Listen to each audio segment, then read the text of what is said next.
Family, now we know the exact reason why these tethers be walking around with baseball hats, with bandanas, with their stuff tied up, twisted up, and tangled up. Because below all of that, you got a bunch of Fleedman foreheads and some damn tether hairlines. I ain't lying. Family, how in the world do you go from Dr. Umar Johnson to Donnie Umar Jimson? Somebody help me out right now, because we going to do some real delineating, that real separation. Because always remember, family, a family that is deported together is a family that stays together. And we just regulating on this FBA Friday. Let's go to work. Free Huey. Black Alpha Network. Home of Black Excellence. Power to the people.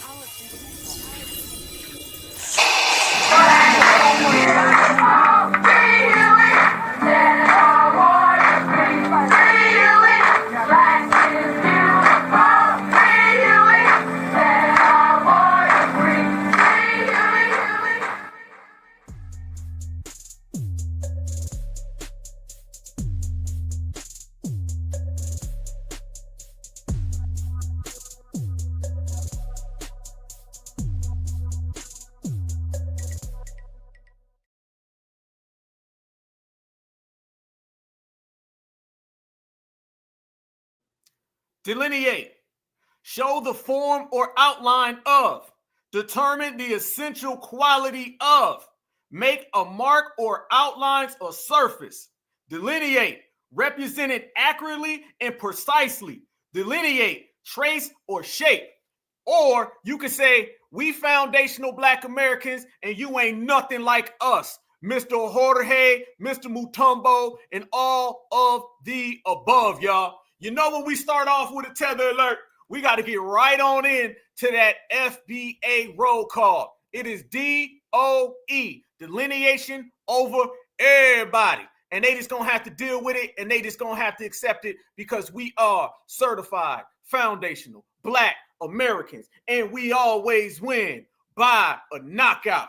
Like it or love it, but you going to have to deal with it every day, all day, that time. And it's all time to go to work. Welcome back to the Black Alpha Network, y'all. Certified Black Society, y'all. We on one, y'all. So we going to go all the way in and we going to cook. I appreciate the family. East Coast in the building, West Coast in the building.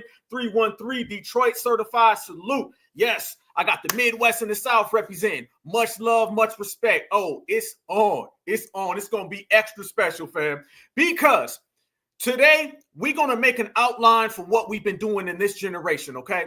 This generation is all about delineating, all right? You delineate, you separate, you regulate, you get your reparations. That's what it is. And we're moving into a time frame now where we done told these people they not like us, they keep coming back. We told these people they can't rock on our side, they keep coming back. So now they just going to have to deal with the facts, y'all, that foundational Black Americans have told them hell to the no. All right. Hell to the no. You can't come around us. So every single group, organization out there, I know y'all listening because y'all always listen every time Black Alpha talks. OK, y'all can go ahead and get the hell up out of Dodge, off the field, out the paint, go back to your village, go back to your hometown, go back to wherever the hell you from, because you can't be right here in the good old USA, because this is the land that our ancestors created. And everybody knows that now. Everybody knows that, y'all. You understand? So when we delineate and we regulate, goodbye to the Black and brown nobilition, the minorities, the leeches of color, all right? Because that's what all that really means. And we're going to have a very, very exquisite, exceptional breakdown of all that. And we're going to travel the globe on this one, y'all. And we're going to do it easy work, all right? We ain't even got to gas up the jet. We just going to go all the way around the world without using any fuel. And we're going to check every single little village out there, every little third, fourth, fifth, third ward, third on the half of the left side of the village, on the other side of the goddamn forest, wherever you are, you're going to get checked today, because FBA is not playing none of those games, okay? That's what it's about. A lot of people been running around talking about delineate, and they only say that because their minds only expand so far, okay? When we said we know exactly what it means. We know exactly how it's applied. We know exactly how to push it. And we're going to be pushing the line on this one, y'all. We're going to be pushing the line big time. Yes, no USA without FBA. And the whole world knows it. When you certify all the time. That's what it is. So you've been having more and more people come out, and they've been trying to get foundational Black Americans on board with whatever little thing they got going. We've been seeing it. I ain't got to tell y'all nothing. Y'all already know. You got Pedro come out, Pedro mama come out, his Abula, her Abula. They all come out and they want FBA to get involved. And what they do, y'all, they get very, very dastardly, right? They start coming up with these fake histories like, we marched with y'all, we was out there stomping with y'all. Remember, the same time where these people tell us that they marched with us during the 2020 uprisings, they also tell us that they marched with us way back in the civil rights era. But how come ain't nobody got no footage? How come ain't nobody got no evidence of none of that? Nobody has footage or evidence of any of this happening, so it lets you know it didn't really happen. Like I said, we passed down excellence, right? How many of y'all's families have passed down the story about Mexicans marching with foundational Black Americans? I never seen it. Grandma never said it. Grandpa never said it. Nobody's ever said it. I have not seen one person say, man, you know, Grandpa told me, man, Pedro was out there holding us down. I ain't seen it. I ain't seen nobody run around here and say, man, you know, Mr. Mutombo, he came straight over here from Zaire and he went out there in the streets. I ain't never seen it. How come we ain't got no pass downs? We ain't got no pass downs. What up, Compton? I see you. Nobody got a story about any of these people helping FBA. So you're not just going to come in here and make things up, family. How spineless and how shameful do you got to be to try to insert your history with everybody? It's all about a psychological aspect. You got to look at it from the psychological perspective. These individuals literally are okay with it. They're absolutely fine with saying they did something they didn't do. See, FBA, we're over here and all the tethers are over here. We can't communicate with a tether because we operate in two different time zones, all right? And what I mean by that, fam, I'm talking about your frequency. Our frequency is do for self, build, all right? Only take accomplishments that you created. Only brag about what you've done. These people are absolutely okay with saying, I ain't do a damn thing, but I'm going to eat off his plate. I'm cool. I'm going to starve, but I'm going to get some of his food. So you're dealing with a difference of two different people. Family, where you want to go? Y'all want to go all the way over throughout the diaspora? We want to go to Africa and see Mr. Mutombo. He cool with taking off your plate. Yes, indeed. Pedro trying to do it every single time you turn around. The dominant society, it's about delineating. It's not just from tethers. On this episode, we're going to talk about every single thing that we need to delineate from, okay? I'm talking about the tethers. I'm talking about political parties. I'm talking about some of these HBCOONs, okay? I'm even talking about some of these groups who run out here and claim to be pastors and they claim to be deacons. All of that, if it is not healthy for foundational Black Americans, we moving it all the way out the paint, fam. So we moving everything around on this foundational Black American Friday, and we're going to represent all the way to the goddamn fullest, because every time you turn around, you see that right there, don't you? Every time you look, somebody is out there saying, help me, FBA. FBA, I need you. FBA, please. We marched with you in the civil rights era, though nobody can account for it. We marched with you all up and down the streets with Black Lives Matter, even though we don't give a damn about Black Lives Matter. George Floyd, we were there, even though there's no pictures. I mean, they act like there's no such thing as photos, right? They act like the cameras weren't rolling. All they want to do is make it look like they've been out here assisting us. They've been helping us. Like we can't get it on our own, because that's really what they're saying. They tried to project their own failures on the foundational Black Americans, but we ain't going for none of that. So on this broadcast, on this episode, I need everybody smash that like button, share this all the way around, because what we gonna do, we gonna get some straightening up in here. And the best way to get some straightening, y'all, is to get straight to goddamn business. So we gonna get straight to goddamn business. This is the tether mentality, the international scavenger mentality. And they know, just like we know, they not FBA. I'm an African American. I'm the only person in the world who's had issues with who's faced discrimination. No, you're not. American Black people are not the only people who've gone through hardship in this world. The same way slavery or the history of America has an impact on Black people, history itself still impacts Black people across the world today. And that's what a lot of you don't seem to understand. Your great-granddad or your granddad was a slave. Fair enough, innit? But so many African nations are still being affected by the West today. Look at Congo. As a clear example, it doesn't have to be slavery in your face for it to still be slavery in your face. Do you know where the resources in your iPhones come from? Congo. Them man are still going through it right now. I'm an African American. I'm the only person in the world who's had issues or who's faced discrimination. No, you're not. I'm an African American. All these people are stealing our culture. It's not really used because of the country where you're from has this real big impact on media. So yes, a lot of us in the world, white, black, blue, pink, grew up on American culture, not specifically black, but hip hop is cool. Hip hop is dominant. Athletes are cool. Like any child and every young person in the world, you look up to people you can identify with. So if you see a Michael Jordan, a Tupac, a Biggie, a Jay-Z, you're going to admire them and you might adopt elements of their culture. It's not rocket science. It's not that deep. You're not the only black people who have to navigate being a minority in another part of the world. So relax. I'm an African American. I'm the only person in the world who's had issues or who's faced. Well, you are a tether and you have the Nile River going right across your goddamn forehead. How about that one? Fam, this is what we're talking about. You can break down every single thing that they say and every single word, every syllable makes no sense at all. All right. First off, we ain't no goddamn African Americans. First off, let's make that clear. And we never run around and say nobody else on the planet Earth has dealt with something. We just don't give a damn about the planet Earth. I was having a conversation just a few days ago with my wife, and we were talking about how in this world, all that human rights stuff, okay, human rights don't apply to foundational Black Americans because humans participate in anti-foundational Black American hatred, all right? So if you're out here talking about fighting for the rights of all of humanity agrees on one thing. What's that? Anti-foundational Black American hatred. So we're not out here saying nobody's dealing with anything. No, we're delineating by the definition of the word delineate. All right, let's make this crystal clear because I know Mutombo, he probably got him some goddamn monkey wax in his ear and he can't hear too goddamn good. But this is what it means to show the form or outline. It ain't got nothing to do with being anti anybody. It's about being pro us. Yes, to determine the essential qualities. When we talk about our foundational Black American exceptionalism, easy work. Be represented accurately and precisely. Easy work. Trace the shape of. Shape being 50 states, 50 million of us, all certified, standing on goddamn business. That's what it's about. That's what it is. It's easy. So when they try to paint this narrative of y'all don't really like nobody in the world and y'all delineating, that's divisive. By the definition of delineate, it sounds like it's not divisive at all.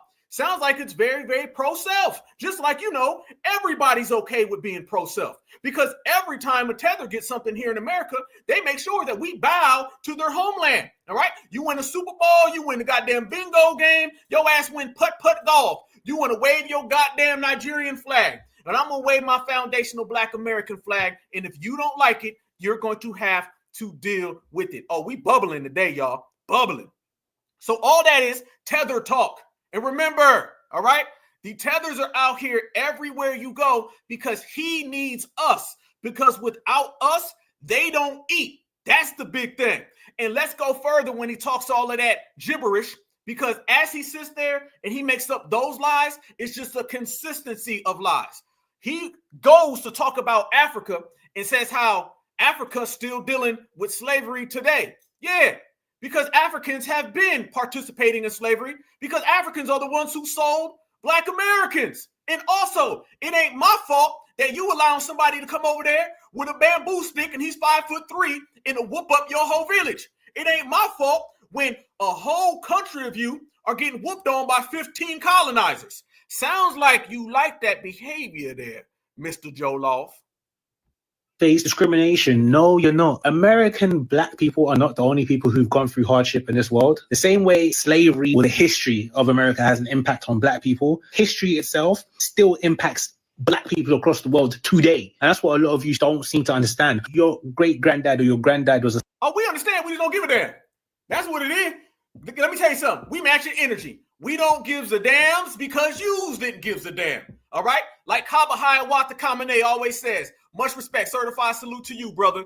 Kaba said it best. He said, my only problem is that you got a problem. So the very fact is, they don't like us, so we withdrawn giving a damn about them. See, that's what it was. There was a time when foundational Black Americans overcared. We cared too much about these people. Now We just don't give a damn, and we've withdrawn our resources. We've withdrawn our giving a damn. We've withdrawn our giving a F-U-C-K. And you don't like that because you like the era where we cared too much and you were able to take advantage and exploit it, Mr. Friedman. But that ain't the days. No, no, no. The slave. Fair enough, innit? But so many African nations are still being affected by the West today. Look at Congo as a clear example. It doesn't have to be slavery in your face for it to still be slavery in your face. Do you know where the resources in your eye? Freeze. Look at the Congo. What about them? I'm not in the Congo. That sounds like a Congo problem. Why don't Joy Reid go help you out? You see, you're over here trying to tell foundational Black Americans to give a damn about the Congo when people from the Congo don't give a damn about the Congo. Joyless Reid would rather come over here and mosey on up to the Democratic Party and pretend that she's an FBA, and she should be more worried about her Congolese people. A Congo problem is a Congo problem. A Nigerian problem is a Nigerian problem. A Zimbabwe problem is a Zimbabwe problem. And I think you get the issue, and I think you get where we're heading with this. It's all out there for you to deal with. And don't come to me talking about how mean the West is, because y'all all flee to the West. You sitting here speaking English, talking about how bad the West is. That's what they don't really like, family. Can we go there? What they don't really like is foundational Black Americans. What we do, we talk about America and we put our stamp on America, all right? We put our stamp. Nothing in America moves without foundational Black Americans. Nothing moves without us. They can't put their stamp or their flag anywhere they go. Hell, they don't even have their flag planted in places that they're from. And that guy, I'm looking at him, I think he's a two-time in tether. All right. So you got two-time in tethers. He's a double tether. All right. So he fled from the Congo, and then he probably fled to like the UK. And a lot of times they flee there and then they try to flee back. Family, you got second and third fleers and tethers. And I'm not talking about generation. No. I'm talking about they fled 2 to 3 different places. So that's the issue they got. So Congo got a Congo problem. All right. FBA, we had a multitude of different issues. Nobody was talking about us. I never seen anybody making videos talking about FBA. You notice all these TikTok tethers, they always want to try to educate us on what's happening in the Congo and what is happening in Senegal and what's happening in Sudan. I ain't seen not one of these people make a video talking about what's happening with foundational Black Americans for 500, 600 years. Nobody made a video about it. Nobody. You got a whole history of things and atrocities that have happened to us. And you ain't one time made one video giving a call to action. See, they want to give us a call to action. All right. What this is all about, fam, I want you to always understand beneath the surface, when you get into the roots, behind the first layer, when you get into the second layer, I want you to think about what's really being said. All right. Damn all that stuff about the Congo. Damn all that educational lecture. What he's really saying is FBA, come and help me. All right. Because if not, you will care. You know why we don't make videos talking about that? Because we don't want their fucking help. Excuse me. I'm sorry. I apologize. It's Friday, y'all. We don't want their beep help because they can help their beep self. All right. That's what they can do. And beep, beep, beep to anybody who don't like it. That's what we doing, y'all. They don't want foundational Black Americans to do for foundational Black Americans. They want foundational Black Americans to do for everybody other than foundational Black Americans. And now they're getting an adjustment that we ain't on that type of time. We in a whole different era. I see y'all laughing at me. It slipped out. I'm sorry. That's what they want. They want us to put down that FBA flag and pick up somebody else's flag. But you know what happens when you put down that FBA flag and then you pick up the Ghana flag? That Ghana dude gonna put down the Ghana flag and then he gonna pick up your FBA flag. Then he gonna be hitting you with the, well, you did not respect America. See, remember, that's what it used to be, fam. How many of y'all are old enough to remember when they used to come to us and they used to tell us things like, we don't respect America enough? Can we go there, y'all? I told y'all we breaking it down today. Can we go there? Y'all remember when they used to say back in the 90s and the early 2000s, they used to say that we weren't patriotic enough. That used to be the narrative that the tethers used to try to push. They used to come over here and say, y'all need to work harder and you need to appreciate America more. Yeah, now we've seen a shift. Now we see the shift of America so bad. Why do you guys want to be Americans? That's all designed to get us to brush off our citizenship, to denounce our citizenship so they can take our place. A lot of people from the 90s and the 80s and the early 2000s, they remember a time when they would come over here and say, you guys don't appreciate this great country. This country was so good to you and you do not respect it. Back in the old days, they didn't want us to be patriotic. They didn't want us to represent America. No. They told us that we were basically like spoiled. You know what I'm saying? That's what they used to do. You remember that? Yeah, I see the fam. See, we in here. Yes, the family remembers that. And now they're trying to hit us with this thing of, well, FBA, y'all don't care about nobody else. You know what I'm saying? That's what they try to do. Tethers, you can say whatever you want, but understand you easy work to a foundational Black American. Super easy. Proceed to give them what they need. There they go. Look at this right here. He looked like a zest tether too, by the way, but we're going to leave that one on the corner. Everyone's come from Congo. Them man are still going through it right now. I'm an African American. I am the only person in the world who's had issues or who's faced discrimination. No, you're not. I'm an African American. No, it's not that foundational Black Americans talk about being the only people. We're the only people who've ever done something. You see the difference, y'all? There's a difference between we run around here and say we're the only people who've ever had to deal with something. No, foundational Black Americans say we're the only people who would tolerate it. You see what he's trying to do? He's trying to make it look like you guys only care. And why are you sitting here worrying about why another man worried about his own house? You feel me? Fam, let me see y'all face again. I'm sorry. I'm turned all the way up. This is FBA Friday. We in here. Can you imagine if the neighbor came over to your house when you was a kid, knocked on your door, and told your daddy why you care so much about your family and not care about mine? Can y'all imagine that? Can you imagine if the neighbor down the street walked out his house and walked down to yours, knocked on the door, and told your father why you care about your light bill and not mine? Why you care about your television and not mine? Why you care about feeding your family and not mine? Ain't that really what they saying?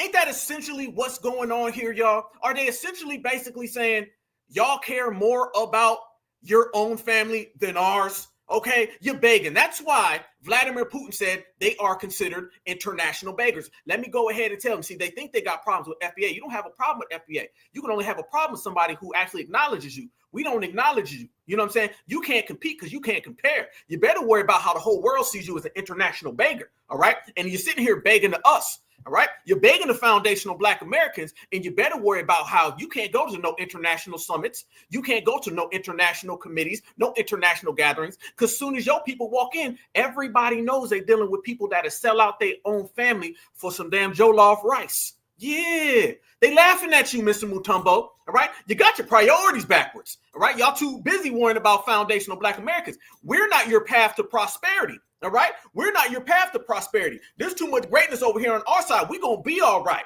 What you need to worry about is how come your leaders are all considered sellouts, and every international diplomat knows you can get an African to turn on an African, but you on TikTok worrying about me. You better worry about your own goddamn house and why you got somebody over there who's this tall with a bamboo stick this long and is going across your goddamn hairline tonight. Boy, understand how we working. That is what we talking about. You want look at it, look like an international beggar. Look at that. If I showed y'all that picture right now, only thing you're gonna see in your head is please, what they say, help me, please, help me. That's all they saying. All you want is help. Every time you turn around, you want somebody's help. You done asked for help so many different damn times. Now you trying to camouflage help. I remember at least when someone had the dignity to just say, will you help me? Now they coming around saying, how can I sneak and come around the back door and get him to help me? How can I camouflage my help? How can I deceive someone? Family, you done asked for help. You done begged for help. You done been indirect asking. Now they're trying to get indirect help. You know you are in a sad sunken place when you are asking for backdoor help. I be D-Zam. And all these people are stealing our culture.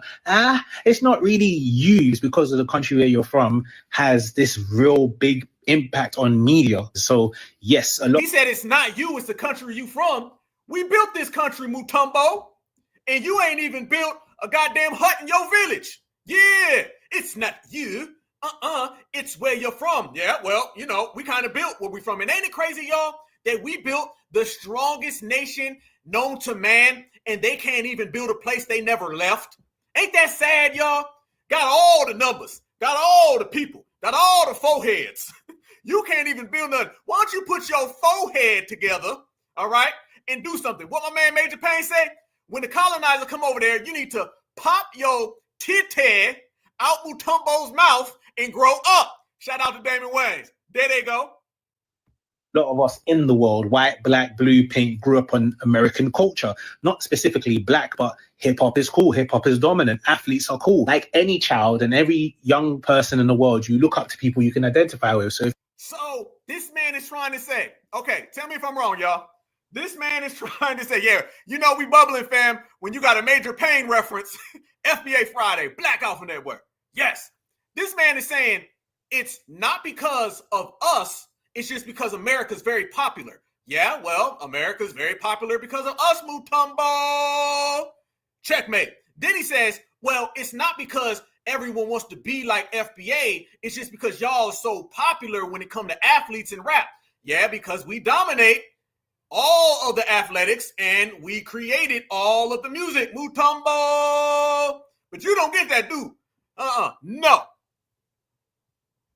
If you see a Michael Jordan, a Tupac, a Biggie, a Jay-Z, you're going to admire them and you might adopt elements of their culture. It's not rocket science. It's not that deep. You're not the only black people who have to navigate. How come you ain't got a Tupac Shakur? How come you don't have a Kobe Bryant? How come you do not have a Muhammad Ali? Because you just aren't good enough.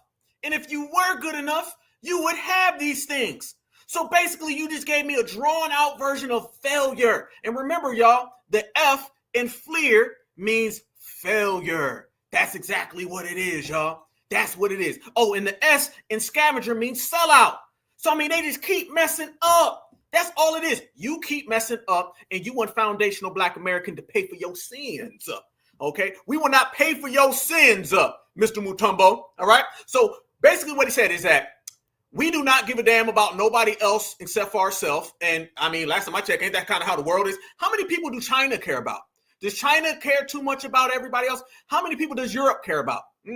How come it's always FBA? Y'all the ones who only focus on self. You got a whole damn planet of people who only focus on their household, and you worried about mine, Mr. Mutombo? Could it be because you see us as a meal ticket? I think that's what it really is. Mr. Mutombo, that's what it really is. You see us as a meal ticket because you could easily make that same video about everybody. How come you don't go talk to these other nations? Last time I checked, these other nations really are isolationists, all right? But see, the thing is this. Foundational Black Americans, we did help y'all. Foundational Black Americans helped y'all for the longest amount of time. And you didn't respect that. You know why? Because you weren't trying to get genuine help. You were trying to get a genuine come up off of us. That's what it was. When Foundational Black Americans lent soldiers to you, okay, in Ethiopia, all right? When Foundational Black Americans lent soldiers to you in South Africa with the apartheid, they didn't give a goddamn half a handshake in return. You know why? Because they didn't give a damn. Because they don't respect themselves, all right? All right, that's really what it is. Y'all don't respect yourself, so how are you going to get Foundational Black Americans to respect you? All right. You've never really respected anybody. You know what happens when somebody from Nigeria goes to Zimbabwe, somebody from Zimbabwe immigrants all the way to Zaire, someone from Zaire goes to the Ivory Coast. They're all considered immigrants and migrants. Yeah. And y'all don't want other Africans in your country. And you're just mad now that we're telling the truth about y'all. All right. We're not living in the fantasy world no more. Dr. Kubar Vasquez, or I'm sorry, Dr. Donnie Umar Jimson, he's not coming to help y'all and sell this fake narrative. That's what they're mad about. The fact that everybody today knows the real truth about what's going on over in Africa, how you really feel about Black Americans, how you really feel about our resources, how you really want our position. And you don't like that, do you? You liked it better when you were living in a world where you could steal from foundational Black Americans, you can insult foundational Black Americans, and you could disrespect foundational Black Americans, and nobody said a thing. Well, now we're talking. And you don't like what's being said, do you? No, you don't. So that's why every single day you see a TikTok tether hating on FBA. But what do you see FBA doing? Not giving a damn. So you could always tell who the winner is by the person who's upset, nervous, and always doing this, running their mouth, versus the person who doesn't give a damn and is getting to the money. We get into the money and not giving a damn. They over there on TikTok having breakdowns and meltdowns, all right? And that shows you who the winner is, and it's much better on our side. What they say, the top feels so much better than the bottom, all right? And that's where they are. They are at the bottom of the economic totem pole, geopolitically and socially and everything, all the above. So you better worry about your homeland and wonder how you're anti-immigrant. Yes, you are. Oh, yeah. Who's more anti-immigrant than Africans? Africans have the world's largest population of immigration. So that great continent that they talk about seems like a lot of people want to get away from that great continent, Mr. Mutombo. How come everybody wants to run from that continent? You tell me so good. So you got the world's largest immigrant population, and then you run to places that don't even want you. And then you got the time to make a TikTok video about me. You got your priorities messed up. You run to Europe. Europe is literally sinking your boats, telling you to go home. You say, let me stay, please. All I want is a white woman. Give me a white woman and some schnitzel, and I'll do what you want. I mop floors. Damn. Then you come over here to America, and you say, please let me stay, Mr. Trump. I stay here, do whatever you like. Trump sends you home. And then when you try to migrate all across Africa, y'all fight each other. Yeah, when you try to jockba, see, they didn't like it when we didn't know those terms, but today we do. So when they try to jockba, they asses right on through Africa, other Africans fight them. Look it up. Look at anti-immigration inside of Africa. Family, they make Donald Trump look like he's open borders. Fam, can we go there? Can we go there? I want everybody right now, go ahead and Google migration and immigration within Africa, and I'm telling you, Africans treat other Africans like Donald Trump on steroids. They make Donald Trump look like he's Joe Biden. They don't have no damn open borders. Come on in. We gonna be friends. No. They have the we gonna get you. You cannot come up in here. It is over with. They literally are harming them. But yet you got the time to hate on us. Absolutely. Tribalism. And foundational Black Americans, we are the antithesis of that. We are the counter to that. We are not tribalistic, family. We are community based on love. That's what it is. And they just have to deal with it. So now they're mad that we're moving into an era of greatness, and they are still searching for their damn hairline, y'all. I'm telling y'all, they can't find it. The hairline is gone. We was trying to help them.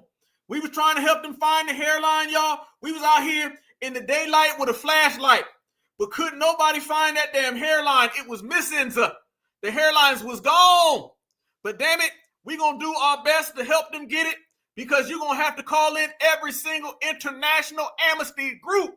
All the amnesty groups are gonna have to get together. They're gonna have to team up, and we're gonna find these hairlines that are missing. They missing in action, y'all. And you can't blame FBA for that one, Mutombo. That is the way it is. And we run every goddamn thing. Easy work. D-Zam.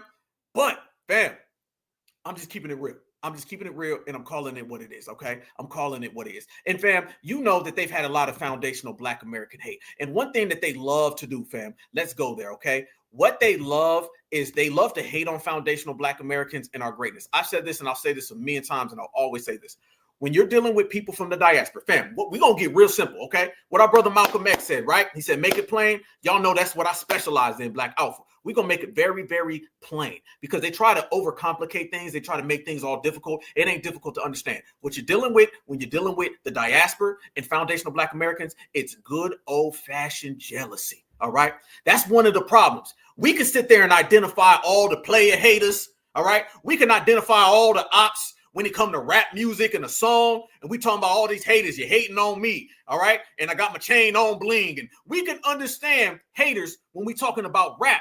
But when it comes to society, people don't see it. No. The same hater that we've been rapping about for years, the person who's jealous because you getting money, the person who's jealous because you're working on you, you got positive vibes and energies and they're miserable. The same person who sees you with a new car, the same person who sees you and your wife going out on a date, you and your husband going out on a date, and they can't find one date. They got all these bodies and still ain't got nobody. Them type of people right there, those are haters. And I want you to apply that same logic over to the diaspora. They're just FBA haters. It's simple jealousy. It's simple vitriol. It's simple spite. You failed on the international world, and you hate foundational Black Americans because we're the center of attention. Okay, let me tell you who FBA are. FBA are the people who went to school, and we went out there acting a fool. We was focusing on our academics, all right? We were focused on going somewhere. We got out of school, graduated, went on to become multimillionaires. And they're still on the corner talking about what they did. They're not even has-beens. There never was, all right? And y'all know the only thing worse than a has-been is it never was. We don't have to go back to ancient history, fam. You got to go back to antiquity to find out what these people do. Y'all remember my speech in Washington, D.C. at the Rally for Reparations? I found one of my sisters in the crowd. all right? And I told that sister, I said, you my sister, not because some ancient queen in Africa, all right? You my sister because you real, you look good, and you about yourself. That's what found my brother. I said, you my brother, not because some ancient king. All of their history is tied into antiquity, ancient history. Family, you know where our history is tied into? Right now. I'll be damned. So the person who's doing it right now versus the person who ain't ever did it. The person who got to go way the hell back before they even had drawings. Fam, they didn't even have drawings back then. I'm not talking about the 1700s in the colonial days. Fam, I'm talking about before Christ, BC. That's it. Oh, hell no. You can't compare. And that's what it's about. That's enough to make somebody super jealous. You'd be surprised. See, we're not in that position. That's what I was saying earlier when we started this broadcast. I said, you got to put your mind in their mind.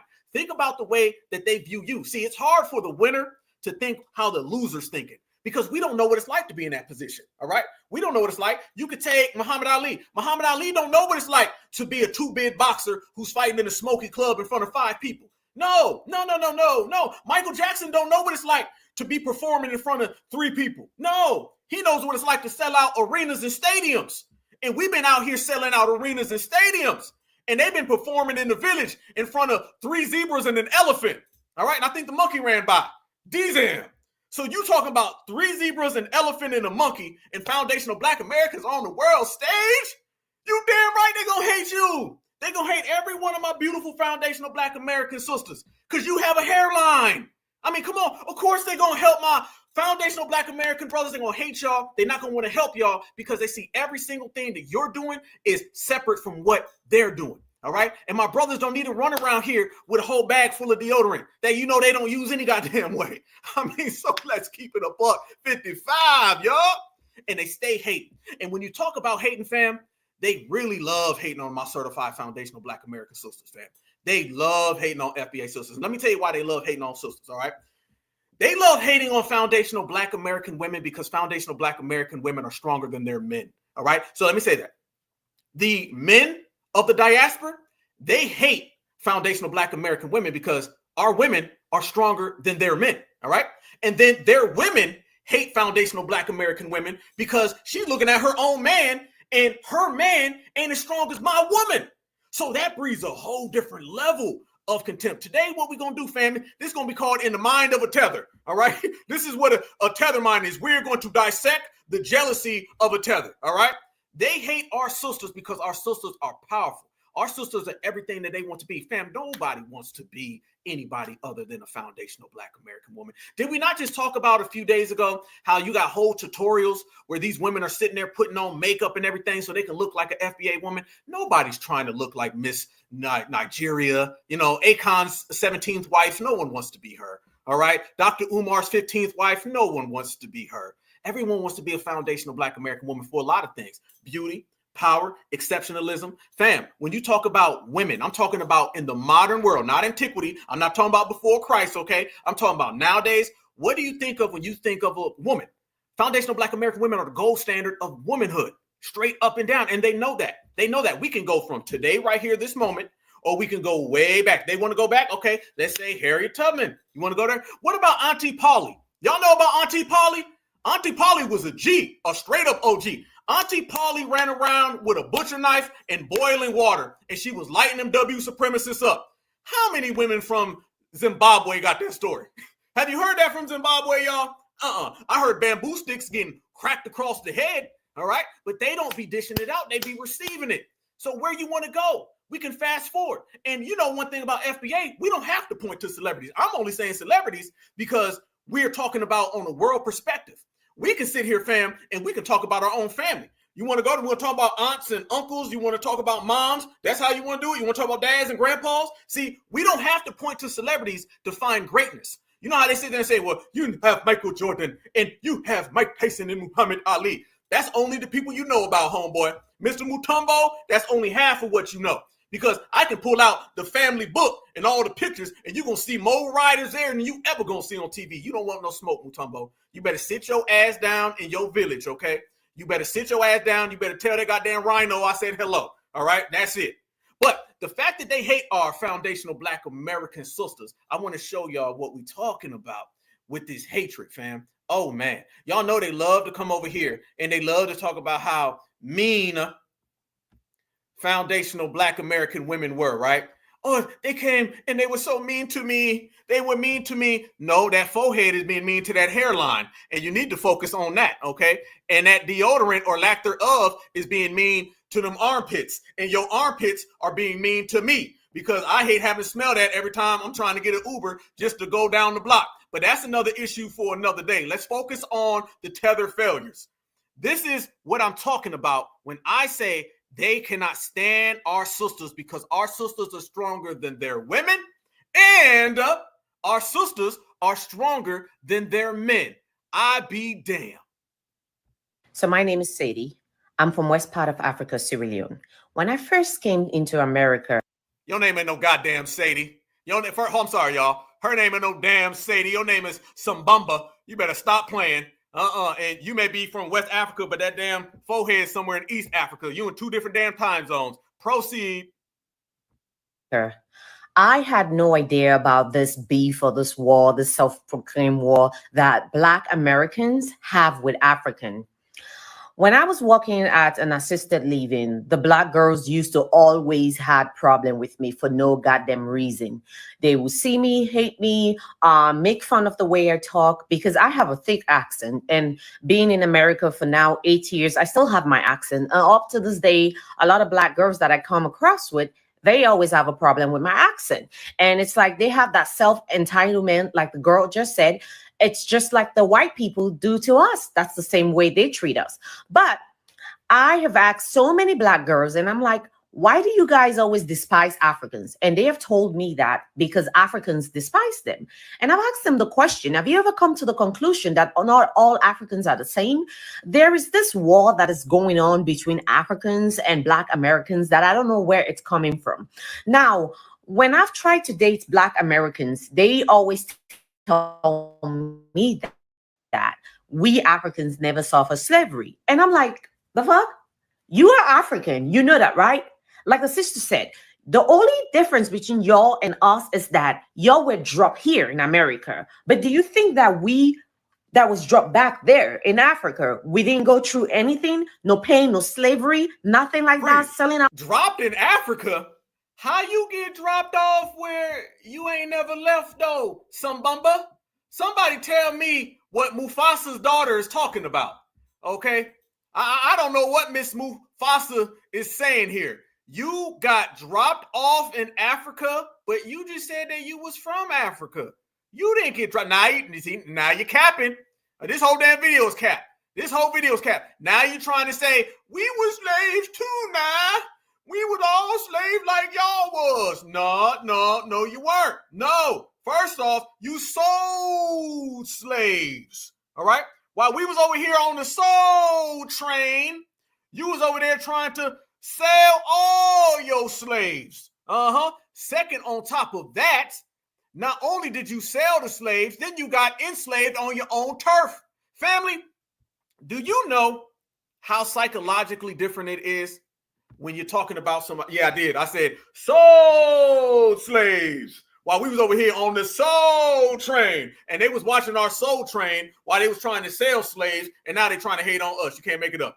Fam, do you know the psychological effects that it has on somebody when you get whooped on your own turf? You get enslaved on your own. Don't come to me talking about slavery, all right? You're going to have to stop with the slavery stuff, all right? You sold, listen. You sold slaves, and when you weren't selling slaves, you were being enslaved by every colonizer who showed up. Every single colonizer showed up. Yes. I just heard yesterday a new colonizer got there, and I heard y'all rolled out the red carpet for them. Y'all remember when the Queen of England passed? Do you remember all those tethered tears? They was crying in Africa all the way through goddamn Jamaica. Yes, they was. Yes, the hell they was. They was super crying, upset. So we see that you love your colonizers. So don't come over here talking about that. And then on the other hand, foundational Black Americans, our sisters ain't worried about you. Okay, Mufasa's daughter, you better stop. You better quit and come up with something better. Do y'all think a foundational Black American woman woke up and seen that and was like, man, I'm jealous of her now? In your accent, nobody give a damn about your accent. You know how many accents we have? Fam, that's another thing. Can they stop trying to run this game about we hating on them based on their accent? We got 100 accents right here. You know the South, just the South alone has 5 different accents. Yes, the Texas accent is not the same as the Georgia accent. Some of the Georgia, Florida accents are different, okay? The Georgia and the South Carolina, they differ, all right? We know Memphis got a whole different accent. Shout out to Muhammad Ali. Kentucky has a different accent. That's just in the South, y'all. Not to mention we want to start getting into the Alabamas. We got 5, 6 different accents right here in the South. Do we got to go to California?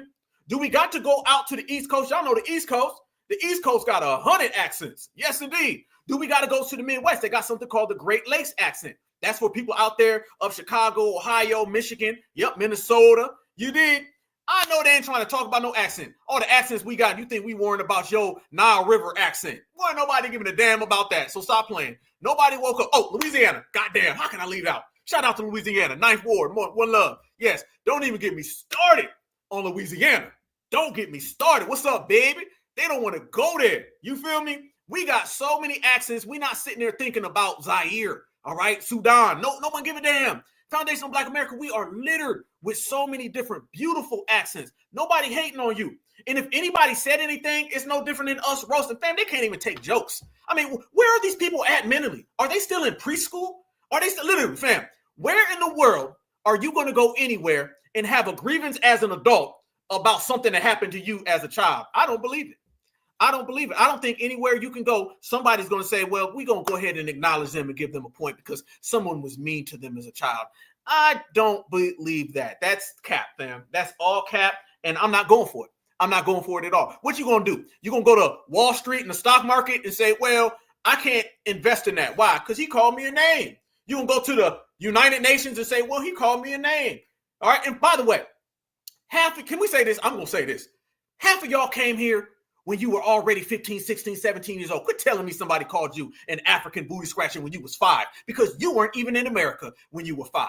You came here when you was 15, 16, 17, and that's lowballing it. Most of them came over here in their damn 20s. Let's be real, on H-1B visas. Let's be real, y'all. We better quit playing this game and allowing them to run around here and tell us that they got called names in elementary school because you weren't even here when you were in elementary school. We in this thing building. Yes, Mufasa's daughter. I know I'm wrong for that. I know I'm wrong. But don't she? She got the whole Mufasa thing going on. Talking about what name I got called. And by the way, fam, these kids today, they don't know nothing about them African commercials, those Feed an African.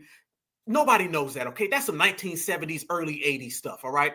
Just newsflash, Mutombo, update your game. Update your game. Come up with a new lie and a better lie, all right? No one's running around here calling you names, all right? You talking about commercials that ain't aired in 30 years, or damn near 40 years. You talking about commercials that ain't aired in 40 years. Ain't no young person talking about that.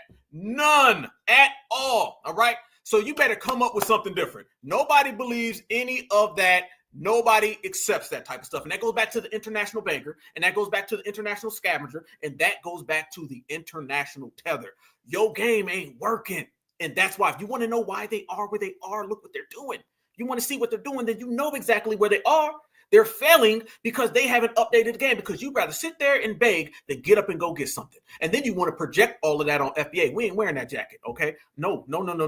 I don't wear an extra zebra, all right? No. You better keep that to your goddamn self. You dig? So this is what she's out here trying to run. And family, I'd be damned if she didn't try to sit there and say that. Notice how she started off talking about foundational Black American women. Then she tried to shift to foundational Black American men. You see what they're doing? Now, people, why do you think you guys are the only people that went through slavery, and your slavery is more? Did she say purple? Did she put a couple U's and a few R's in people? Hold on, I'm sorry. I know they very sensitive, so let me be careful what she's saying.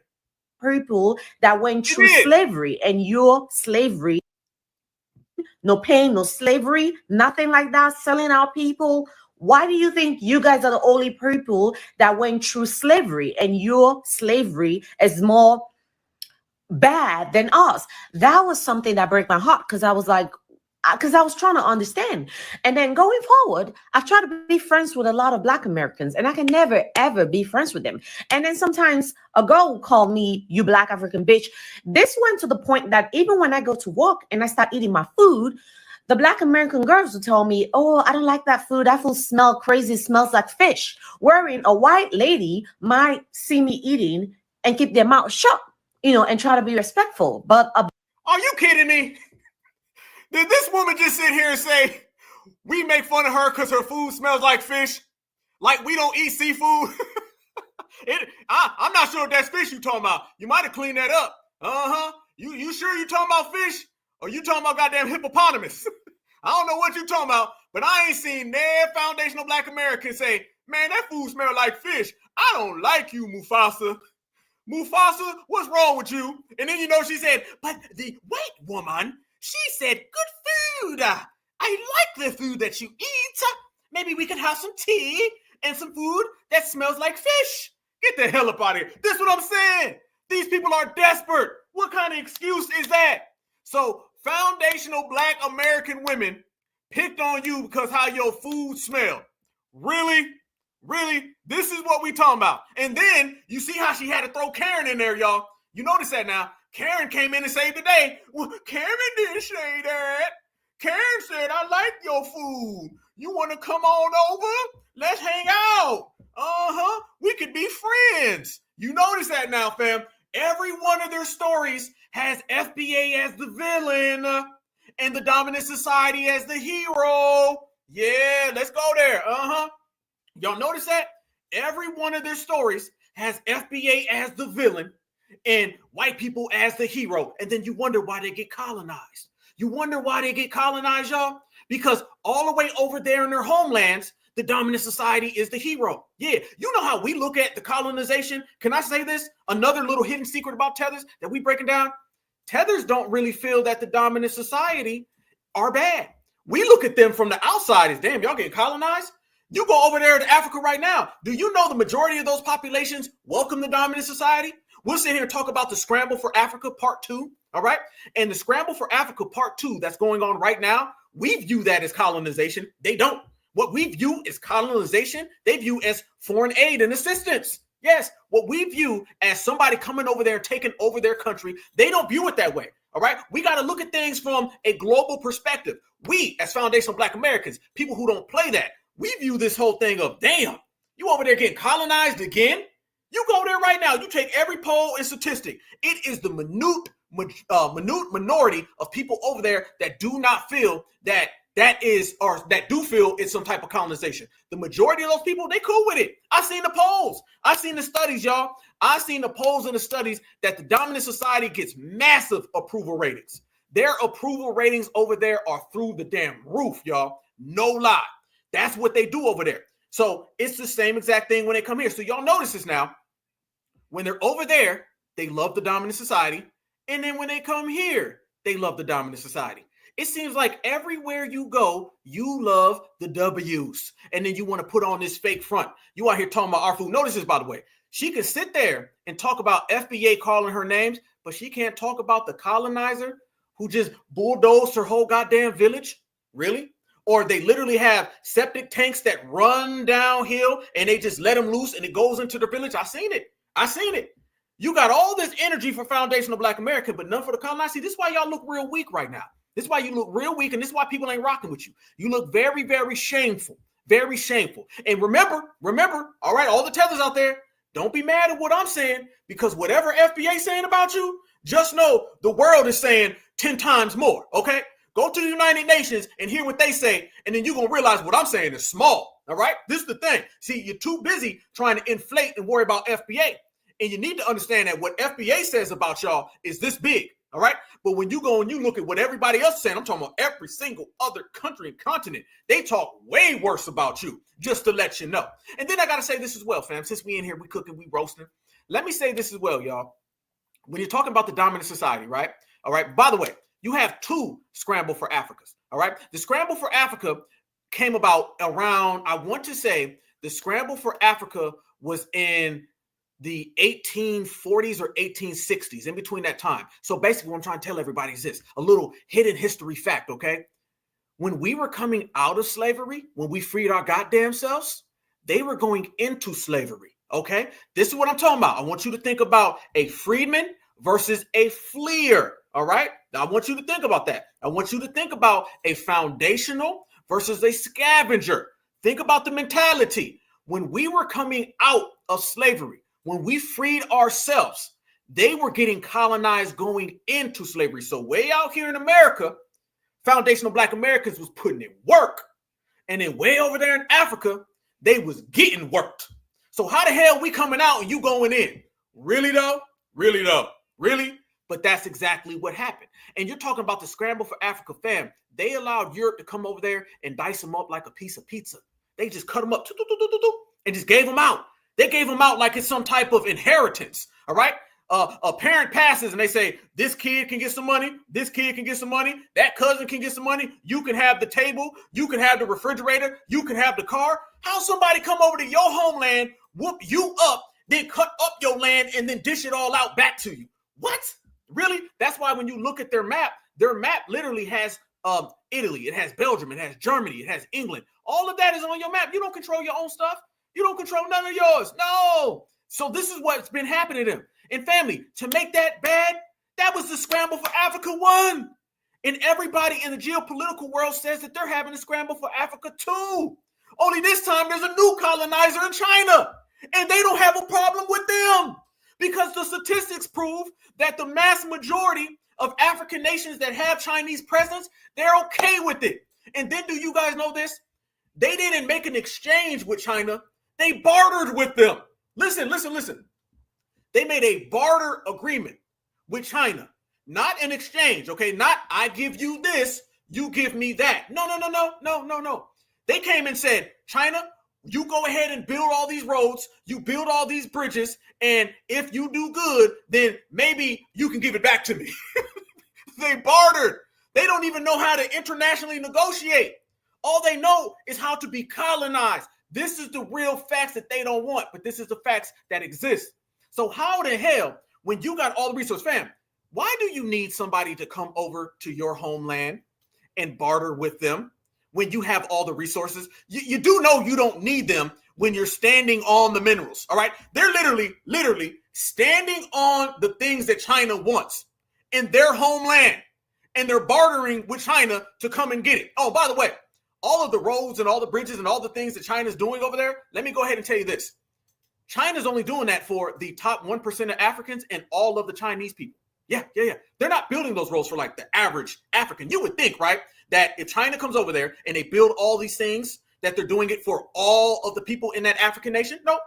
The average person in that African nation, they never even get to touch what China builds, because what China builds is only for the African diplomats and the Chinese nationals who come over there, meaning you don't get a goddamn thing. So mistake after mistake after mistake after mistake, but you want me to talk about a goddamn pyramid? Really? You want me? Yeah, we got pyramids here. You want to talk about a pyramid way back in the day and put that over my foundational Black American sister? Hell no.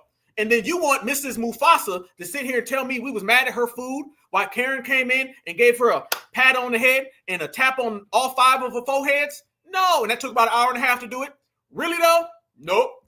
Mo, as we proceed, y'all. Mo cap, no rap. Black American would say, would talk back to me. And then we were at loggerhead always.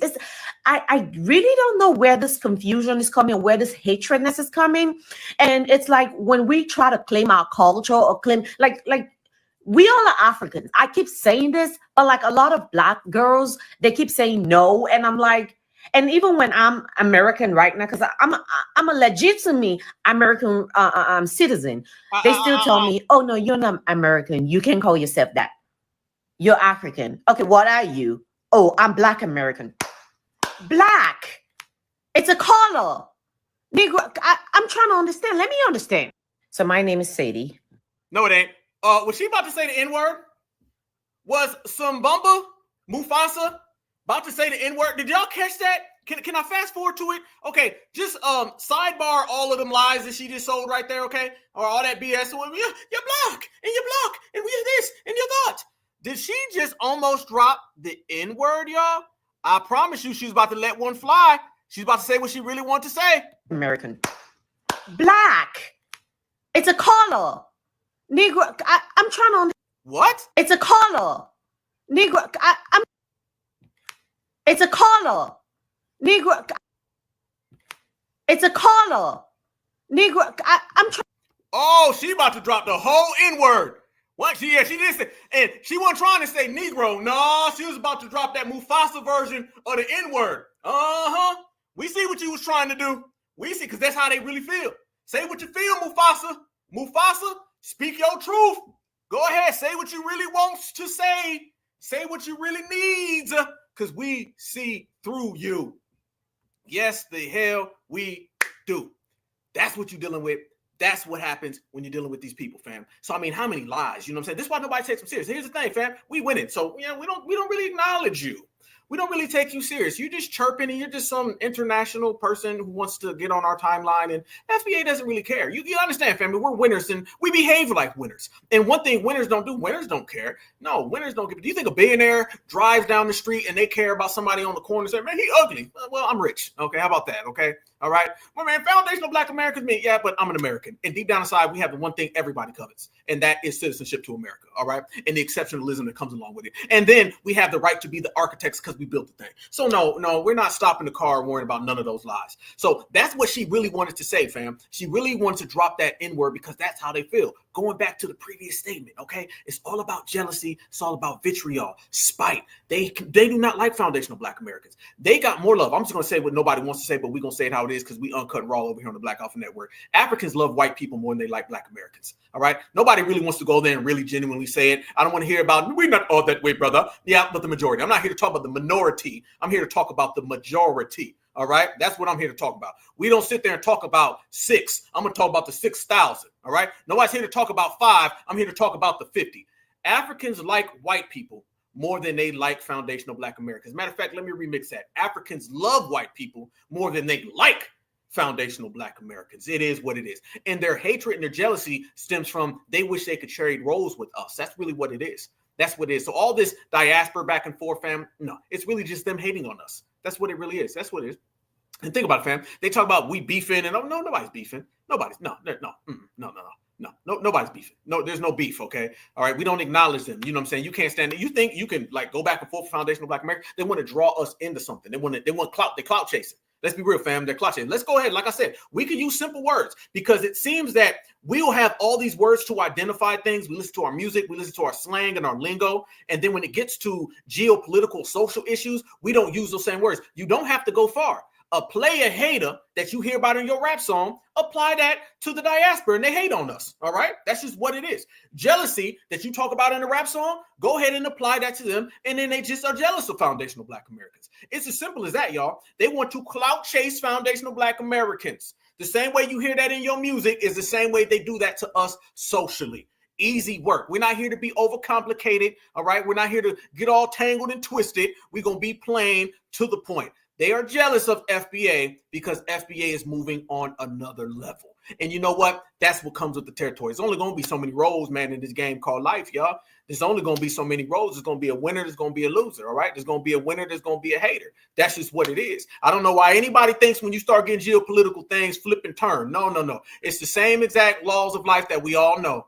It's the same ones, family. Foundational Black Americans are out here winning, and everybody else is just jealous of it. All right. So when the story is told and everything unfolds, I just want y'all to know we'll be in the winner's circle, and then they'll all be just sidebars. They'll be sidebars. They're not even supporting actors or actresses in our movie. Just being honest with you, fam. All right. They're really not. Because if you want to start our movie right here in foundational Black America, we've been here since indigenous times. So we have our own indigenous history that has nothing to do with Africa. And then you want to push that all the way forward to right now, compare ours to theirs, and you already got your winner. And this is undebatable, non-disputable. So it's easy work, fam, like a part-time job. And they know, and everybody knows. So this is why foundational Black Americans are moving on another level and another accord. And everybody's just sitting here watching and hating. Fam, I told you it's going to be an excellent, exceptional broadcast. We in here real deep too. And I want y'all to notice when we talk about hate and we talk about things, they are also very spiteful. And with spite, these people come over here and they do these little sidebar things, these real little hater tactics that they like to pull because they know, and everybody knows, they cannot get off on foundational Black Americans directly. So they got to do little things. One of the things they love to do, y'all, they love to come over to places like where our sisters get their hair done, right? And they start doing little things that they would never do to Karen. Remember, they love Karen. Remember, Karen came and saved her. Karen had the cape on. Karen said we could all be friends. Come on in. Remember that now. She loved her some Karen. They love Ken. That's what they do. They always do that. Every story that you hear from them, Ken and Karen are the heroes, and foundational Black Americans are the villains. Even if we way across the street mind our own goddamn business, we ain't even been around them. They're going to say FBA is bad. Way over there. And we over there chilling. We like, what the hell they got to do with me? They're like, no, you are bad. But then the colonizer come over here and he says, you so good. You see what I'm talking about? And they do little things so they can spite us, things that they would never do to the dominant society. So what they end up doing, fam, they try to take our sisters and they get our sisters in these shops. Sisters already know this. I ain't got to tell it to this audience. Don't go to these places and go get your hair done. Don't do that. Don't do that. Be very cautious when you do business with them because they want to spite FBA, all right? And they want to elevate the dominant side. And remember, that's also in their COON contract. And we've already spoke about the COON contract. There is a plethora of different incentives that they reach when they come down on FBA. And it's all in their contract. You have overt, covert. You have direct, indirect. You have formal and informal. And they practice and participate in a lot of informal things. Like when FBA sisters go to get their hair done, they'll purposely mess it up. They'll purposely mess it. They'll do it on purpose. Yeah, Karen come in there. They'll be having bring everybody out to the back. They'll say, come on in. They'll sit there and do it for an hour. You know what I'm saying? This is what they do. But when they get sisters around, then you start seeing funny style stuff. Watch this right here, y'all. This shows y'all ever seen the video where the sister go crazy up in there? And the sister's like, hold up. The sister's like, wait a minute. And by the way, they don't know how to do foundational Black American women hair any goddamn way. I mean, come on. Like, they don't have edges. So, I mean, what are they going to do? They don't have edges, y'all. They have squares. And somebody with squares can't do anything for someone with edge. Watch the type of spite and the jealousy that they do when they deal with sisters. Stay away from these places, y'all, because this is just a place where they can harm foundationals. I don't give a damn. It's ugly. She mad because she got to cut it out. Look at the parts. Video with me. Look at the parts. Hey, cool. Look at the parts. Now you want to do video when finish. Look at the parts. And look at it. Look at the parts. Look at the parts. Okay. She's mad at me. She's mad at me. Yes, I'm on Rockaway. She's mad at me because I want to take out the hair. Cut it out. I don't need no money, no nothing. I don't give a fuck. I don't give. Nobody's doing no video with you. You're not in it. Like I said, there's a freedom of speech. I can say what I want. Everybody know you, Bookie. Everybody know you. You from Brownsville. Stop it. Stop it. Please. Call 911. I don't give a damn. Tell her cut out my hair, return my money. I want everything out. I want it over. That's it. She mad because it's currently 12:33. They say I sat here for 9 hours and look what she did to my hair. Yeah, that's my business. Look, she called herself a business owner. Right. Get this out of my hair because y'all did a badass okay? Period. And you mad at me. Look at the top. Look at the top. She want to tell me no. She told you wait till I insert the picture of what I want it to look like, bro. Wait, just wait, because I gotta give y'all all of the bro. She mad because I want it out. No, I wanted y'all to do it over or take it out. But only reason why I said I wanted them to do it over because I knew the problem was that they didn't want to sit here and do the whole head over because it was up. Right? Number one. Number two, if you're doing hair, right? There's a whole bunch of stylists on here. Come on. If you're doing hair and it's coming out like this, you think it's nice? She actually gonna sit here owning the shop and tell me it's nice. How the is it nice? Look, you wear a bust down? Look where the party at. Look where the party's at and the bust down, though. Y'all, look where the party's at. And instead of her being being a shop owner and taking accountability, no, because I don't know how to talk to nobody. I'm a grown-ass woman. Find a way to talk to me first. Find a way to talk to me first. Okay, so do so. Do so. This woman. No, do so. Take it. I'm not. Listen, I sat here for 9 hours, paid $200. Don't act like because she got her son. It doesn't matter. Yeah, take it out. Take it out. You the only one, kids? You the only one with kids? You the only one with kids? Notice now, fam, they talking about weapons now. Listen how quick, and that's a man in the back. Listen to the man in the back. That's the thing. Their men always want to get involved. Nobody is more chauvinistic than some of these diaspora men. And they always want to try to press these sisters. If I'm the sister, you need to go ahead and holler at one of your brothers or your man and then go get with Mr. Mutombo. You are not in the video. Everybody know who you are. The fuck are you talking about, Bookie? Please. Hey, don't come at me. Please. Fuck out of here. I've been living in this longer than you've been here. You mean? Bitch, I'm an American citizen, born and raised. I don't go take it out of my hair. Like I said, whatever, we're going to sit here. Take it out of my hair and get my money. That's what I got. I already sat here 9 hours. Call the police. They're not going to be here by the time the hair get out. Take out my hair and give me back my money. That's what you got to do. And if trust me, I work in customer service. The cops is going to be here in another hour or so. Who gives a fuck? She going to tell me that this hair is right. Oh, this hair is right. Anybody in their right mind, instead of you taking accountability and saying, listen, I understand, like, she's a new stylist. She don't know what she's doing. Or she's just starting out, whatever. Listen, y'all, he's on the back. He's in the back on the phone with the police. That's another thing they're going to do. They're going to start tether snitching. That's what I'm talking about. Listen, he quickly in the back. She ain't even did nothing. She ain't even committed a crime. What's the crime? What crime did she commit? She's telling them to take her hair out, and he's calling the police like he's the damn victim. I'm telling y'all, we're always the villains. They're always the victims, and the dominant society is always the heroes. He on the phone telling. Raise. I don't go. Take it out of my hair. Like I said, whatever, we're going to sit here. Take it out of my hair and get my money. That's what I got. I already sat here 9 hours. Call the police. They're not going to be here by the time the hair get out. Take out my hair and give me back my money. That's what you got to do. And if trust me, I work in customer service. The cops is going to be here in another hour or so. Who gives a fuck? Who gives a fuck? She's going to tell me that this hair is right. Oh, his hair is right. Anybody in their right mind, instead of you taking accountability and saying, listen, I understand, like, she's a new stylist, she don't know what she's doing, or she's just starting out, whatever it is. Oh, whatever it is, whatever the problem was, she's gonna tell me that this is what it's supposed to be. Bro, I've been getting braids from the Africans since longer they've been African. You know I'm black. We've been getting African braids since it's been African. And she's gonna tell me that this is what it is. Bro, I got 19 pictures on my phone to show every hairstyle I got. I'm about to go to 125th and let them right now. Right now. I'm going to 125th with my mother tomorrow just to let them, just to show these you don't know what you're doing. And it's not the shop because I come here all the time. I come here. Yes, I come here. If freedom of speech in this country, get my money and I will stop cursing. Cut this hair out. Don't tell me how to do it. Don't tell me what to do. Don't tell me what to do. Anyway, I'm telling you. Yes, and all right. So if I got a right, why are you stopping me? If I got a right, if I have a right, why are you trying to tell me nothing? If I have a right, why are you?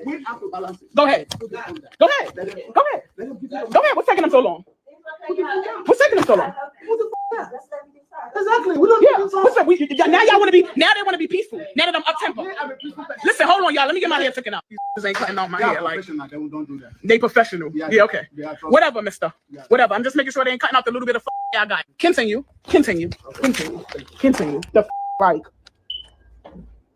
Hurry up. No, just calm down. I know you're meant to. I don't like you either. So it ain't nothing. I don't like you either. D-Zam. Boy, I've been waiting to show that to the family. What y'all think, man? This is one of the ones I got to fall back, man. What y'all think about all that? Okay, I seen the chat, by the way. I seen it. You see what we talking about, right? I mean, that right there was the antithesis of people being on the same page with us. That was the complete opposite right there. You see folks on there trying to call the police. Hey, we have a wild FBA woman. Somebody said in the chat, and it was absolutely correct. They're not used to women talking back to them. All right. They're not used to that. They are chauvinistic. They got extremely chauvinistic societies. They're not used to women talking back. So they feel they can do their women wrong. They can do their women wrong all the time. And y'all notice it's always a damn tether man, always inserting himself in something. I guarantee you a woman did that hair, and all you heard was the man. I didn't even hear the female in the back. He said, "You get to the back, Miss Fufu. I handle her." You see what we're talking about? This is how they move, y'all. This is how they function. We do never need to do business with these people. Too many times, y'all. Too many times for it to be just isolated. These are patterns based on behavior based on years worth of vitriol. And it all comes spiraling towards FBA. You never see videos of them doing that to the dominant society. And I don't care what form of business they're working. You mean to tell me the dominant society is not going that way with them? Yeah, the dominant society could do anything and they're okay with it. They're absolutely fine with it. Whenever it's a certified foundational Black American man or woman, you see little spiteful stuff. They did that on purpose. We're not going to play that game. We're not going to play that game, family. They did that on purpose. They knew exactly what they were doing. They knew exactly how they were going to do it. And they'll spite you and do that little sneaky stuff. It's that backstabbing culture.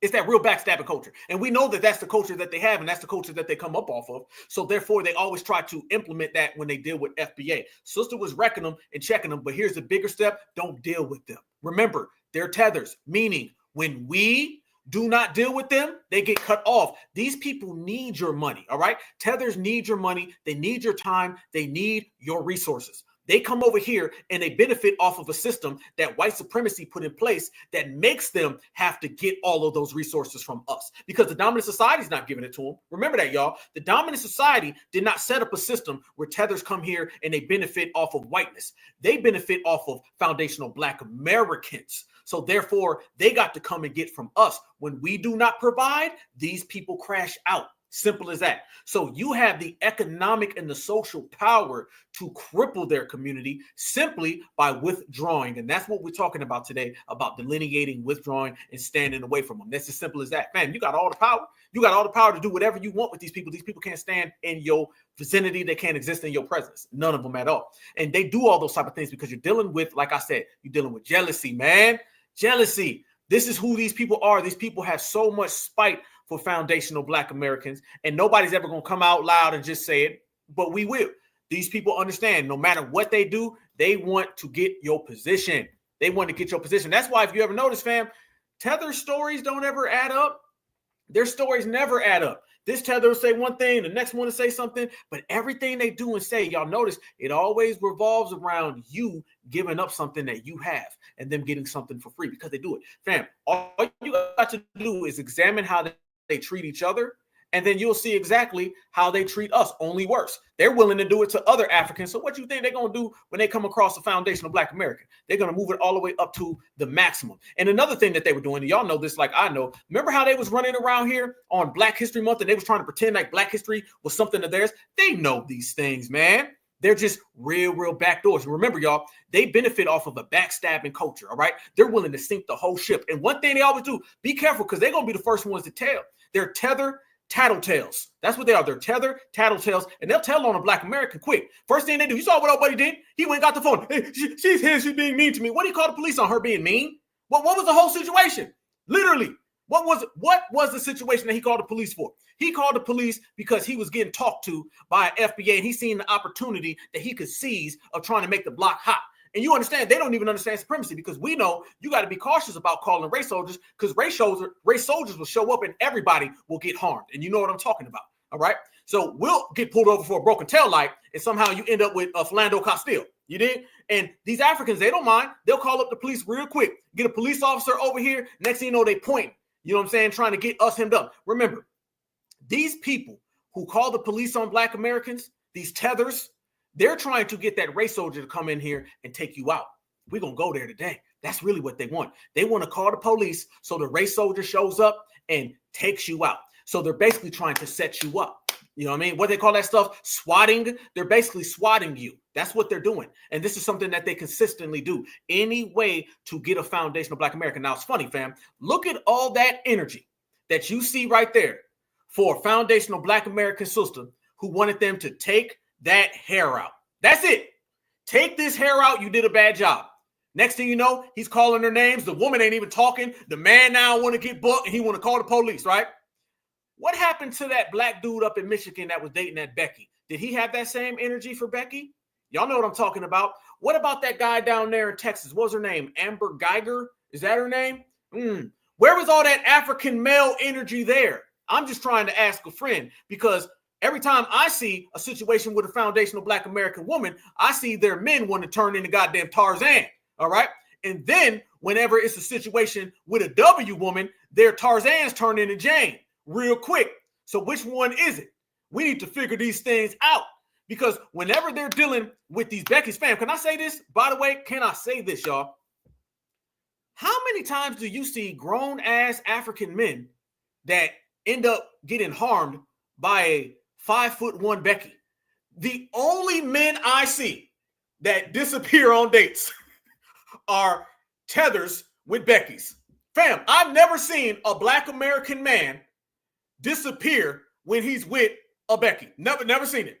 I've never seen it. I've never seen, fam. I want you to add everybody. I want you to think about Chad, Brad, Marcus, Jerome. Think about every man and think about how many times they get harmed or slapped up. And then compare that to the tether. A tether will disappear. They'll be like, has anyone seen Mr. Fufu? Last time we saw Mr. Fufu, he went on a date with Karen. No one's heard from Mr. Fufu in 7 days. What the hell? Typically, it's a woman that goes on a date with a man and then the woman doesn't come home. Not with tethers. With tethers, it's the tether man who goes on a date with the W woman and he don't come home. This is what you see most of the time. Whenever I see a situation, I don't see Black American men typically disappearing when they're with somebody from another race. I don't see it. And, you know, we got our COONs. However, it ain't as much as with Becky. Becky be having these folks snatched up. Snatched up. So again, where all that smoke go? Where all that smoke go? Because you was getting real buckified when you was over there talking. But yet when Becky come around, she be out here yoking you up by the collar. You see what I'm saying? It's always a difference of energy whenever the dominant society shows up, because that's who they want to be. You be out here having 1-800 missing tether, and Becky done snatched them up and threw them in the trunk somewhere. It's supposed to be the other way around. Everywhere else you see, it be women that disappear. Until you start dealing with a tether, then he disappeared. He be in somebody's goddamn basement, all right, with a sock in his mouth and some damn duct tape because he was letting her do it. This is what happens, y'all. Furthermore, this shows you, fam, that they want to get in on FBA culture. And a lot of brothers and sisters was calling it out. Brothers and sisters now are saying, well, hold on now. How come y'all was running around here trying to get in on FBA culture, knowing damn well you're flip-flopping? Watch this. Hey, man, let me say this real quick. I'm going to tell y'all what's the most funniest thing on TikTok right now. Africans trying to tell Black Americans what's their true history. That is the most hilarious thing. Ever since we come to find out who we are, that we're indigenous to America, it's been Africans making videos about we came from the slave trade and this and that. But what was y'all at doing Black History Month? I didn't see y'all saluting none of our people that did things in America for the Black people and for you too. I never see y'all celebrate Black history because y'all know y'all ain't us. Now that we're saying we're not y'all are mad because y'all was happy when we was thinking we was one of y'all, and then y'all could treat us like crap knowing that we wasn't y'all. But guess what? Checkmate. It's over with. Hey, man, let me say that part right there. That part right there. They done got a rude awakening. They thought it was all cool when they could tie us in. When they could tie us in, you seen a whole different type of tether.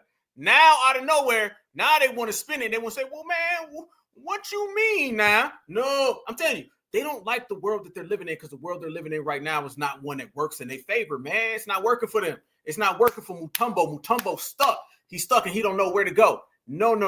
But I got even further, though. I got even further, fam. Check this out, too. Because brothers and sisters know what time it is. Brothers and sisters ain't out here falling for the shams.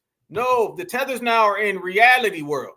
See, reality is something that they don't want to go to because reality doesn't fit them. They want to live in a world that Karen is going to bring them out on a date, all right? They want to live in a world that they're going to come over here and not have ashy knuckles. But we all know those knuckles are very ashy, all right? So you can't blame foundational Black Americans for being honest. That's one thing about us, man. It's one of our greatest traits. We're very honest people, all right? We're going to tell you to your face when you need to have a date with Loshandra, all right?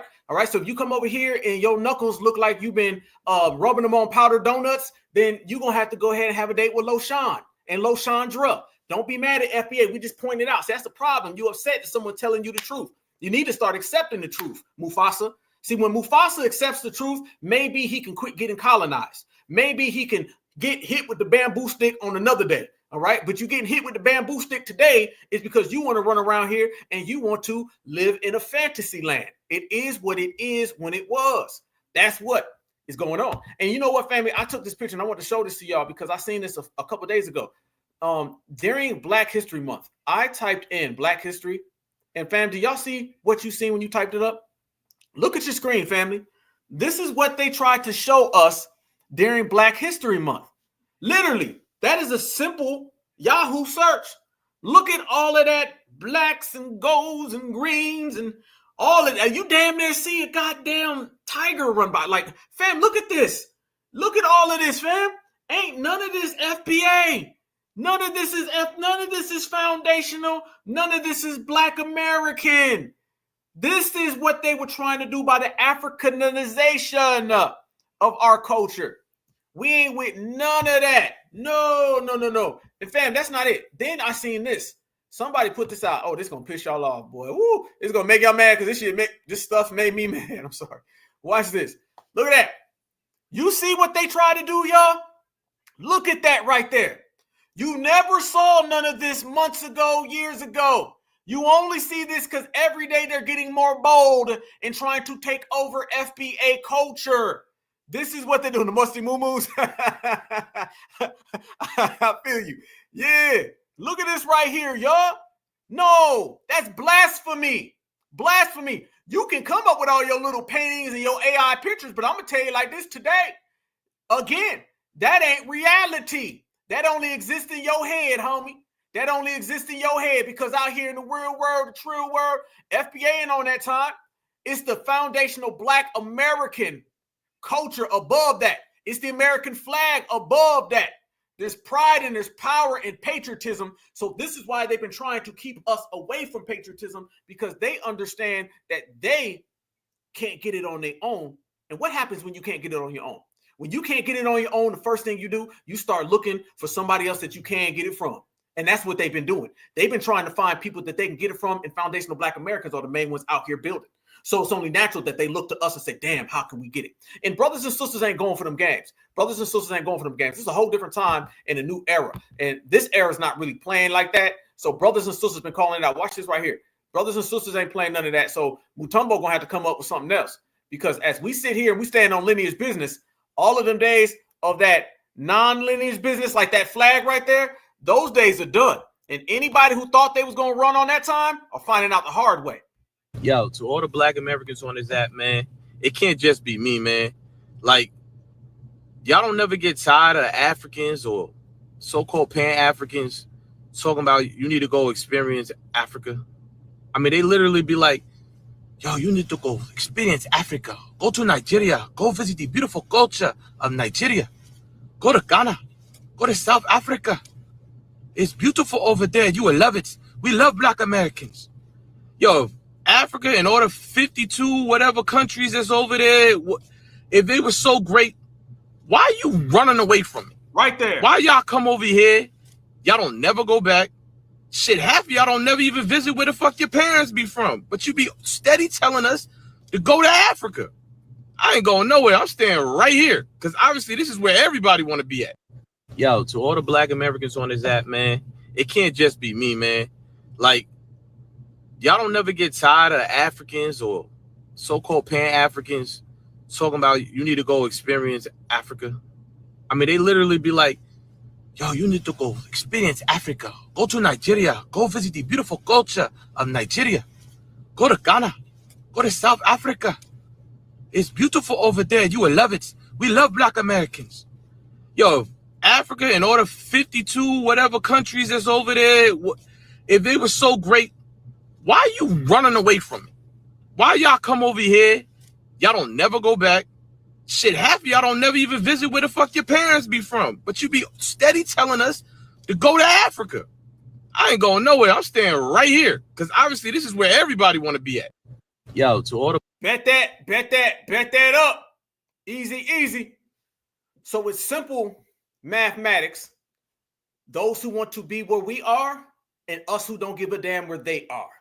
And that's why they are at the bottom. And they're the permanent class at the bottom until you get your act together, Mr. Mufasa. And when you get your act together, then you can come talk. Until then, you can't sit in the winner's circle. You can't sit at the big boys table. You just cannot. So family, we've been out here, as we say, delineating from everybody, real delineation, separation, letting those know that what we do and what we stand for and what we stand on is strictly business across the board. And delineation, again, is not something that is meant to give a damn about anybody else. Remember that, y'all. You can look at that delineation right there. Delineation is not meant to talk about somebody else. Delineation is actually, by definition, about self. We are focused on self. We are focused on our own. We have no time for others. So they try to make it like we're talking about them. Ain't nobody talking about you, Mr. Foo. Ain't nobody worried about you, Mr. Mutombo. You can think that foundational Black Americans are talking about you, but in reality, I know that's a place they have a hard time living in. Delineation is about us being on code for us, nobody else. And family, another thing that's been happening is, as we say, they want you to put down your American flag, because when you put down your American flag, they'll pick it up, right? We all understand that. You got to understand, foundational Black Americans, we have the power because we are Americans and we built America. So all of the power is right here with us, right?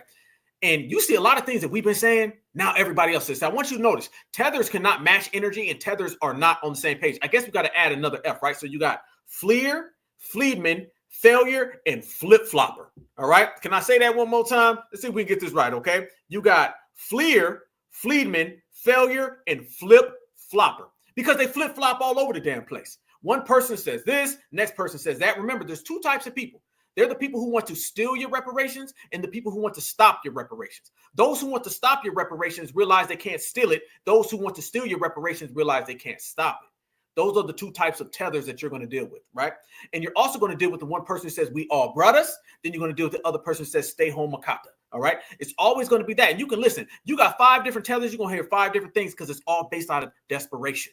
All right. When somebody says something and it's consistent, you know what it is. Look at us right here, Certified Black Society. Fam, we got a consistent message because we have a consistent goal and we have a consistent mission and we're on it. And we won't stop until the mission is accomplished. However, when you start looking at the diaspora, they're not just spread out in terms of the world. The diaspora is really about people being spread out politically, socially, and everything that's relevant. All right. Everybody else is on code. They don't even have a code. By the way, what is their word for being on code? All right. What's the word for sellout? They don't have terms. You notice, fam? You ask them what's a derogatory term for FBA, they'll give you 50 of them. Ask them what's the derogatory term for dominant society. They don't say dominant society. They don't say white supremacy. They don't even say colonizer. I told you, the majority of them agree with the colonizer presence in their homelands. They'll fight you. They'll fight you. Look at Melina over there in South Africa. Do you know how much resistance Melina gets for standing up for Black Africans in South Africa? Do you know how much? It's mostly Black people who fight against him. So fam, no, they don't have a word for supremacy. They don't have a word for colonizers. They don't have a word for on code. They don't have a word for sellout. You want to go down the list, COON, Sambo, buckwheat, tap dancer. All right. I say smuts. I say counterfeits. You dig? They don't have no terms that outline their sellouts. And let me tell you, if a community, as a matter of fact, I'll even take it further. If a community does not have a term, a word, or a phrase for their sellouts, then that means the majority of that community are sellouts. Yes, indeed. If you do not have a term that identifies and classifies your sellout community, your coon class, then that means the majority of your community is cooning. Yes, it is. Because if you were the majority on code, you'd have a term for the people who are off code. The fact that they don't have no terminology for people who do wrong, that means the majority of them are doing wrong. Easy work. If you don't have a word or phrase, lingo that highlights people who are bad, then that means the majority of you are bad. And that is exactly what you see when you look at all of the tethers. They don't have those terms. We have a term for everything, everything. And that's why they always want to stop us. They don't want us to say tether. They don't like that term because that term identifies their poor behavior, and they love being in stealth. They like doing things in a sneaky way. I told you, they're to the point now where they're indirectly begging. I never heard that before. I mean, damn, I heard people beg, but I ain't never seen somebody indirectly beg. That's as low as you get, right? But that's what they're doing. They're trying to indirectly beg, and they have no terms for their sellouts because the majority of them are. Again, let's say it. The majority of tethers, they love the dominant society. They don't like Black Americans. The majority of tethers are off code, and the majority of tethers, they are out here COON in what we would call tap dancing. They do that all day because that's what they're used to. That's the accepted behavior. Remember, y'all, in foundational Black America, the accepted behavior is Black empowerment, being on code with one another. In the tether world, the accepted behavior is being off code and fighting people who fight for empowerment. Remember that, y'all. We fight for empowerment. They fight people who are trying to push empowerment. They fight against empowerment. That's the difference between us and them. All right. We have a culture where the accepted behavior is fighting for Black American empowerment. They have a accepted behavior of fighting against people who want Black empowerment. That's what it is. So this is why there's a difference between us and them. And that's just another reason why they fall out. But look at this, fam. Speaking of that, y'all know how they've been trying to tell foundational Black Americans that immigration and migration is a Black issue. That's something that they're always trying to push on us. And we say, hey, we're not for that because it's been proven that doesn't work for us. And it's also been proven that these people do come to our countries. They do bring crime. They do drain resources. One thing we talked about last week, foundational Black Americans, we've never migrated. We've only expanded. These people migrate because a migrant or an immigrant, they come to places and they drain the resources, right? People who expand, we go places and then we create resources. So that's the difference. Foundational Black American freedmen are expanders, all right? The tether class, they are migrants and immigrants who drain. This is why the majority of countries that have mass influxes of immigrants, they don't want them there. And this is why they're having so much dialogue between these two, because they want to stop that influx. However, when we say that these people come to America, these people bring a lot of crime, they always put on a black jacket. Remember, they do a crime and it's all black people. So now we got to wear the jacket for what Mr. Tetherman did, right? But if they have some type of success, then they only highlight their country. Oh, Mr. Jamaican, Jamaica's so good. So they've created this whole situation where their dirt gets dumped on us, and anything they do that's positive, they get it all. That's the definition of a tether. Well, y'all remember I showed this over in Jamaica? The Jamaican prime minister, he over there sounding real anti-immigration. It's funny that when foundational black Americans say that these people come over here, they drain resources and they bring crime, you being so divisive. That's funny because the prime minister in Jamaica, he warned all of the Jamaicans who are being deported back to Jamaica, don't bring that damn crime over here or you will meet your maker. Yep. So it shows you again, Jamaicans, Haitians, Africans, they're far more divisive and anti-migrant than FBA is. And by the way, it looks like their prime minister, he been over there in that cake soap too. So damn, you got anti-immigrant, but pro-cake soap. There they go.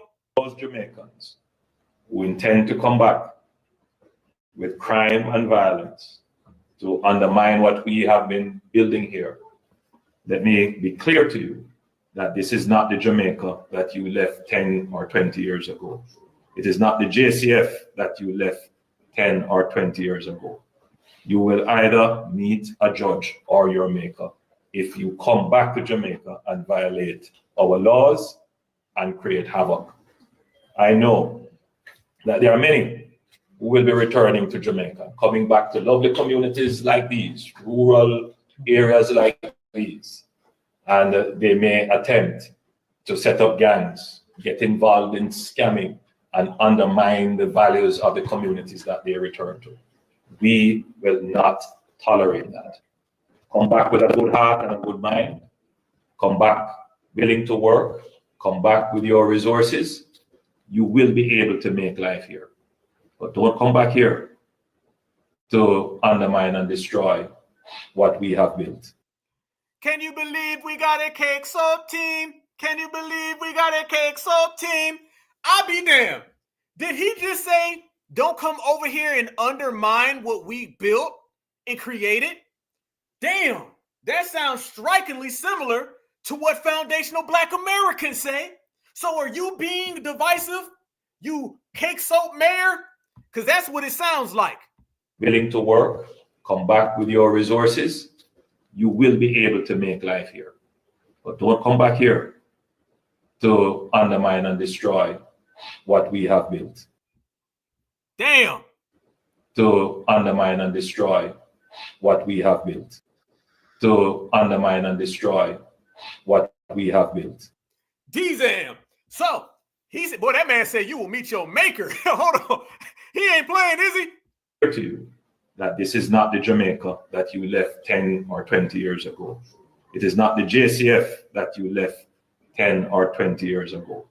You will either meet a judge or your maker if you come back to Jamaica and violate our laws and create havoc.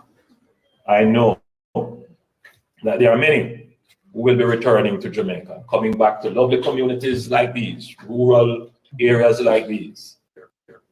But don't come back here to undermine and destroy what we have built. So maybe they have been sending a lot of people who practice crime over here. Damn, FBA been saying that. Maybe they have been bringing a lot of people over here who undermine the community. Damn, FBA said that too. Maybe they have been bringing people over that try to stop what we have built and created. So how come it's okay when Cake Soap Prime Minister, Mayor, Governor says it, but foundational black Americans say it, and we so bad and divisive? You know what? Because we ain't. We right here on the right path, y'all. Damn right, damn Skippy. So they're already bringing all that. And we know we could have told him a long time ago. See, he didn't have a problem when the people was coming over here into foundational black American communities. This is Busta Rhymes people. Busta Bust, why don't you go ahead and rap about that, homeboy? Why you over here busy trying to hate on foundational black Americans and getting locked up because don't nobody want to hear your whack ass rhymes, right? That shows you clearly that these people know who's coming over here. What he's really talking about, he's not talking about immigration and migration. He's talking about tethers. That's what it is. Because you could easily remove the term migrant, remove the term immigrant, and place tether in it. It would have fit picture perfect. Picture perfect. because that's what they're doing. That's that tether energy. Come over here, undermine what they created. Come over here and to undercut what someone else created, what someone else built. That's what is going on over there. So it's clear as day what he's talking about. And fam, little news flash for everybody. They have been getting rounded up, snatched up, and packed up ever since these mass deportations have happened. So who he's talking about right there, I'm going to show y'all who he's talking about. He's talking about Mr. Rastafarian man, who's a bad man, a bumperclot. And let me show y'all how it turned out for this bumperclot right here. Look at this right here. This man did not know English until them agents came and snatched him up. So when he's talking about crime in Jamaica, these are the type of people that have been coming into our communities, and now everybody knows what FBA's been known about. Snatch them up.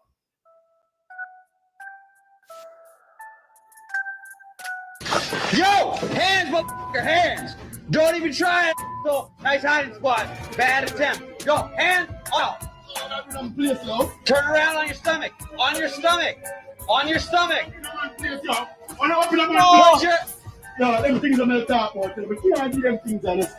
He's screaming. He's screaming. He said, "I not go back to Jamaica." Put your... Yo, them things I'm going to talk about, but you can't do them things on the start. All up and play some English, please, sir. Yo, and I soon find out English, yes? That me, I tell him. You know me? I don't know what the f*** you're talking about. Yo, man, a bad man, you know me? Me? Do I know you? Here. Do I know you? Yo, it's on my wallet. It's on. I know you. Yo. You're on the reach number, please. Reggie, you reach number, please. Talk to me now. Talk to me now. Oh, you speak English now. Hold on. Okay. He learned English real quick, didn't he? Real quick. He said, "I no speaker." No. They snatched him up. He's like, "No." Watch how quick he learns English, y'all.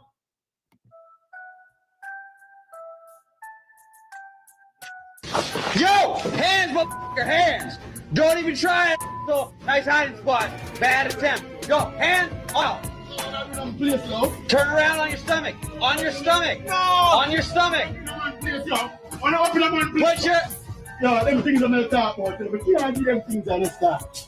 All up and play some English, please, sir. Yo, and I soon find out English, yes? That me, I tell him. You know me? I don't know what the f*** you're talking about. Yo, man, a bad man, you know me? Me?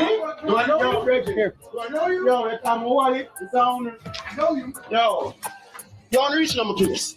Reggie, you reach number, please. Talk to me now. Talk to me now. Oh, you speak English now. Hold on. Okay. And that's the final picture right there. Our sister said he looked like a fed Tory Lanez. Yeah, he do. He over there looking like Tory Lanez. They done snatched him up. Yeah, easy. Boy, over there looking like Tory Lanez. Damn, that was funny. Fam, you see? Hey, they said the crime was over here and they want to talk that talk, and now you see it. Now you see it. So when foundational Black Americans clearly state that a lot of these people are bringing crime into our neighborhoods, a lot of these people are draining the resources, and on top of that, when you look at the statistics and they talk about the Black crime rate, the Black homeless rate, the Black assault rate, half of these are tethers. But since they put us all in the we Black thing, that all comes down on us. So this is why we delineate. We delineate for a lot of reasons. We delineate, one, is because they're not like us. And two, we delineate because we have to separate all of the dirt. See, delineation allows to keep other people's dirt away from you. All right. When you do not delineate and you're all locked in one, people put their dirt on you. Once they put their dirt on you, you can't get it off. You can't get it off because they look at the Black community. How many times have y'all seen that? To be a robbery, be kidnapping, to be drunk driving. And then it says Black man, Black man, Black man. And then you look at the goddamn hairline, and that hairline's not a Black man. It's going back, man. And it ain't us. And since it ain't us, I'm not wearing that. I'm not putting on the Jollof jacket. It's just not happening. I'm not putting on the jerk chicken jacket. Hell no. It's going to be some soul food up in here made by my foundational Black American family, or I don't want nothing to do with it. So no. That's not a Black man. That's a hairline going back, man. And that person ain't us. So we got to separate, we got to delineate based on multitude of factors, and there's a multitude of different communities that have to get this delineation. That's just what it is. And remember, delineation ain't about them. Delineation is about us. When I tell you how great we are, I don't give a damn how anybody takes it because I ain't talking to them. I don't give a damn how anybody feels because I'm not speaking to them. I don't give a damn how someone views it because I don't give a damn about them. It's all about us. It's about internal. It's about within ourselves. And since we're moving on that accord and we're moving and functioning in that way, family, foundational Black Americans have went to a new level, fam. We have leveled up. We have leveled up to the point, y'all, where now it's getting real crazy out here in the streets because people are coming, as we say, out of the woodwork, and delineation is a full-time thing. So is being on code. I always tell people, if you do not enforce your code, you don't have a code. And remember, everything that they try to do to you is to try to keep you disarmed. All right. When they tell you stop being mean, you're being divisive, fam. What's that really? Okay. Because you know you're not being divisive. So when someone tells you you're being divisive, you know what they're really trying to tell you? They're trying to disarm you. They don't want you to have the power of certain terms because with terms come behavior. With behavior becomes frequency and energy. So they're trying to keep foundational Black Americans at bay. When they say you guys are being divisive, they know we're not being divisive. Hell, they're divisive. By the way, being divisive is good. Being divisive is good because what I'm looking at right here, I'm looking at Mr. Bumbleclad Badman, who's creating all this crime. I'm looking at Mrs. Mufasa, who's running around here talking about foundational Black Americans and me and him. Yeah, I want to be divisive with them. You need to be divisive every goddamn day when you're dealing with each other. Family, somebody walked into your house and this individual is a thief or this individual couldn't be trusted. Don't you want to be divisive? Hell yeah. If somebody came around you and this individual is a full-time criminal, this person is out of bounds, this person is a backstabber, don't you want to be divisive? Divisive is good. And that's exactly what we are. I'm absolutely divisive with every goddamn tether. And to be honest with you, that's really playing in the game because I can't be divided from somebody that I was never connected with. Foundational Black Americans have been out here in the United States of America, minding our own goddamn business. Notice every single thing we do, we've done by ourselves. Foundational Black Americans were out here roaming the United States of America landmass before anybody showed up by our goddamn self. You want to talk about slavery? We was in the fields out here by our goddamn self. You want to talk about the maroon swamps and everything? We were out here by our goddamn self. So we are people who've done everything by ourselves. We're right here, New Black Media, by our goddamn selves. So everything we've done has been by ourselves. So how the hell can I be divisive from someone I was never connected with? We've never been connected to people, so therefore we can never be divisive to them people. In order to be divisive means you've had to been connected, and we ain't never been connected. So divisive is good. If that's what you want to call it what you want. You want to say it's divisive? Good. I'll be divisive every goddamn day and twice on Sundays because that lets me know that you know you can't come around here. And that's why foundational Black Americans are out here putting in that work. Certified. Check this out though, fam. Even more. We got more. Oh, we bubbling. Once again, y'all, these people have to understand that foundational Black Americans are not saving them. We're not saving them. We have on no capes for nobody. I don't even know where to find one, okay? But I'll tell you what I do know. I'll tell you that every single day you wake up, there's another community, and every single community has foundational Black Americans on their minds. And they out there with them goddamn deodorant sticks that they don't use, and they're out there with them damn tacos that they mad at foundational Black Americans about. Family, now you got the Black and Brown Coalition. And have y'all seen the Black and Brown Coalition popping up? The Black and Brown Coalition done popped up out of nowhere, and they're trying to get foundational Black Americans on board and trying to get foundational Black Americans to save the day. They still trying to do that, y'all. They still trying to do that. Matter of fact, before I get to the Black and Brown Coalition, let me flip back real quick to Mr. Fufu. Okay, because Mr. Fufu has been out here real reckless. I mean, you can make a whole damn dissertation about Mr. Fufu. But one of the things Mr. Fufu does, y'all, they try to come up with fake narratives and they try to make our culture their culture, right? Let me go there real quick. I want y'all to notice this. Remember this person right here, okay? Remember this right here is a tether. All right, this is a tether who we've identified. This is the lady that's been running around here trying to get us not to classify ourselves as foundational Black Americans. Her main goal, and I know this lady, I've seen her before, Jam whatever, all right, Jam Tether, that's what she is. She's been running around here trying to get FBA to not identify as freedmen or foundational Black Americans. She wants us to keep the term African American. Notice, every single thing that she does, it says African American. We've been breaking this down. We've been exposing her for years. Family, this is why they want us to be African Americans, because they want to combine something that was never created. Watch this lie right here, y'all.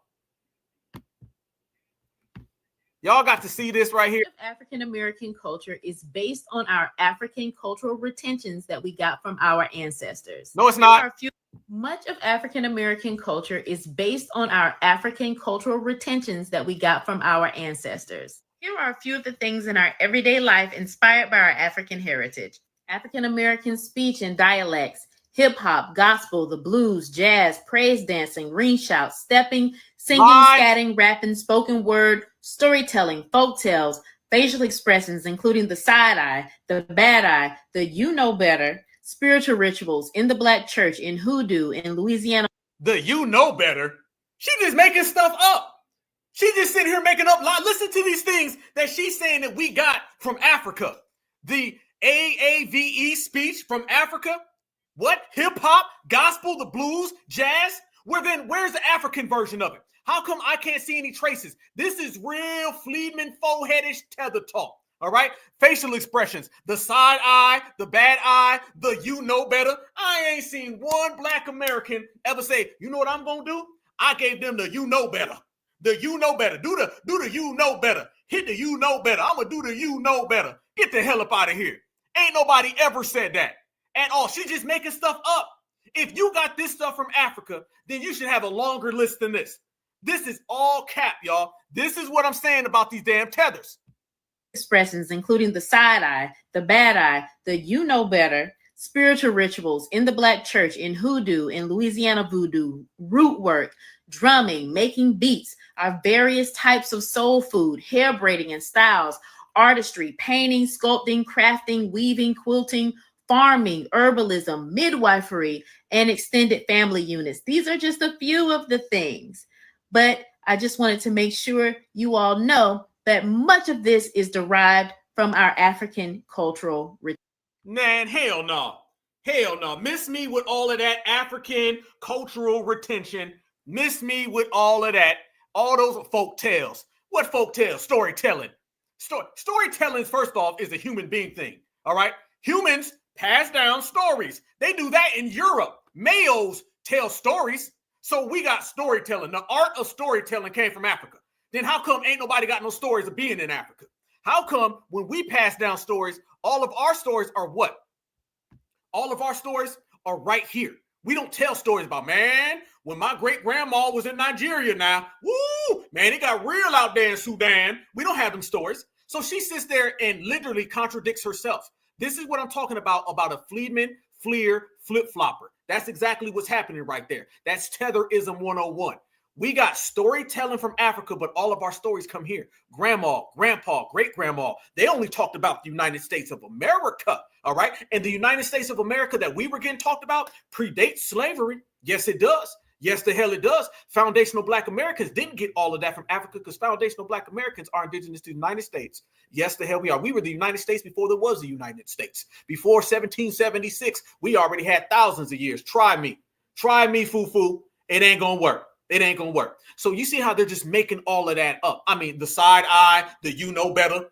I mean, you better come. That's why her brand is trash. That's why nobody listens to her brand. And she's been having these little secret meetings and stuff, trying to find ways to get us to not identify as foundationals, not identify as freedmen. I got the whole jam on her. We exposed her and ran her out the paint years ago. And that's why that brand is in the trash can. And that's why you're dealing with somebody who is literally a small fry, little. Because they can't come up with anything that's legitimate. Nothing sticks. And that's what they've been trying to do. Come up with a bunch of things that are not real. And that type of stuff right there, oh, that get ran out the paint fast. All right. I got a little 70-year-old that'll deal with that. All right. I know some 70-year-olds that'll handle all that. So she's going to have to step her game up talking about this. And that's another thing they do, y'all.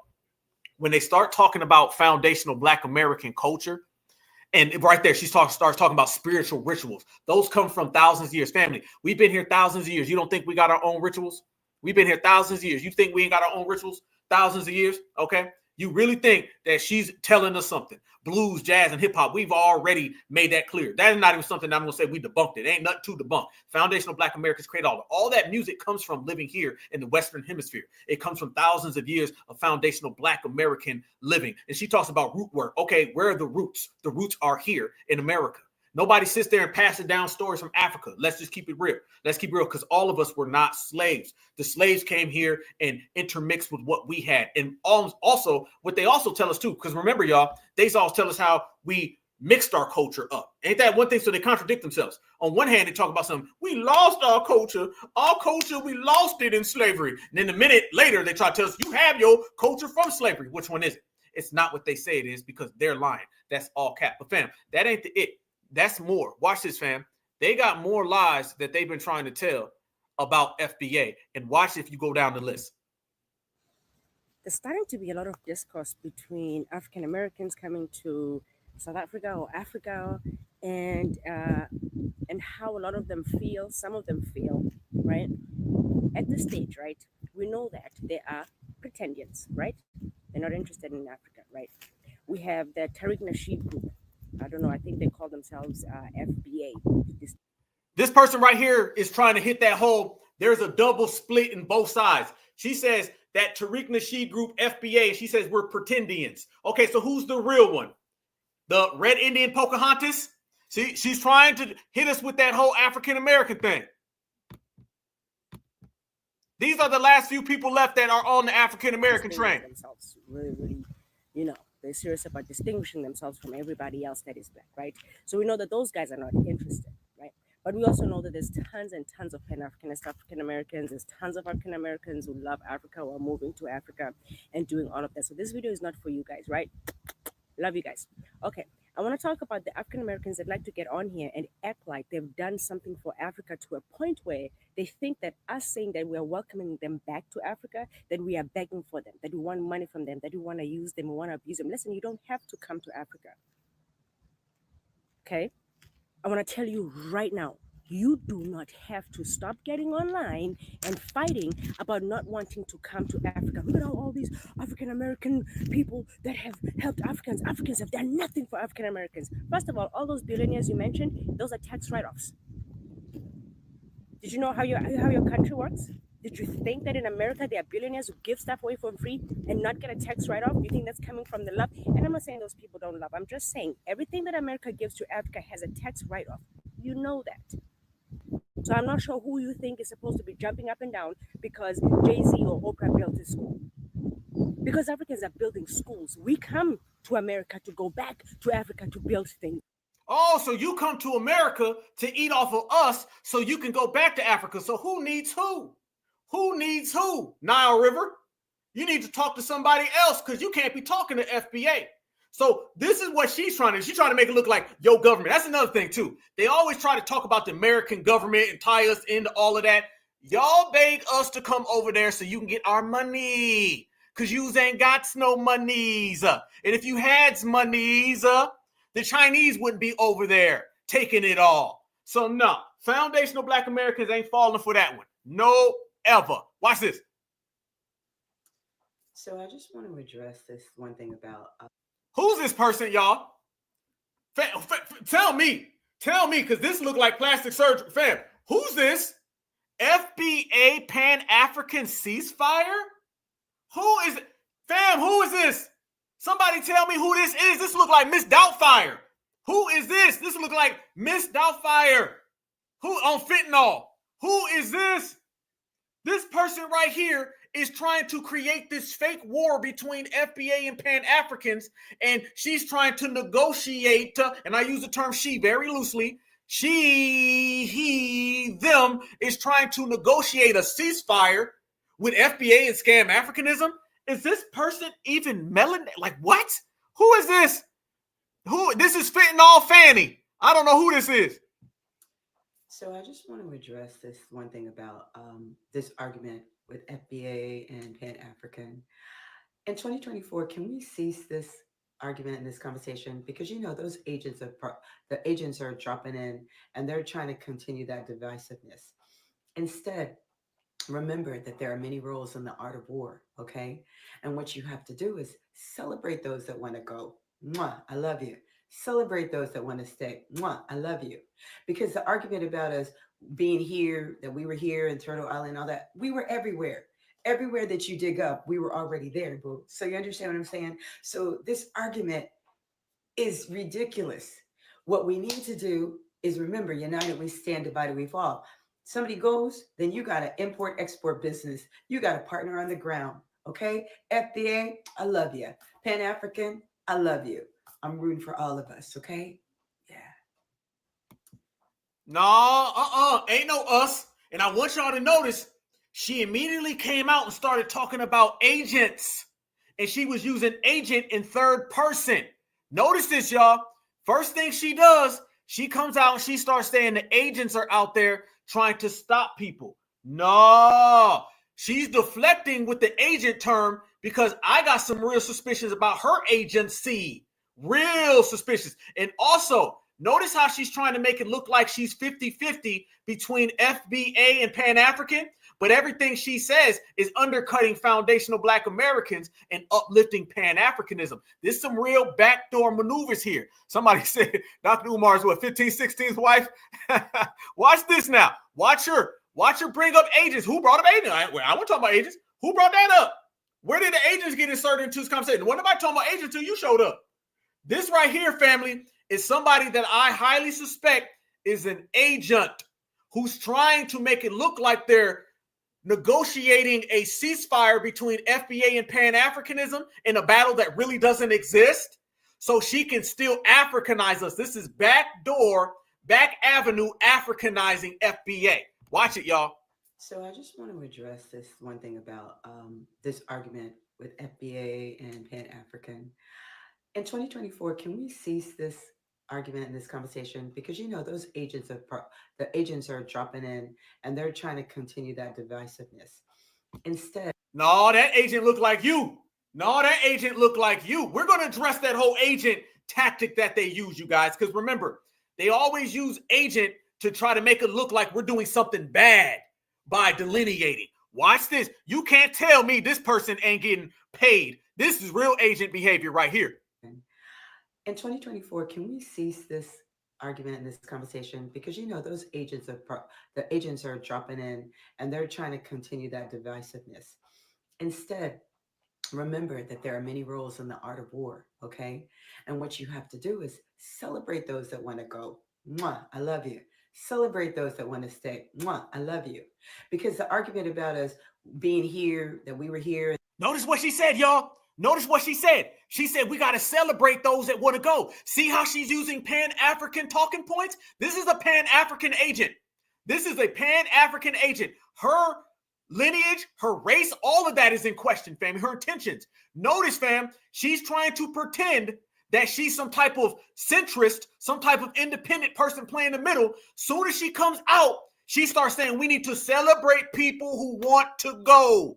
She didn't say we need to celebrate delineation, something that we're doing. She didn't say that we need to celebrate separation, something we're doing, lineage, heritage, and culture, the type of time we're on. Soon as she comes out, she starts praising and promoting people going back to Africa. This is a Pan-African agent right here. This is somebody who's trying to pretend to be a mediator, but in reality, they're an agent working for the scam African ideology so they can reduce FBA being lineage-based. Watch the words. To continue that divisiveness. Instead, remember that there are many roles in the art of war, okay? And what you have to do is celebrate those that want to go. Mwah, I love you. Celebrate those that want to stay. Mwah, I love you. Because the argument about us being here, that we were here in Turtle Island, all that, we were everywhere. Everywhere that you dig up, we were. Look how she threw that in. Now look how she tried to undercut our indigenous foundational nature. Because the argument about where we were everywhere. We were everywhere. Why are we talking about FBA being original? Because we were technically everywhere. Notice when people hit you with the we were everywhere, they're really trying to tell you Africans were everywhere. That is trying to make it look like it was Africans who are the original FBA, meaning that the ethno-genocide never occurred. This is all psych ops right here, family. These are psych op agent terms so they can reduce lineage base and they can elevate scam Africanism.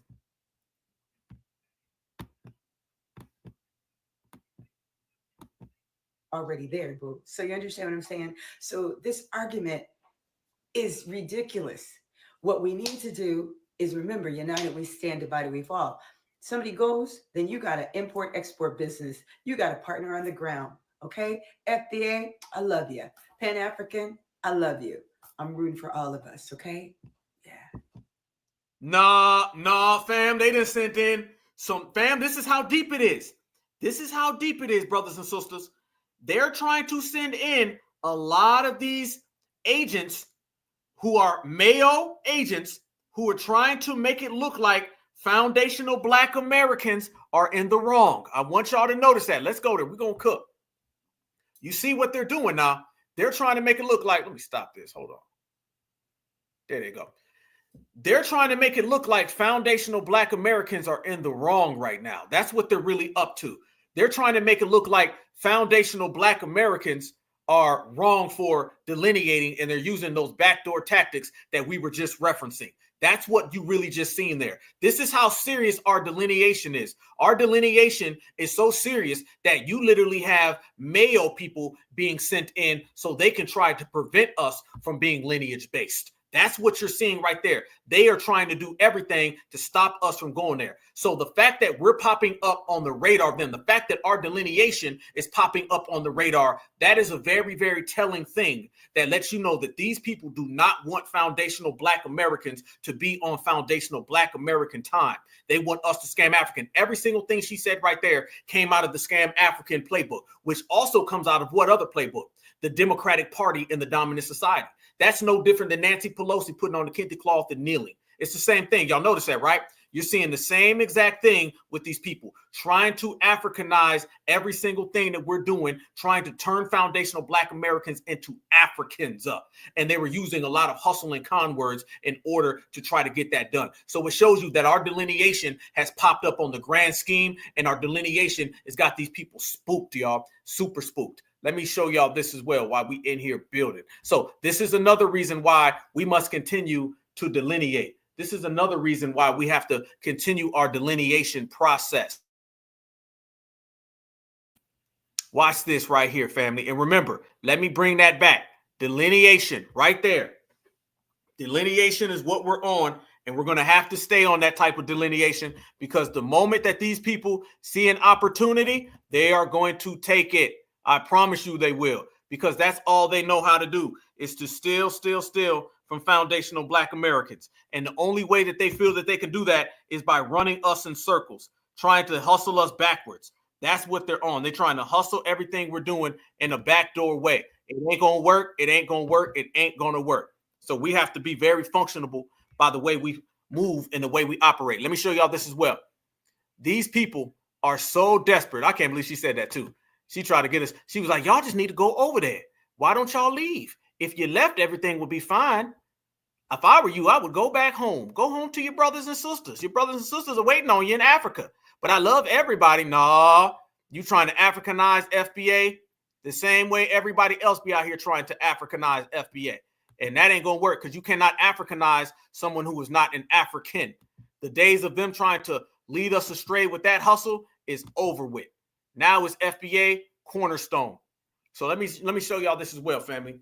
This is what I also want to show y'all. These people are coming over here and they're trying to drop off children, right? They're trying to drop off their babies so they can have a little baby real quick and they can get them some anchor tethers. Well, I found a story that came across my timeline about someone trying to pull that, and fam, it didn't work too good.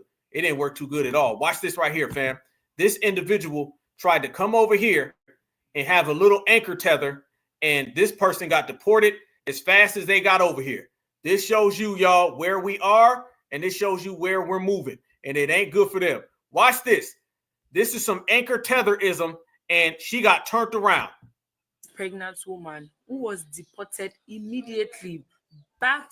Have you heard the story of this pregnant woman who was deported immediately back to Nigeria because she wanted to give birth in the US? Let me gist you. So this woman up here was pregnant, and 2 months into her pregnancy, she decided to book a visa, but waited till 9 months before she traveled. Initially, she wanted to have her children or her child in the US. So she went ahead, booked a visa, and waited till 9 months when she was heavily pregnant before she traveled. So she traveled with 9-month pregnancy to the US, and immediately she landed. The officers there, upon her arrival, saw that she was heavily pregnant, and they were like, what? This is your first time in the US and you are bringing this.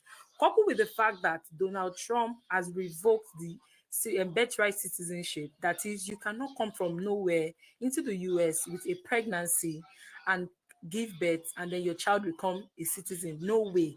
that has been revoked. So this woman, immediately the officials saw her, they detained her, asked her questions, and then she started crying because they told her they are going to deport her back to Nigeria. She started crying, and before you know it, she fainted. They rushed her to the nearest hospital, did check up on her, and when they noticed that she was okay, the next available flight back to Nigeria, she was on it and she's back to Nigeria. Donald Trump has stamped this, and nobody can come from nowhere to give birth in US. I thought the news was flying around. I don't know why she thought, probably because she fainted, they will have pity on her. They never had pity on her. They took her to the nearest hospital, did her vitals. When they were so sure that she was okay, the next available flight back to Nigeria, and she was deported. Donald Trump know the joke. Oh. Donald Trump is not joking this time around. It is well. Damn. That didn't turn out too damn good, did it? Damn. She thought she was going to come over here, drop a baby off real quick, and it was going to be all good. No, that didn't work out that way. She got deported. They said they sent that back, her and the baby back home. Hey, it is what it is. It goes to show you again, family, for the billionth time. Foundational Black Americans ain't y'all problems. Your problem is your position on the planet Earth. That's your real problem. The fact that you are in a situation where you're not doing for self, seen as international beggars, all of the above, everything that we broke down, everything everybody already knows, that is your real issue. And the more you try to dump that off on foundational Black Americans, the more you get bit by that foundational Black American cosplaying that you're up to. You cannot try to deal with us, act like us, walk like us, and talk like us, and then wonder why you don't get the results like us, because you're not one of us. It's as simple as that. But fam, let me show y'all this as well. More things have been popping up as we proceed. These people out here, and as we say, the desperation is on 100. The desperation is on the maximum right now. And that's a good thing. The more these people are desperate, the more these people are crashing out, the more they're falling out, the more we are, as we always do, standing on certified business. But fam, we talk about how they've been trying to run us with this black and brown coalition.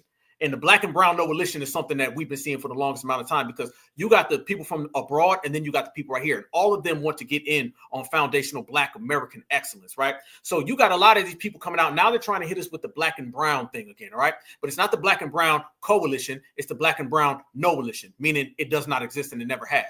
So now what you got is you got some people, mind you, a couple months ago, they were out here begging for foundational Black Americans to help them. Now they're out here trying to tell us that the black and brown coalition had a common path and a common history. They're always talking about a history that we can't account for. They're always talking about a history no one's ever seen. And they make things up and they start talking about these movements. Do you know Miss Selena came out? And Miss Selena is out here and she is trying to tie in foundational Black American culture with Hispanic culture so damn bad, y'all. And it is pathetic. Y'all watch this right here and you'll see that it's never been a black and brown coalition, only a black and brown coalition. Watch this. Do you know what I love about Black and brown people? Well, there's a lot, but one of the things I love is that even though we come from completely different places, historically our paths cross all the time. And throughout history, we have found ways to lean on each other. Whether it's Mexico opening its borders to allow slaves to escape and become free, or whether it's Martin Luther King Jr. and Malcolm X inspiring the Chicano movement. Our paths are so interlinked in such a beautiful stand of resistance that I can't help but always appreciate our unity.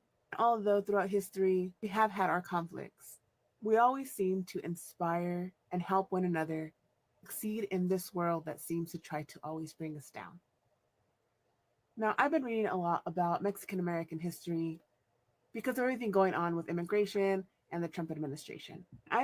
She pulls out a book nobody can account for, a book no one knows. All that is cap, y'all, all that. This whole thing where Black people ran down to Mexico and we were saved by the Mexicans, that was them trying to get in on slavery. They're trying to somehow say that they were the crusaders, the saviors. That ain't nothing more than taco savior. That ain't nothing more than a taco savior that they're trying to promote and push. We do not have a common path because everywhere foundational Black Americans went, they sat it out because they wanted to be W's. She continues to say how the civil rights era influenced their movement. And I ask, what movement? You weren't influenced. You were trying to steal because we build and y'all steal. Simple as that. Nice try, I Ms. love Gomez. how this spec gives credit to the civil rights movement for inspiring the Chicano movement. This is what it says. The Black Civil Rights Crusade left a powerful legacy. Almost every aspect of American life was impacted in one way or another. One of the most meaningful consequences of the Second Reconstruction was the stimulus it provided for other people of color to stand up for their rights. These included Mexicanos, who now initiated their own movement of self-awareness. So to my Mexicanos, don't forget that throughout history, we have relied on each other. And one of the most beautiful things that we can do is continue to unite and resist against oppression. Happy Black History Month. Do you know what I love about Black and No, Miss Alfredo, you better try again. brown people? Well, there's a lot, but one of the things I love is that even though we come from completely different places, historically our paths cross all the time. And throughout history, No, they don't. No, they do not. No, they do not. She sat there and just told you that we come from two different places, but our paths cross. How in the hell our paths cross and we come from two different places? This right here is the definition of tethering up. She's trying to tether in their backgrounds with ours. we have found ways to lean on each other. Whether it's Mexico opening its borders to allow slaves to escape and become free, or whether No, they did not. No, they did not. That's always been a lie. That has always been a lie. Fam, this notion that foundational Black Americans were somehow saved by them is all a lie. That's never been the case. Never at all. Foundational Black Americans were never brought in to be saved by any of these people. That's just them trying to get their way in so they could take what FBA has created. Watch this even further, y'all. it's Martin Luther King Jr. and Malcolm X inspiring the Chicano movement. Our paths are so interlinked. It's such a beautiful stand of resistance that I can't help but always appreciate our unity. Although throughout history we have had our conflicts, we always seem to inspire and help one another succeed in this world that seems to try to inspire and help one another. So now, family, notice how it starts off with how we influence them. 2 seconds later, now she's saying that they influence us. Hell, she said that we were inspired by them. So we actually got inspired by her community. You see, it always starts off with 20. 20 turn into 30. 30 turn into 40. 40 turns into 60. We skip 50. Then we work our way all the way through. Next thing you know, they're taking full credit for FBA. To always bring us down. Now, I've been reading a lot about Mexican American history because of everything going on with immigration and the Trump administration. I love... There you go. The Trump administration. Because, fam, that's what this is really about. That's really about the Trump administration. That's what it's really about. This has nothing to do with anything other than the Trump administration. She's trying to get foundational Black Americans to come save her. Whenever they start off talking all this stuff, fam, and then it eventually turns into Donald Trump, that means, fam, it's some political motives behind it all. And we already know what those political motives are. Those political motives are trying to get FBA on board with saving them. You can just see it. I told you, it is back avenue begging. It's backdoor hustling. They're trying to get FBA on board so we can help them out in their struggles because they can't get it on their own. Let me show y'all this right here because this is real crystal clear. And it shows you where these people are, and it's not where we are. It's never been where we are. They got a lot of back hustling that they think is going to work. But nah, none of the stuff that they're kicking is going to work because they just straight up and down know that they're capping. And capping is not something that's going to work around us. Never. Look at this right here. Check this brother out. This brother makes it crystal clear. This brother speaks about how they need to stop all these Dear Black People videos because the Dear Black People videos are really just tie-ins for them to get help from foundationals. Watch this. Address that 60%. When are we going to address the 60%? Because it does not make any sense that people have so much time to make Hey Dear Black People videos What's going on, Black people videos? Why are you not Black people videos? And somehow never addresses that 60% of Latinos that close the door on their own people. Because a lot of people making these same Dear Black People videos are the same people that voted for Donald Trump. A lot of the Latinos that are making these Dear Black People videos are the same people that voted for Donald Trump. A lot of the Latinos marching are the same people that voted for Donald Trump.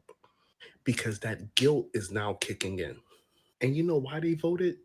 Because America is now trying to offer Latinos the same deal that they offered the Italians, that they offered the Asians, and that they offered the Irish. This is why they made a classification of white Latino. And you know who is eating that shit up? Latinos. Look for the lambonos in your community. And for those of you who don't know what a lambono is, it's pretty much an ass kisser. Because I can never be okay with my people, the same people who speak the same language, the same people that eat the same food, have the same cultural background. They turned their back on their own people, and you guys want to still stand next to them? Now, watch the response. You know that you're going to have some people from the other community that don't like hearing that. Watch this. This is why they made a classification of white Latino. And you know who is... There's also a classification that says non-white Latino or Hispanic. Because for the millionth time, Latino and Hispanic are not racial categories.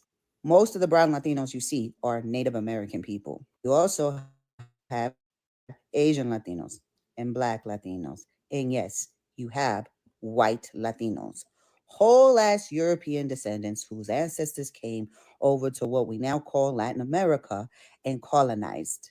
You know, the Spaniards, the Portuguese, and the French. We are also not one big culture. While our cultures have similarities, we are not the same.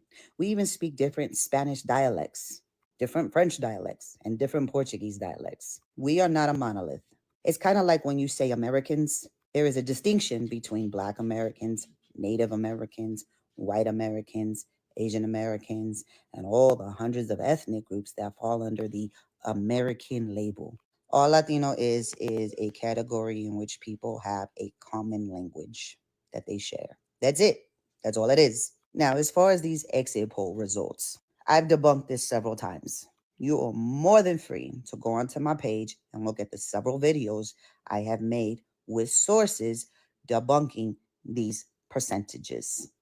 And if you can't take the time to do the due diligence to understand exit poll results and statistics, then you have no reason to complain when white people use the 1350 bullshit excuse when it comes to those FBI stats.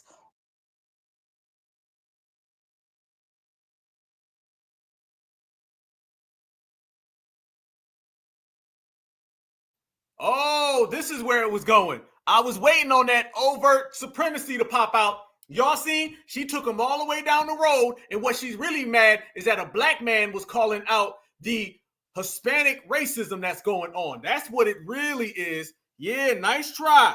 Nice try, Miss Gonzalez. This is what she's trying to say. She's absolutely positively okay with being next to the dominant society because that's who she wants to be. Yeah, she said Asian, Latino. She's saying all these things that nobody's ever heard of. Nobody's ever heard of. All of these excuses basically trying to say, well, we're all a big different melting pot. No. She's trying to let them off the hook. That's what she's up to right there. And she's really mad because it's getting called out. This goes to show you again about this false blacks and browns coalition that does not exist. It's clear as day, family. Just another hustle for these people to try to get foundational black American energy. And it ain't going to work. Furthermore,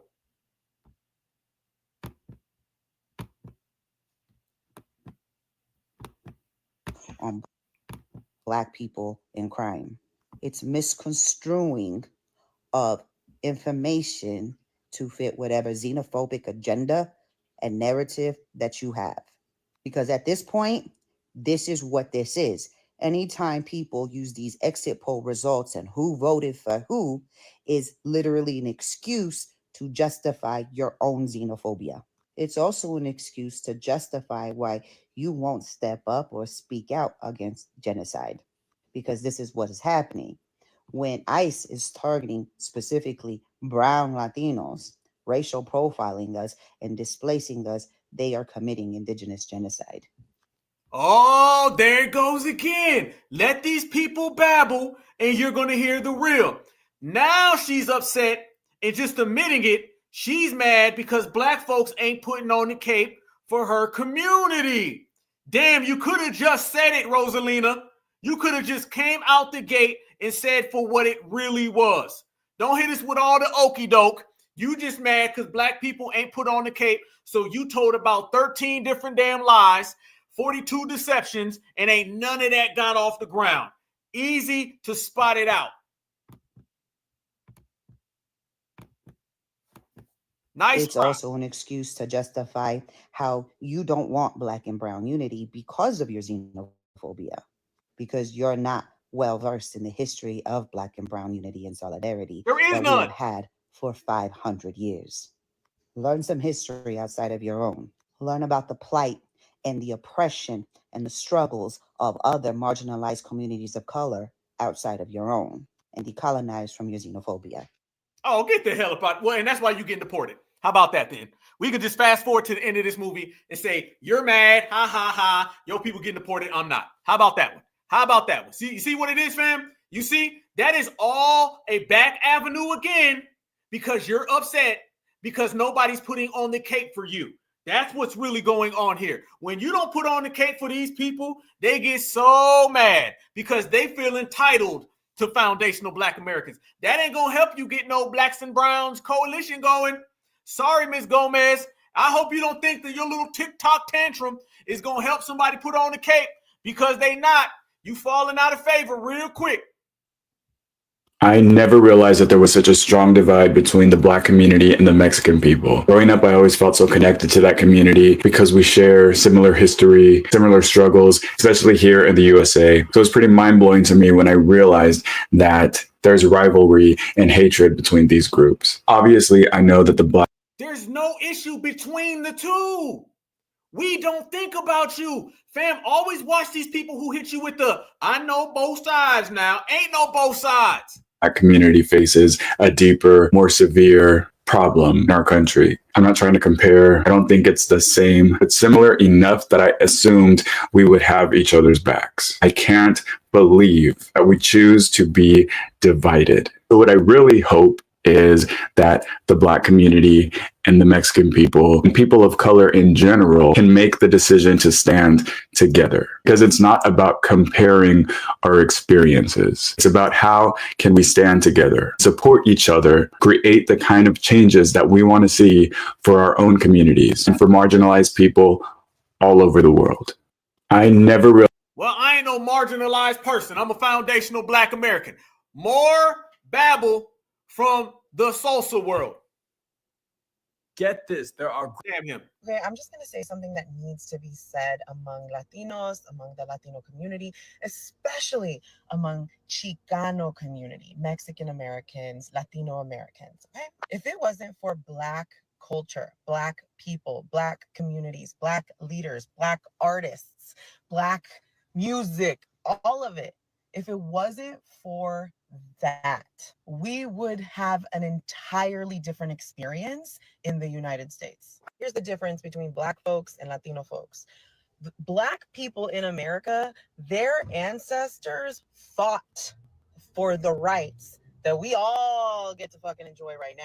So many Latinos act like white folks just decided to give Latinos rights, just decided to let Latinos vote, just decided to put laws in place so that you could buy property. If it wasn't for Black leaders, Latinos wouldn't even be able to bring their kids to a public school. We have a lot of the privileges that we have today because of the Civil Rights Act, because of the Fair Housing Act, because of Voting Rights Act, which for those of you Latinos who voted for Trump, you're welcome. If you are Latino, you better freeze. Fam. Oh man, oh man, oh man. Where do we go? I sense a lot of good cop, bad cop going on here. That's what I'm seeing right here, family. Though she's saying things that we all know is true I'm sensing some good cop, bad cop. And we got to be careful with these Dear Black People videos, because a lot of these Dear Black People videos, one person comes in and they're talking all this nonsense and they're all mad and they're all angry and aggressive. And then you always see the next person who says, we are racist. We do need to stand by the blacks. The blacks is so honest now. And if it wasn't for black people, we would not be in this position now. I'm skeptical about that as well. I'm going to be real with you, fam. I'm ultra skeptical about the people who come in and I feel they're playing cleanup. That's what I feel. Because notice now, they not telling us nothing that we don't already know. Tell us something that we don't know. And then why don't you make this video and call out the dominant society as well? You notice she dancing around them. She dancing around the dominant society. She's not really going in on the dominant society. She's leaving that kind of on the table. You feel me? This is what the dominant society does. This is a dominant society tactic. And remember, wherever you see the dominant society puppets, you're going to see a reflection of them. She right here is telling us something that we already know. That's what she's really telling us. And I believe she's saying that so she can play what? Both sides of the argument. That's what she's really trying to do. Better recognize the gift that we were just handed from Black people. So it actually makes sense that more Latinos voted for this president, because you didn't have to work for the rights that you were just handed. And don't worry, I will be... Stop. Notice how all of these Dear Black People videos have Donald Trump in them somehow. Y'all notice that? Y'all notice none of this is coming from a place of sincerity and it's just about the facts? Y'all notice that, right? She's not just talking about the facts. She's not just talking about the truth. She's throwing in a bunch of, well, Donald Trump. The last person talked about Donald Trump. The person before that talked about Donald Trump. Every single one of these Dear Black videos, they start off about black and brown friends, black and brown relationships. About halfway through, you know they're going to drop a Donald Trump reference. They're going to drop a Republican reference. You know every one of them. So we got to ask, is this really about you defending Black Americans building this country and providing the opportunity for your people? Or is this another backdoor avenue to try to get foundational Black Americans to vote Democrat so the Democrats can open them borders back up for your people, Mrs. Gomez? Nice try. You don't get past certified Black society, and we in here about 1.5 thousand deep. Checkmate. Talking about immigration too, but for right now, I just want to give Black people their flowers. We don't need them. Black artists their flowers. I want to give Black culture their flowers, because if it wasn't for them, I would not be who I am. Happy, beautiful, beautiful Black History Month from this Latina and most Latinos that have... Oh, notice she said in most Latinos. So now you see how she's trying to say, most of us feel this way. Most of us is your friend. Notice that, family. I hope y'all caught that. Fam, there's always some type of snake tactic when you're dealing with these people. Everything has some type of catch. There's always a catch to it. She had to throw in, at the very end, by the way, she had to throw in much respect for most Latinos, because we mostly feel good. We're not mostly anti-Black. We're not mostly anti-FBA. We're not mostly dominant society sympathizers. We're not mostly trying to get brownie points. Just a few of us. All 7 of them are bad, but the rest of us are good. This is how you got to watch the good cop, bad cop, overt, covert, informal, formal, direct, and indirect. It's going to come at you from a bunch of different ways, but they can't get past us because we are too certified for that, family. You notice how she threw that in there at the end. Notice how she dropped the Donald Trump reference as well. That lets you know she's coming from a place of save us from that right there happening. That's what it's really about. She wants to be saved, and they understand, y'all, that in order to get saved, they have to get Black folks somehow back on that plantation. That's what it's about. Remember, y'all, that plantation is not just affecting the Democrats, it's affecting everybody who benefited from the Democrats, including this woman right there. I got another one, y'all. Look at this. Watch this now. Now you're going to have a tether, a melanated tether. I'm not sure if she's Jamaican or African. Watch her come out there and she starts talking about the black and brown community. Fam, they out here thick. My fellow black and brown communities, now is the time for us to unite. Together, we are a force to be reckoned with. I know many of my 92% Black queens have chosen to move in silence, but we cannot afford to sit this one out. This administration isn't just targeting Hispanics. It's also going after Black communities, including African immigrants who are facing mass deportation. The rollback of DEI programs directly impacts us all. We need more voices speaking up. There goes another Donald Trump reference. This administration, DEI, family, none of this is coming from a place of true unity, true solidarity. These people don't give a beep about FBA creating this country for them. All that is another tactic to try to trick us. They can sit there and talk about our ancestors, the Civil Rights Act, and it's here to make you believe that these people got our back. In reality, y'all, this is about anti-Donald Trump.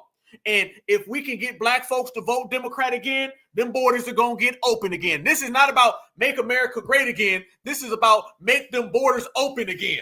That's what this is right here, y'all. So now they went and got them the melanated tether to come and help out the Latino tether. You see what they doing? Just saw a video of a Black American guy talking to two African guys. He was saying that they cosplay Black African Americans all the time. And they like, but y'all take from us, y'all take from us. And the guy... It's time for some real facts, y'all. Gotta cut him off and read them because he's like, what did Black America ever take from y'all? We got put over here.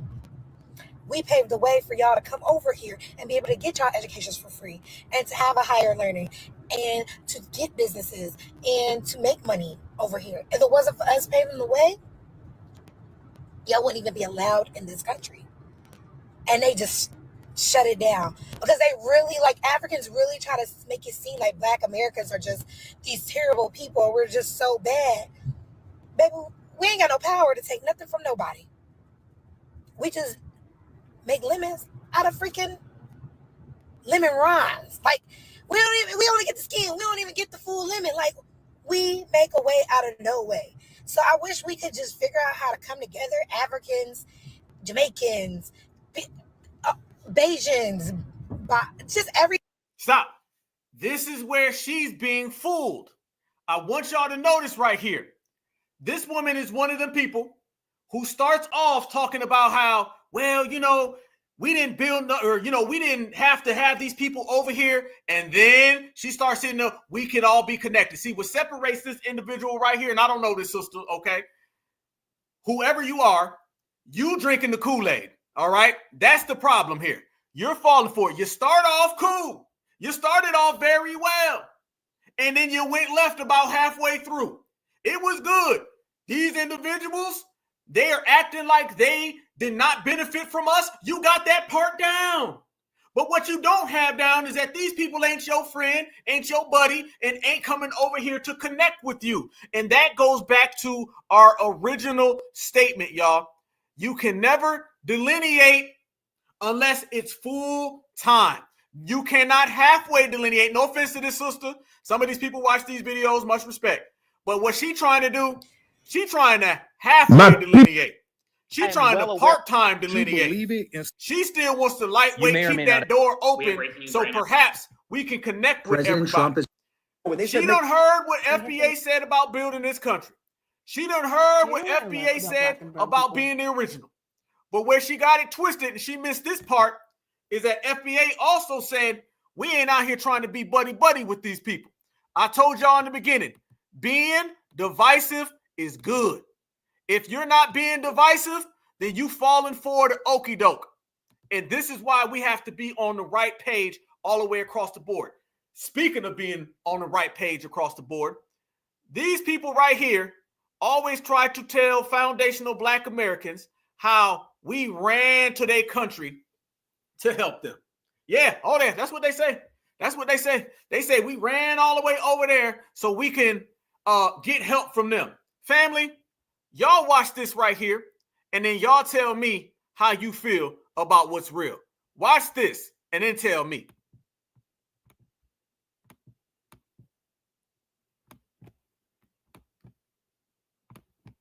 Any goddamn day. Hold on. Just want to Here we know go. why you white Mexicans always trying to take credit for what the brown-skinned people do. Who welcomed the slaves? Brown people that look like me, not you. Not you. When y'all came here and integrated into our neighborhoods, you came as white people. You fought for that since 1930. So I don't know why y'all trying to make it seem like to my people that y'all been browning down with us. Y'all ain't been down with us. I'm a 9 tray baby. I remember the riots in middle school between blacks and Mexicans. Ain't no damn black and fucking brown. Black people are brown. Hello, do you see my skin color?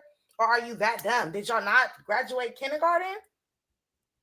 Black is a status. Ain't got nothing to do with my skin color. But please, stop making it seem like y'all welcome slaves. Like y'all are so kumbaya with my people. Y'all not. Like, stop. Ain't never been black and brown. Y'all only use Tupac when it's convenient. Just want to know why you white Mexicans always trying to take credit for what the brown-skinned people do.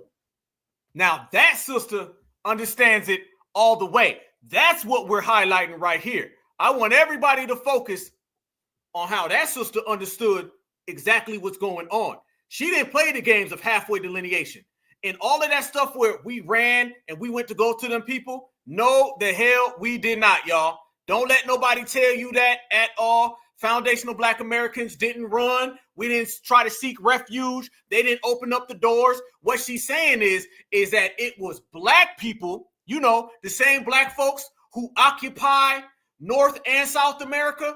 That's where the black folks from North America went to other black people. They didn't run to no W Chicanos. They didn't run to the blacks and browns coalition. Ain't it funny how they don't even acknowledge the black people down there until it comes into we saved y'all? That's what it is. That sister is absolutely on point. Who welcomed the slaves? Brown people that look like me, not you. Woo! Not you. When y'all came here and integrated into our neighborhoods, you came as white people. You fought for that since 1930. So I don't know why y'all trying to make it seem like to my people that y'all been browning down with us. Y'all ain't been down with us. I'm a 9 tray baby. I remember the riots in middle school between blacks and Mexicans. Ain't no damn black and fucking brown. Black people are brown. Hello, do you see my skin color? Or are you that dumb? Did y'all not graduate kindergarten? Black is a status. Ain't got nothing to do with my skin color. But please, stop making it seem like y'all welcome slaves. Like y'all are so kumbaya with my people. Y'all not. Like, stop.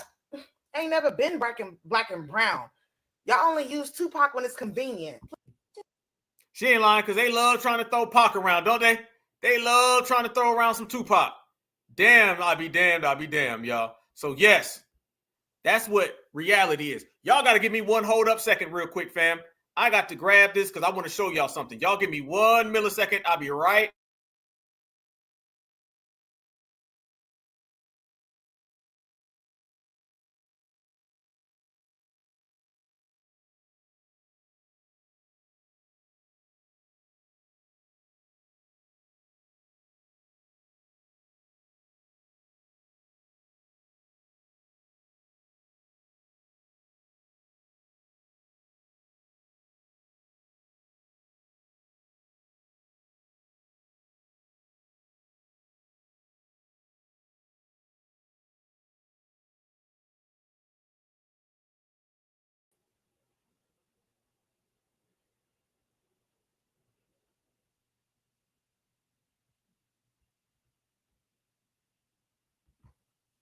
There they go. Y'all know they was trying to mess with something. I got some even more stuff to show y'all, fam. There they go. Appreciate y'all holding with me. We rocking. We live. Let's go.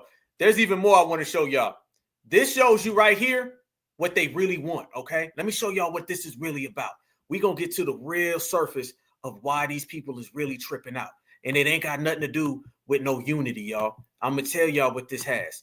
This has everything to do with what I'm about to show y'all. Whenever they hit y'all with all this, we's all friends and we's all family, no. It has nothing to do with family, has nothing to do with friends, it has nothing to do with anybody coming to save, but they saved us. The hell out of here. You can't save yourself in 2025. What makes you think you saved foundational Black Americans? Hell no. You out here getting deported left and right and then got the nerve to say, man, we helped y'all. No, you didn't. But look at this right here, y'all. This shows you what this is really about. And what this is really about is not what they're claiming that it is. Here we go. Here we go. Watch this. One time for your mind. Y'all want to see what all this come help us black people is about? Well, y'all about to see in a crash course what it's about. Watch this. To take me, they're going to take me, as agents arrested her outside her home in El Monte Monday. I just feel alone. I feel lost. Her 21-year-old daughter, Citlali, unable to walk, had to be carried out of the car to talk to us about her brother and mother. She's just a great mom. Her mom has been by her side ever since she was diagnosed with chondrosarcoma. It's a cancer of the cartilage of her leg bone. She was diagnosed about a year ago. Without her, I don't know how I'm going to get treatments. Her mom was her caretaker and her emotional support, and her brother Jonathan was the primary provider, paying for rent and food. Citlali, a U.S. citizen, says agents told them Jonathan was the target of the arrest. He was convicted of a crime more than 12 years ago. He already did his time for that. He went to rehab. To know what type of crime. Where's the warrant? The family demanded to see a warrant for Jonathan. Do y'all want Miss Sanchez to come back? Do y'all feel Miss Sanchez should get a pass, y'all? Do y'all feel that lady right there, Miss Gomez Selena? Do you feel that Miss Gomez Selena deserves a chance to stay here in America? Y'all see, bye-bye, boo. Y'all see exactly the type of games that they're trying to play, right? That's what all of that was about. All of that talk was about trying to get us to save them, all right? That's what it is, because they know things are getting real in America. They're out here interviewing people. Much respect to the child, much respect. But how many times do they interview Black American kids when our families are being broke up?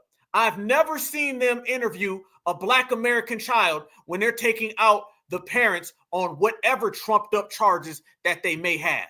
They're out here trying to get the tears. Now here come the tears, everybody. I want everybody to know. Now you're going to get what we already knew, like the first Trump administration. Here come the Real tears. Lawyer Reacts. Everybody comes out and they say, well, that's not fair. They shouldn't have did that. Remember now, they never do this with FBA. When it comes to foundationals, oh, you got to go, you got to go, you got to go. But now with this, they interview kids. We see what they're really up to and how they're really trying to maneuver. We are not going to go for that. If you break the law, like they tell us, if you break the law, you're going to have to go. Do not come and start talking about all the personal issues in the family, because we done had a lot of personal issues in the family and they never seem to care about that. Why are they mad? This is why they're mad. This right here. Watch this, family. This is why they really are upset.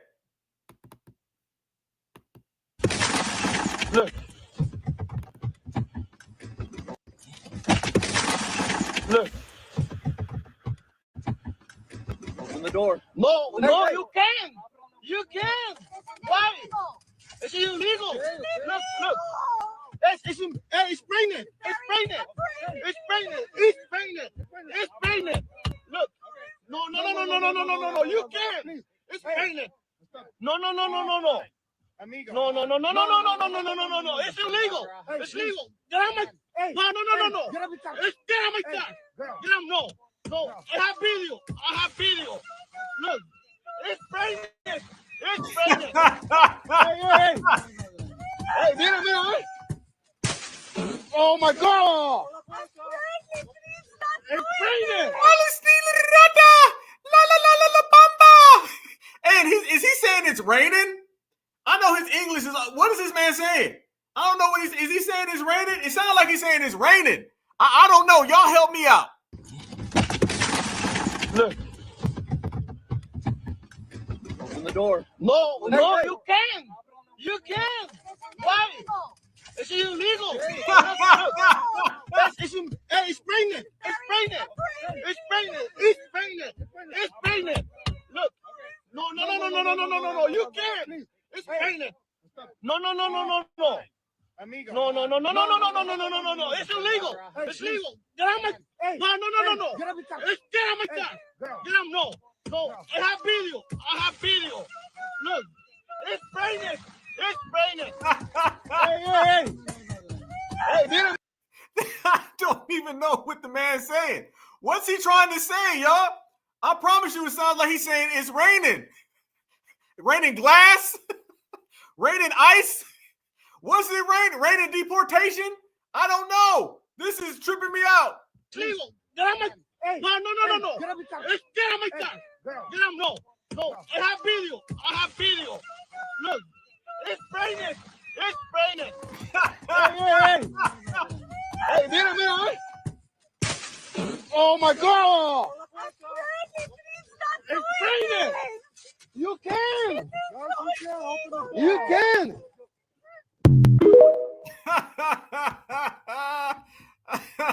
It's raining. It's raining tacos. It's an ice storm. Damn. It's raining. Get out of here. But fam, that's why they mad and that's why they upset, okay? That's why they're mad and that's why they're upset. There's no such thing as a black and brown coalition. There's only a black and brown no-alition. No meaning it doesn't exist. No meaning it's never happened. And no meaning there's never been one. That's what it is. They can try to run around and associate foundational black Americans with their struggle left and right, but it's never going to work because foundational black Americans, we know exactly what we're on, and foundational black Americans know exactly what we've done, and it has nothing to do with them. They were all mad because they want us to save them from Donald Trump. That's why all their Dear Black People videos, they all had Donald Trump references, and nobody's coming to save them, so they better go ahead and pack up and ship out. And family, when we talk about packing up and shipping out, it's about to get extra real in this field out here. And what do I mean by that, y'all? I'm going to tell y'all what I mean, because I believe a lot of y'all already seen the news, and some breaking news came down the pipe today, and it's real, and it's getting even better. Let me show y'all this right here, if I can pull it on up, y'all. Check this out. It's lovely right here in the United States of America. Man, I love being a foundational black American certified all the goddamn time. Look at this right here. I'm going to show y'all. First and foremost, let me show y'all what things are really hitting for in the good old USA. And when I say what things are really hitting for, things are hitting on another level. I mean, we are experiencing some real true times, things that we never thought were going to happen, but they are happening. They're all happening, and they're happening all simultaneously. Here you go. Watch this right here, fam. Y'all tell me how y'all feel about this right here. Because, fam, I'd be damned if this didn't just happen this week. Y'all know, a lot of y'all, we spoke about this previously on previous episodes, but now it's actually going on. How do y'all feel about this? We have by the thousands now. I took them out by the thousands, and they now are coming back in by the thousands. These people, what they've done to our country, I can't even believe it. I will invoke the Alien Enemies Act of 1798. That's where we had to go. To target and dismantle every migrant criminal network operating on American soil. We will call it Operation Aurora. We want to pay tribute to Aurora, Colorado. The governor there is a radical left Democrat. He is petrified. The guy doesn't want to walk out of his mansion. Criminal network operating on America. I can't even believe it. I will invoke the Alien Enemies Act of 1798. That's where we had to go. To target and dismantle every migrant criminal network operating on American soil. We will call it Operation Aurora. We want to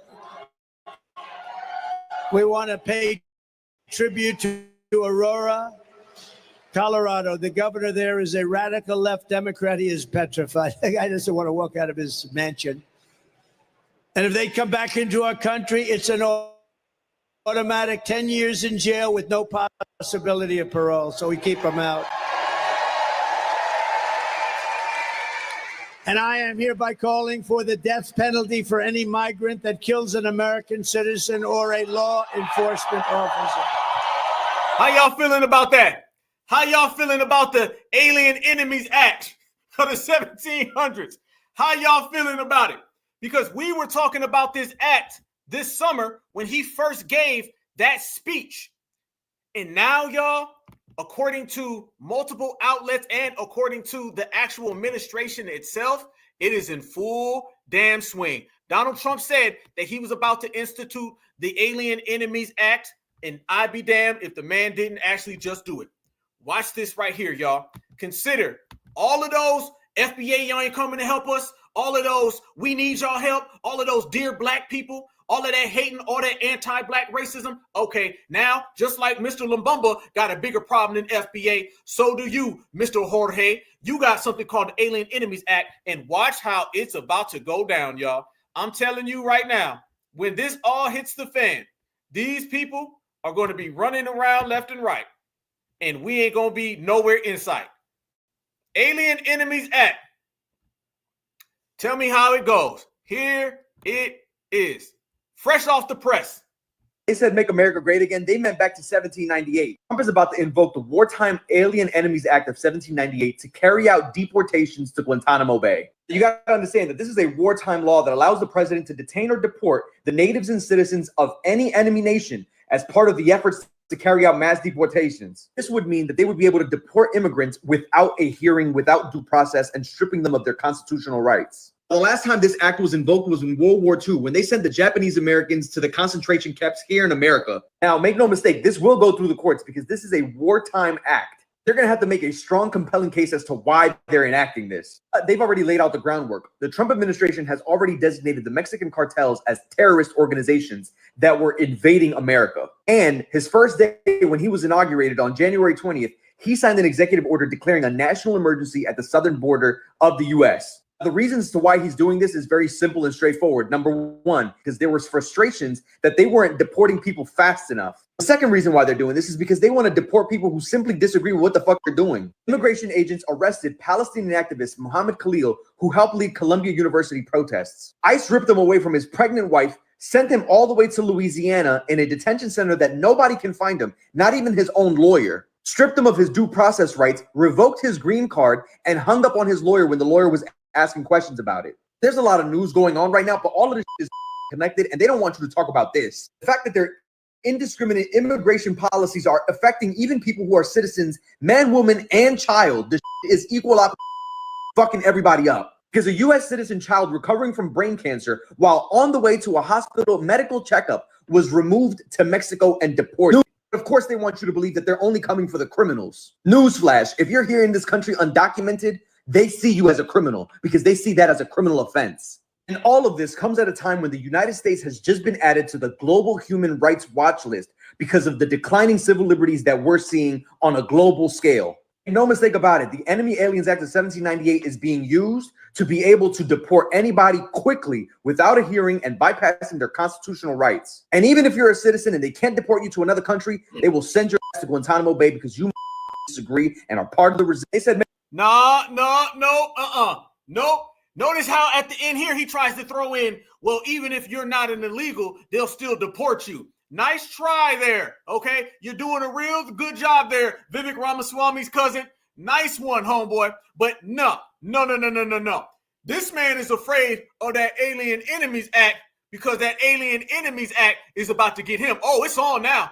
It's on. Donald Trump just instituted that Alien Enemies Act as of yesterday, y'all. And I want y'all to see this. Watch what this man says right here. And straightforward. Number one, because there was frustrations that they weren't deporting people fast enough. The second reason why they're doing this is because they want to deport people who simply disagree with what the fuck they're doing. Immigration agents arrested Palestinian activist Muhammad Khalil, who helped lead Columbia University protests. ICE ripped him away from his pregnant wife, sent him all the way to Louisiana in a detention center that nobody can find him, not even his own lawyer. Stripped him of his due process rights, revoked his green card, and hung up on his lawyer when the lawyer was asking questions about it. There's a lot of news going on right now, but all of this is connected, and they don't want you to talk about this. The fact that their indiscriminate immigration policies are affecting even people who are citizens, man, woman, and child. This is equal up fucking everybody up. Because a U.S. citizen child recovering from brain cancer while on the way to a hospital medical checkup was removed to Mexico and deported. Of course, they want you to believe that they're only coming for the criminals. Newsflash, if you're here in this country undocumented, they see you as a criminal because you are a criminal. If they see you in this country undocumented, what the hell you think you are? You ain't a law-abiding citizen. There's no such thing as a legal illegal. That is literally, family, a contradiction. There's no way possible. That's an oxymoron. Nobody can try to get you on that page. And this is exactly what Mr. Abdullah is trying to do. He's trying to murk the waters, fam. No, it done got real now. Oh, it done got real now. See, let me tell you, now that the smoke is starting to clear, the dust is starting to settle, I'm going to tell you the play here. Donald Trump comes out and he makes a declaration about going to war with the cartels. We talked about that live this summer when he said he's going to war with the cartels because the cartels have declared war in America. Checkmate. After he declared war on the cartels, that now gives him the opportunity and the jurisdiction to create the Alien Enemies Act because it has to be instituted from a country where we're dealing with some type of terrorist activity. Donate a bunch of resources to the border, and then you can go into Mexico like the way they are right now. So it all makes sense. Designate the cartels as a terrorist organization. They operate out of Mexico, meaning anybody who comes in south of the border, whether you're Mexican or not, now you are literally falling under the jurisdiction of the Alien Enemies Act. It all makes sense, and it was all a plot, plan, scheme, and a strategy that Donald Trump had way back in July. There you go. So now these people are running. They thought that just the deportation that Tom Homan was doing was a problem. It done went to another level, done leveled up. He done upped the ante now. And he said that he was going to do it. He said that he was going to go out there and he was going to institute the Alien Enemies Act. And I'd be damned if he didn't. That man really went out there and did it. And people are running amok all throughout society right now. People are afraid because they don't know what's going to go next. So what they're going to do, and I promise you within the next few days, you're going to hear some Democrats coming out, and the Democrats are going to be out here, and they're going to be talking about how the Alien Enemies Act applies to black people. That guy right there, Mr. Abdullah Naheem Shahid, he tried to just do it right there as well, right? The reason why that does not apply to us for 100 reasons, but I'm going to give you one of the main reasons why it doesn't apply to us, because it has to be focused on places where America is literally at some type of war with, or you have, I don't know, a drug cartel. So you see where it's at. They can't run. They can't hide. It is on them. And everything just got extra real in terms of this mass migration, immigration, deportation. Oh, it's real now. It's real. Deportation was one problem they had. Now we're beyond deportation, y'all. Now we're moving into an era of these folks is really on some George Bush type stuff. And I don't have no problem with it. Do what you got to do. I support it. All right. I don't like I'm Will Smith. All right. They talk about the Alien Enemies Act. Well, this is Independence Day. All right. So I don't like them either. That's what it is. All right. This is Will Smith and Independence Day. And I said, go ahead and round them on up. And fam, once that news broke, it shot across media crazy. I got a couple people that I have that are plugged in DC, and they were hitting me up and hitting me to the game. And they was telling me, Alpha, you got to check this out. And I said, well, goddamn it, I will. This is what a lot of people are saying out there in the streets. Watch this, fam. You may or may not have heard that at some point today, Trump is likely to attempt to use the Alien Enemies Act of 1798. That is the same wartime law that led to Japanese internment camps in the U.S. during World War II, just so that you understand the scope of power that is granted through a wartime law like this. If he's able to do this, it would grant him the ability to detain or deport immigrants or citizens of other enemy nations yet to be defined with very little oversight and very little due process. This is an unconstitutional overreach. How do you know that it's going to take very little investigation? How do you know? I mean, it hasn't been enacted since the 1700s, but you got the blueprint on how it is. This is more liberal scare tactics. Well, stay scared. We have breaking news right now. According to CNN, the Trump administration is expected to invoke the Alien Enemies Act of 1798, which is a broad wartime authority in an effort to speed up mass deportation efforts. This law would allow to speed up mass deportation efforts. Family, deportation is about to go up another level. We thought the last 2 months has been fascinating. They thought that all those anti-ICE protests and rallies was going to have something. They're going to get all the blowback from this, and I'm going to be watching. Yes, indeed. Alien Enemies Act, let's go. You can't act quick enough if you ask me.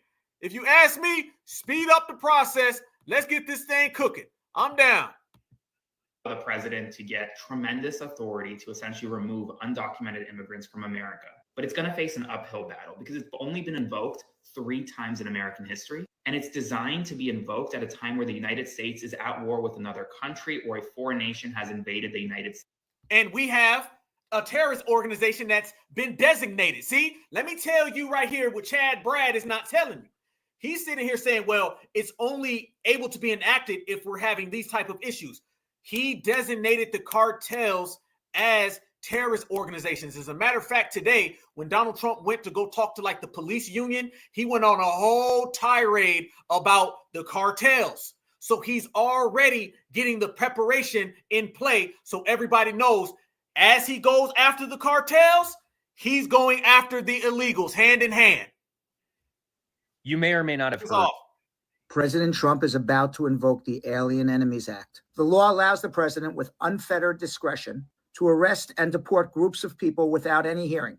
Under the law, there are three possibilities to unlock President Trump's powers. One, to deport people who are citizens of nations that we are at war with. Two, to deport people from countries that are invading the United States of America. Or three, a predatory invasion by groups of people across the border. There you go. Now this guy right here, listen to what he's saying. He said, if people are invading this country, then the Alien Enemies Act is valid. If we're at war with another country, the Alien Enemies Act is valid. This is not going to be stopped. And remember, Donald Trump has the whole government in his hand. They are not going to be able to fight this. It is a wrap up.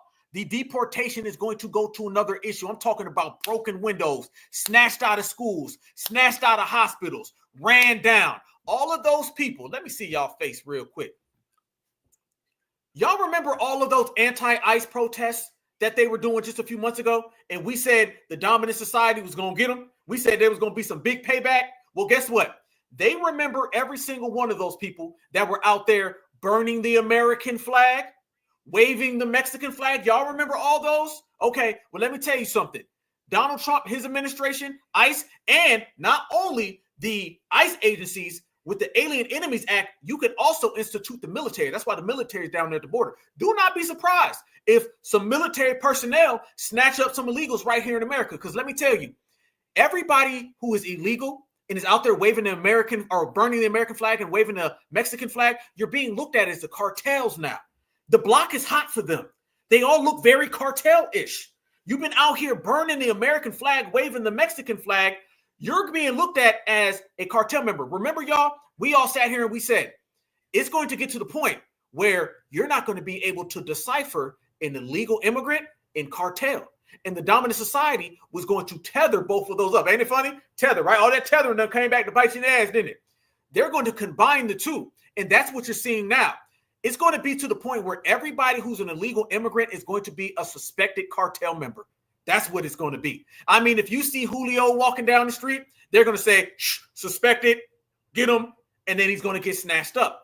That's what's happening. They have intertwined the illegal immigrant and the cartel member. So therefore, since those two things are intertwined now all of the acts, the Alien Enemies Act, ICE is going to literally be something that we laugh at here in a few months, because I'm believing that they're going to bring in even more agencies to come in. This is going to be an all-out massive assault. That's why when that news dropped today, it's been rampant all throughout the political world, and everybody's talking about it. Now it's going to get to the point, and this is what happened. They were out there being very disrespectful to America. Very disrespectful to America. You don't burn the American flag. You do not burn the American flag, and you do not wave the Mexican flag and talk about how bad America is. Now they're all going to be perceived as cartel members. I give it about 6 months and every illegal is going to be seen as a cartel member. You notice how, y'all know how when somebody suspects that there's an illegal immigrant and you got like a Karen and she makes a phone call and Karen says, next door, they got some illegals. No. That's gone. That's part one. Let me tell you how part two is. Part two is, hey, there's some cartel members next door. That's what it's going to be. Nobody's going to be calling ICE on illegals. They're going to call ICE on cartel members. Nobody's going to be pointing out illegal immigrants. They're going to be pointing out cartel members. They are going to connect the cartel with illegal immigrants so wound up tight that nobody's going to be able to separate them. And it's going to get to the point where we don't even say migrants or immigrants or illegals anymore. It's just going to be cartel. And y'all know the way the system of supremacy operates. So y'all know damn well That's what they gunning for. That's what they is hyper fixated on and making occur. So, I mean, I don't really know what to tell them, you know what I'm saying? Because that's why Black Americans, we didn't go out there. Fam, we didn't want none of that. That ain't got nothing to do with us. Remember, they were trying to recruit us to go out there. And had any Black person went on out there, you was going to get tied on into being a cartel affiliate. That is a Black man, but he is plugged in with the cartels. Yep. So cartel and illegal immigrant are going to be two interchangeable words. They're going to be two intertwined words. And it's going to get to the point where no one's even thinking about that. Watch the phone calls that come into ICE and to local authorities that are going to be talking about suspected cartel members. You're going to see right now, they call about illegal immigrants. That's going to come down. And then the calls about cartel members is going to come up. It's the same way they did with MS-13. You guys remember that? Remember how they were trying to intertwine MS-13 with illegal immigrants? They ain't even with that no more. All of that stuff in Aurora, Colorado, right? They were trying to tie in that gang, that Venezuelan gang with illegals. Man, they ain't doing none of that no more. Damn all that. Now what they're going to do, they tying everybody straight into the cartels. And that is going to bring a certain notion of belief that is real. And everybody's going to come after them, and everybody's going to come trying to get that paperwork. Watch this, fam. More people are out here shook. More people are out here afraid. And when they said make America great. Mi gente. This message is for my migrants. Watch Miss Gomez. Fam, hold on. No, damn it. I need to see y'all face real quick. Y'all remember all of that Dear Black People energy? Y'all remember that, right? I want y'all to remember right now in your mind, all of that Dear Black People. We raised y'all. We helped y'all. Black and brown. Remember all of that energy that they had? All that negative vibe that they was pushing towards us? All right. If y'all just tapping into the video, go back about 30, 40 minutes and look at all of those Dear Black videos that all of those Chicanos was putting on TikTok. And they was out there trying to scathe Black Americans. They was disrespecting Black Americans. They was talking about black and brown, black and brown, black and brown. Now, I want y'all to see how all of that energy went bye-bye. Now, watch all of the nerves in this lady. You ain't out here talking about what Black people need to do. Now you out here talking about they coming to get us. So be it. Whether you're undocumented or you hold a student visa, green card, I need you to be careful. When Trump puts this Alien Enemy Act, you on the chopping block. That basically says that they could unlawfully detain you and deport you without due process. It was done in 1940 after Pearl Harbor, okay?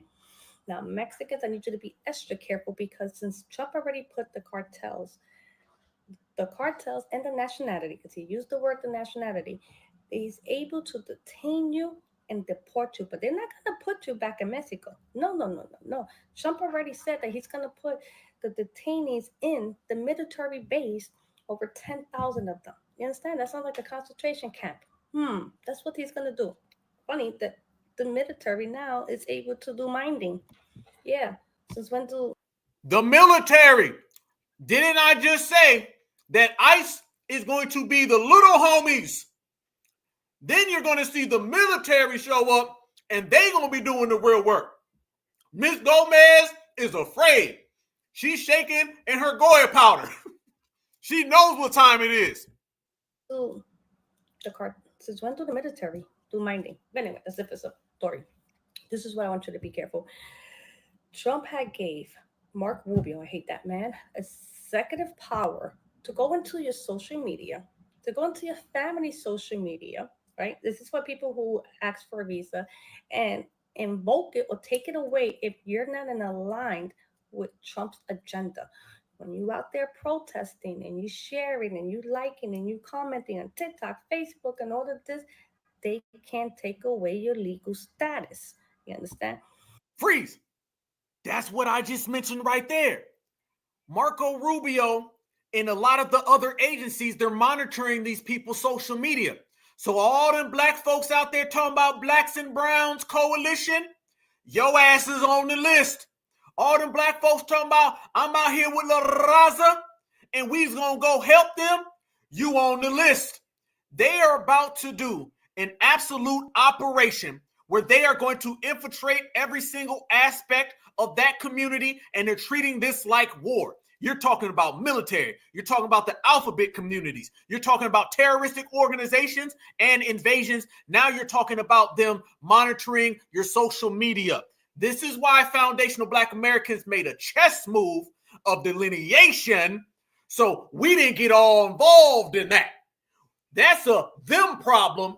And when they get in their social media monitored, and then the military show up at their front doorstep, and then they wake up in Guantanamo, that ain't got nothing to do with FBA folk. Never. Now, my fear of what's going to happen is what happened in 1940. They could be a Mexican who has citizenship here and still gets deported. Case in point, the 10-year-old girl who had brain cancer, her and her siblings are U.S. citizens and they were deported. Father and mother was undocumented. She had swelling in the brain and was seeking medical attention because she just came out of brain surgery and could have died, and they deported her. Okay? No judge is going to help us because you see the show that we in. Okay? Be very careful. I'm going to stress with great importance. It's okay for you to view people's videos, but I don't want you liking, sharing, because that's what the Alien Enemy Act is about. She said, I don't mind y'all looking at the videos. Just don't like and share them. Family, they nervous as hell. Please, whatever you do, if you look at a video, do not like and share, because they're watching all of us. They're watching every one of us. She out there saying, it always feels like La Migra's watching me. Yep, and you going to Guantanamo. Ho. You are not in the line with Trump's agenda, your security threat, and they could deport you. And I'm not trying to have any of my primos deported because I need a little view. Okay? Share that information, because people are just telling you one thing, but they're not telling you how it's going to affect you. Understand this. When they did this to the Japanese, these were American citizens who were born here, first generation, second generation. They still held them in the camp because of their grandparents were from Japan. So that means that even if your children are born here, their children can be placed in this camp. This is not just Mexicans. We're talking about Cubans, Venezuelans. We're talking about South Africans, Afghanistan. We're talking about... Oh, no. Say it again. No. Who? Fam. Wait a minute. Certifies. FBA. I need y'all. Wait a minute. Listen to everybody she just named. Did she just not go down the list of people who are always trying to tether on to us? Is this some type of tether karma? Fam, excuse me, but that sounds like tether karma. She said not just Mexican. She said them and them and them and them. All I heard was tether. People who hate on FBA, people who are jealous and always in FBA business. It sounds like Ms. Gomez is admitting what we already knew. All those people that were hating on FBA, they're going to be the ones who are affected by this. Say those names again for us, Selena. That means that even if your children are born here, their children can be placed in this camp. This is not just Mexicans. We're talking about Cubans, Venezuelans. We're talking about South Africans, Afghanistan. We're talking about any migrant. But we know he's coming for the Latino more. I don't know why the fuck he hates us. Somebody must have did something. Anybody want to do a brujo on him, motherfucker? Throw some... That you are not in the line with Trump's agenda, your security threat, and they could deport you. And I'm not trying to have any of my primos deported because I need a little view. Okay? Share that information, because people are just telling you one thing, but they're not telling you how it's going to affect you. Understand this. When they did this to the Japanese, these were American citizens who were born here, first generation, second generation. They still held them in the camp because of their grandparents were from Japan. So that means that even if your children are born here, their children can be placed in this camp. This is not just Mexicans. We're talking about Cubans, Venezuelans. We're talking about South Africans, Afghanistan. We're talking... Their children can be placed in this camp. This is not just Mexicans. We're talking about Cubans, Venezuelans. We're talking about South Africans. This is not just Mexicans. We're talking about Cubans, Venezuelans. We're talking about South Africans, Afghanistan. We're talking about any migrant. But we know he's coming for the Latino more. I don't know why the fuck he hates us. Somebody must have did something. Anybody want to do a brujo on him, motherfucker? Throw some smoke. Anyway, y'all know what to do. Okay? Yep. I know what to do. Look like you don't know what to do. I be damn. It's a rap. It's a wholehearted rap for them, family. That right there ain't no game. That right there is the highest form of politics. That's the highest level right there. And if you look now and you can trace all of the steps that were made going all the way back to, say, early summertime, now you see exactly what Donald Trump was aiming for with the designation of the terrorist organization cartels, with them going back and forth, all the terrorists with Mexico. All of those things that were happening were leading us to this point. It's going to be military and ICE. It's going to be military and ICE. And I'm telling you, they're mixing and intertwining the cartel and the immigrants and the migrants. Also, they're going to start to intertwine ICE agencies with the military. So you don't know who's popping up on them. And there's fear all throughout the community. So all the people who thought the deportations was bad, wait until you see the Alien Enemies Act. It's going to be 10 times worse for them, not us. So that is where it's going. And fam, that ain't where it stops though. That ain't where it stops at all, because I seen some more stuff that came out today, and more people are afraid, more people are scared, more people don't know what's happening. And the more that goes on for them, the more I don't give a damn. I'm talking about I don't give a half a damn, because we understand what they were up to. We understand where it was. We understand where their energy was at when they thought everything was sweet, everything was fine, everything was dandy. Apparently it's not. Apparently it's not. And apparently they all got something coming. Check this out. Y'all know it wouldn't be one thing without somebody popping up and running their damn mouth. Y'all know damn well it would not be a situation if you did not see Miss Cake Soap Crockett. Yes, indeed. Y'all look at this right here. Miss Cake Soap Crockett came out, and fam, she trying to get in front of this Alien Enemies. And by the way, don't she look a lot darker than she did the other day? She looked way darker than she did the other day. But fam, listen to this BS right here. Sending your kids to college to go and work. How many of you are sending your kids to college to go and work on them? Okay, well, guess who is working the farms? So that you can afford your food. So that you can have food. So that you can have food. Now, how many of you are looking to send your kids into hospitality after this college education so that they can go and make the beds at the hotels? How many of you are planning to send your kids to college? Because that's what we do here. We send everybody to college. How many of you are planning to send your kids to college so that they can then go and build these houses? So the reality is that so long as we live in a capitalist society, there's always going to be someone or a group of people that will do work that some of the rest of y'all don't want to do. These are the people that are really making us great in this country. Whoa! What? So the reality is that so long as we live in a capitalist society, there's always going to be someone or a group of people that will do work that some of the rest of y'all don't want to do. These are the people that are really making us great in this country. That's why you're always out here caping for them, because those are the people that you feel are making America great. Well, let me tell you something. You ain't going to be able to stop that right there. That right there is what's coming. That right there is the future. That right there is the reality. That right there, all of your babbling ain't going to help. I'm going to tell y'all what's going to happen. She is going to crash all the way out more than she already has. And then all of those people are going to get sent home. And you're going to be looking back and saying, damn, all that babbling and you didn't get nothing accomplished. Speaking of that, let me tell y'all about something else that's nothing. And that is the blacks and browns no elision that we were referring to. Watch this right here. Gap in history, and I'm trying to understand.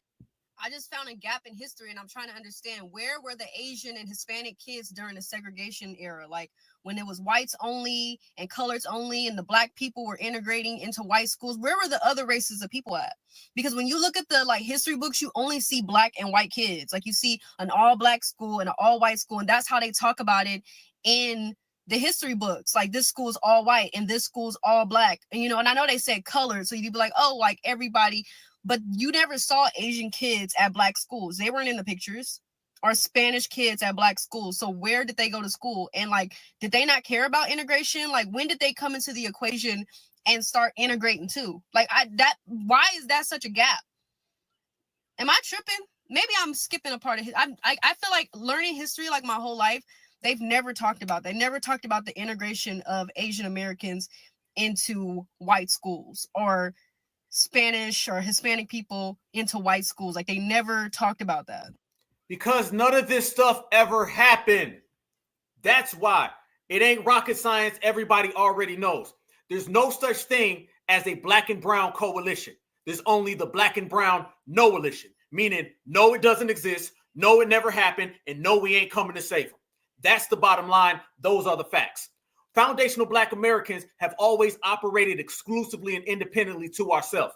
None of these other groups were around when we were building this country. None of these other groups were around during the civil rights era, but all of those other groups benefit off of our accomplishments. But now, through delineating and planting our FBA flag, we're letting it be known. Y'all are over there the same way y'all were over there during the Trayvon Martin situation, Sandra Bland situation, Mike Brown situation. So stay over there, because the black and brown no-alition is exactly that. It's a no-alition because it doesn't exist. The same way the leeches of color, the same way the minorities. You name the group that they try to put on us. You name the group that they try to put on us, and I'm telling you, it doesn't exist. You'll never see it anywhere, all right? Same with scam Africanism.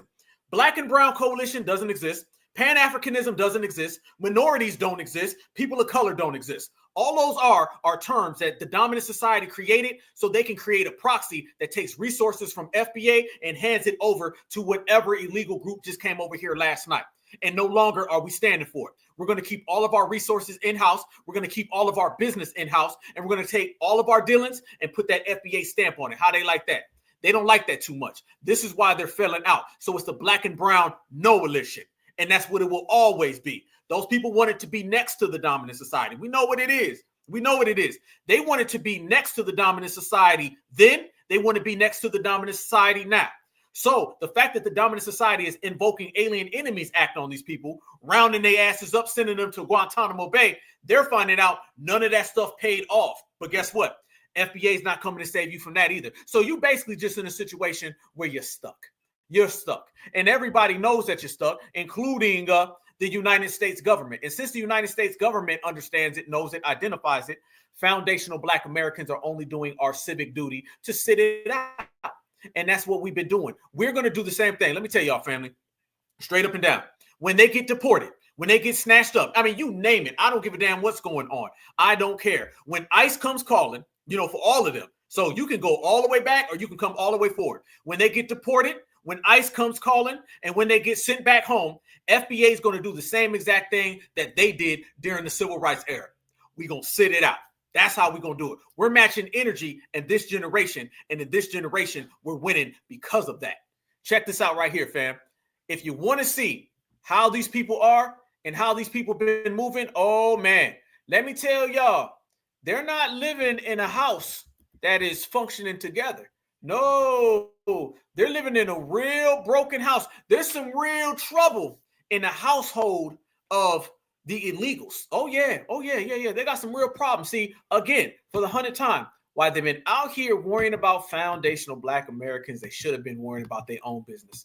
Because what we've came to unearth and what we've come to find out is that inside of their community, they ain't really getting along too good. No, they're not really moving on the same page in their community. I'm going to show y'all how we know that they're not moving along too good. Check this out right here for the family in the place tonight. I need all y'all to smash that like button. Absolutely, brother. I appreciate you. Yes.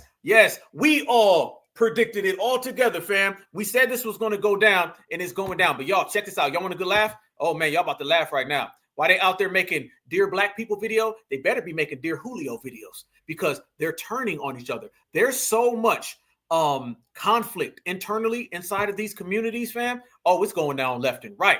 Y'all want to laugh? I'm going to give y'all something to laugh at. Look at this right here, y'all. The dominant society got these folks turning on each other. While they out there trying to get Black people to help them, they better look because they can't even help themselves. Watch what this man, who's a Latino, says about Latinos. Not born in the United States of America, talking shit to other Latinos who were born in the United States of America. You guys are talking shit to us because we stand with the mass deportations of these illegal immigrant criminals who are not only criminals in America, but also their own country. You can get upset with us all you fucking want. At the end of the day, none of you have to be there, nor do those individuals. I don't know who you guys think you are, But the fucking audacity to come to someone's country and demand that certain things not be done because you say so. This is exactly why I consider myself and will always call myself American. No soy Mexicano. I'm not Mexican. I'm Latino, but I'm an American Latino. And Freeze. I need some help. Family, my certified black society. We in here super deep on a Friday night. Yes, the hell we are. And I need a little help. What kind of crime is this? Is this Goya on Goya crime? I don't know. Is this Belgrande on Belgrande crime? I don't know. I need help. I mean, I'm lost for words right now. And whenever you lost for words, you turn to family. So I'm turning to my fam. I need y'all to give me some assistance here, please. And let me know what type of crime this is. Because I thought that they was worried about black people. I thought they was making dear black people, how come y'all don't help us? I thought they was talking about a black and brown coalition. Look like they don't even have a taco and burrito coalition amongst themselves. So I'm trying to figure out here, how are you so focused on unity with us, but you ain't even got unity with your damn self, Mr. Pedro? So y'all help me out. I need to know what it is. I already see a little burrito on burrito crime. Uh-huh. I see some taco on taco crimes. That just sounds funny. That sounds too goddamn funny. I'm just saying, what's it, Taco Tuesday crime? Goya. Y'all cold blood. I'm just saying, man, they got some. you wrong for that one, sister, but you're absolutely right. Love that comment right there. Uh-huh. Damn. Tequila on tequila. Damn. Y'all keep throwing them up. I'm gonna let him keep talking. I find it a little bit funny that ironically you guys don't mention fucking beef between each fucking nation and the way certain people think of each other from other countries. I like how you guys leave out that there's even Mexicans right now in Tijuana protesting against illegal immigration, saying we don't want them here either, America. You also got Mexicans not like Venezuelans. El Salvadorians do not like Hondurans. Cubans and Puerto Ricans. Call one of them the opposite, and you'll see how quickly they'd get upset. Even though we may share the same color of skin, that don't make us all kin. We are all different and unique in our own way. But for some of you guys upset that American Latinos are supporting this mass deportation of these individuals, just remember, you don't have to be here. You can always go back to your country and try to turn it into the America you want it to be. Straight up, y'all can get the fuck out of here. All you Latinos who were not born in the United States. Damn. Fam, didn't it kind of sound like what we be saying? Why is it always bad when foundational black Americans say that? He said, yo, we not the same. You can't put us all in the same box. That's what FBA says. Y'all cold, boy. Y'all light it up in the chat. Why are they always trying to put foundational black Americans in the same box with everybody else when we say it is such a bad thing? But apparently this man is saying it too. This man is agreeing. He's saying that he ain't the same as his people that they try to put him in a box with. I be damned. What we talking about out here in the real world. So now all of that is coming to light, which is something that really has been going on for quite some damn time, y'all. Quite some damn time. But, you know, who said we got to stop there? Let's go further. Maybe he's got some more stuff he wants to get off his chest. Go ahead and get it off your chest, Julio. Tell us how you feel. There's a lot of Latinos, immigrants, who are not showing up to work today. They're not going to purchase anything, contribute to America's economy, so on and so forth. And this isn't an attempt to show America how dependent America is over illegal immigrants. Listen, when your gets fired today for not showing up to do your job, I don't want to hear jack shit. I don't want to hear you crying. Don't go try to and get on unemployment. Don't go get any other benefits that a lot of Americans can't get themselves. And this is where the American people are literally sick and tired of your freaking entitlement. The audacity. We're over this. while you sit here and you want to demand America, a country that you're not from, to do certain things for you, while you fled your country. After your own government screwed over your own country, you ran like a little baby back beta. I don't want to. Wait, did he just say that they fled? Did he just call them fleers? Damn! So it looks like even Julio agrees with delineation. He's delineating from the illegals. He said that they're fleeing as well. How come it's such a problem when FBA says it? Fam, I'm learning more and more every day that everybody delineates. Everybody has a distinct ethnic identity. This man said exactly what we say about all the other tethers in the world. So how come it's a problem when we say it? Guess what? It ain't a problem.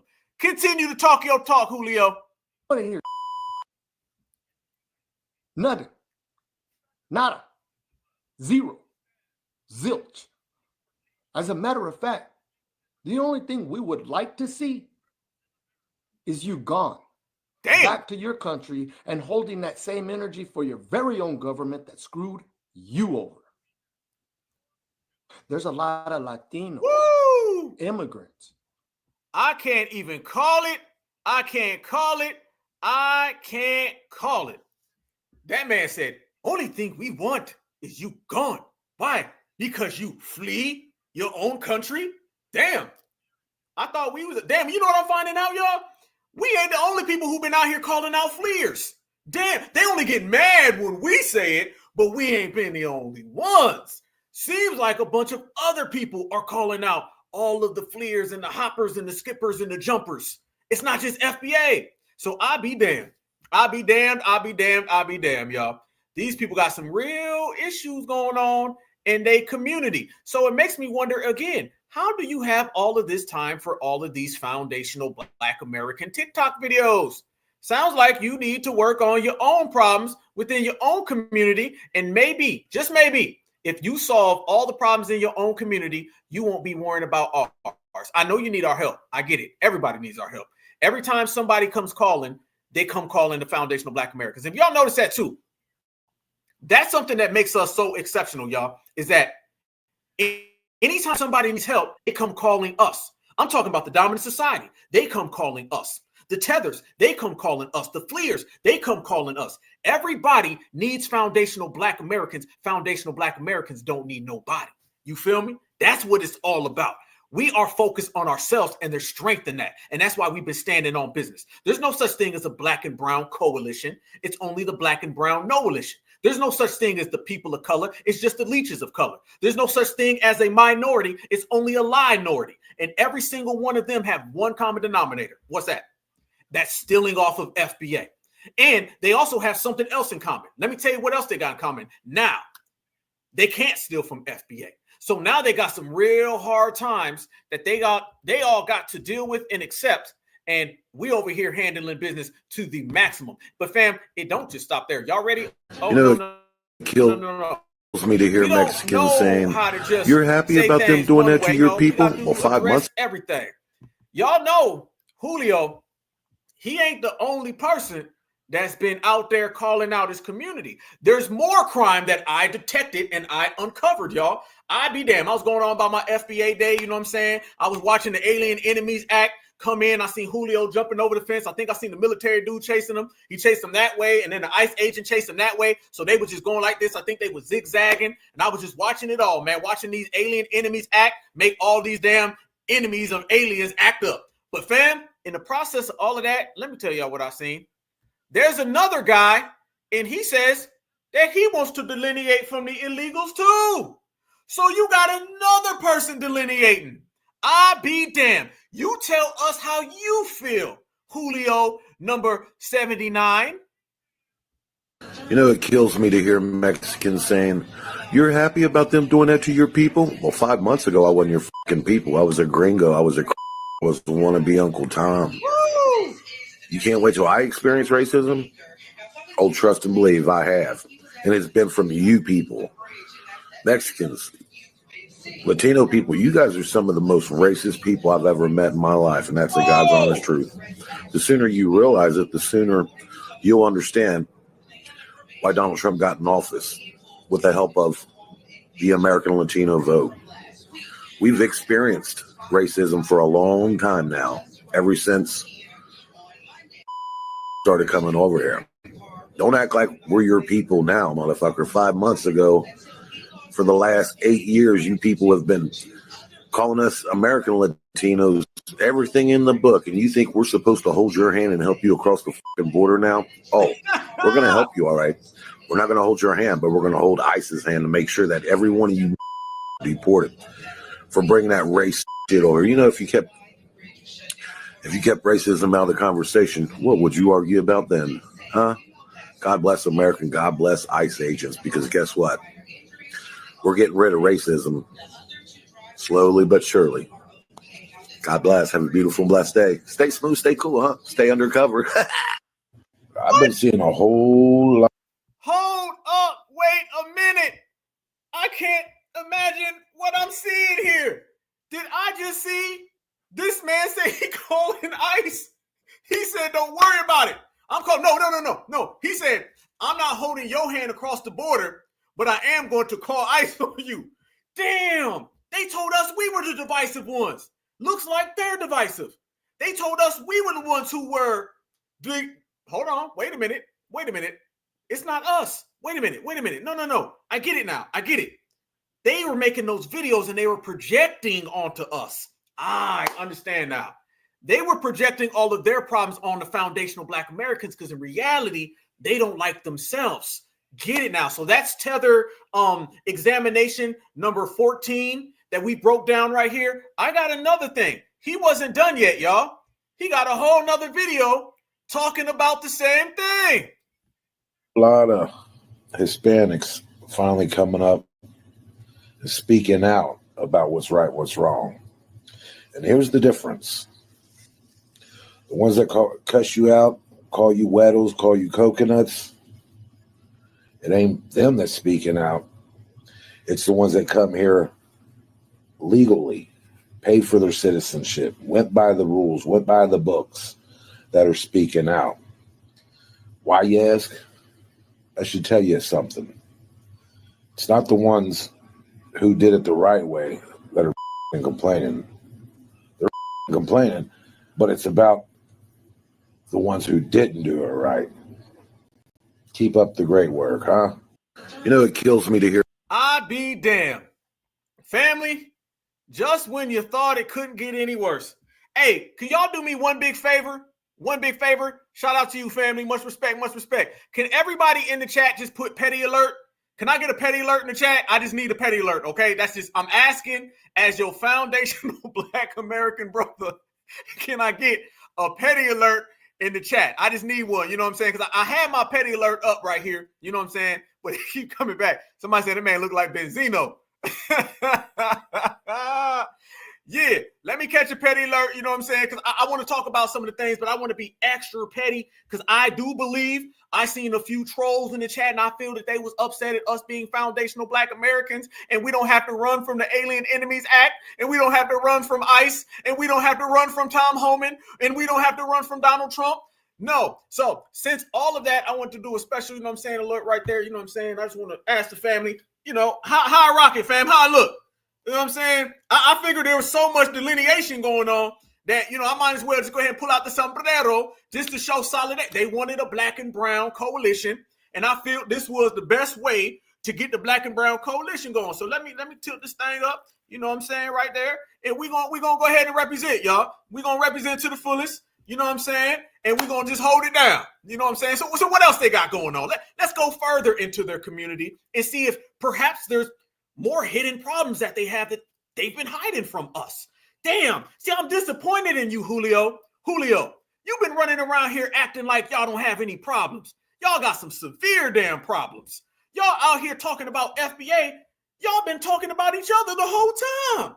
Damn. You put down the number 5 Belgrande. You picked up the number 7 Chalupa. And then you made a TikTok video about FBA. I'll be damned. But I want to show love to the Black and brown coalition. All right. I know that the black and brown coalition is much needed. I know you need the black and brown coalition so you can get somebody to help you fight ICE. I understand. I know you need the black and brown coalition because you want to stop the Alien Enemies Act. You want to stop Guantanamo Bay. You just want to stop everything. But my love for, the people of the world, I want to show the black and brown coalition that I have solidarity with them. They marched with us, then I'm going to go ahead and wear sombrero. So we're even now. Now we're even. It's all love. You know what I'm saying? We all on the same page, family. So don't let nobody ever tell you again that there isn't solidarity. All right. They can say, well, we march with you. And you can say, well, guess what? My brother Black Alpha wore sombrero. We're even then. We're even. All y'all got to do is just these little minor things. Well, I'm going to do me a minor thing as well. So let's see what else y'all got going on in y'all community. Because, you know what I'm saying? I just really want to know and see if what is real in the field and if y'all really got these problems. And I want to address them. As a brother, I want to talk to all of my Chicanos out there and just make sure that we all on the same page right now. That's all I want to know. That's all I want to see. That's all I want to hear. So let's go ahead and find out if everything is sweet in their neck of the woods, because I got a strong suspicion, y'all, that it ain't too good in their neighborhood. Yeah, I'm feeling that it wasn't just Mr. Julio, Mr. Romero that want them gone.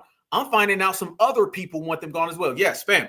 Everybody in there, if you're just tuning in, Black Alpha has on a sombrero so he can show solidarity with the black and brown coalition, because it's been a hell of a day for them. They're going through some things. The Alien Enemies Act is enacted, it's initiated, and they're going to be scared. Be honest with you, their population is probably about to go down because they're about to go to Guantanamo. So on their way out the door, I wanted to give them this stimulus packet.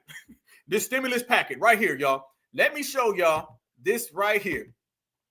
This shows y'all a lot of people are jumping off board with this whole all one, we all friends movement that they thought they had. Y'all remember the rapper Pitbull? Y'all remember Pitbull? You remember him? Remember he was running around and Pitbull was talking about how this country was built off of immigrants? Y'all remember that, right? Well, watch Pitbull and he's starting to sound a hell of a lot like Julio number 5. Watch this right here. Now, and I'll get you that snack wrap too, family. I got you. I'm gonna grab you a snack wrap. I'm gonna get everybody situated. All my foundational Black Americans. I'm gonna make sure that we all good. Watch him. It sounds like he wants to delineate from the illegals as well. Damn. Y'all lost Pitbull. So whoever the fuck doesn't like the United States of America, may God bless you, but fuck you at the same time. If you don't like the United States of America, go back to the countries that we the fuck from, and you'll see how much you appreciate the United States of America. Whoa! Say that one more time, Pitbull. So whoever the fuck doesn't like the United States of America, may God bless you, but fuck you at the same time.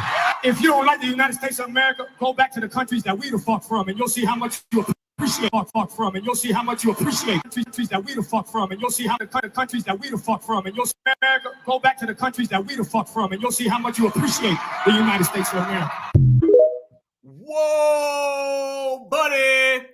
Did Pitbull just delineate from his people? I'll be damned. Because he was the one running around here talking about some, we all the same. We all, that's what Pitbull was saying. Remember, this country was built by immigrants. Isn't it funny how quick he flipped? Fam, did Pitbull just do a complete flip-flop? Did he? Because I remember, let's go there, fam. A year ago, not about a year and a half ago, Pitbull was running around here talking about some, we built America. Remember that?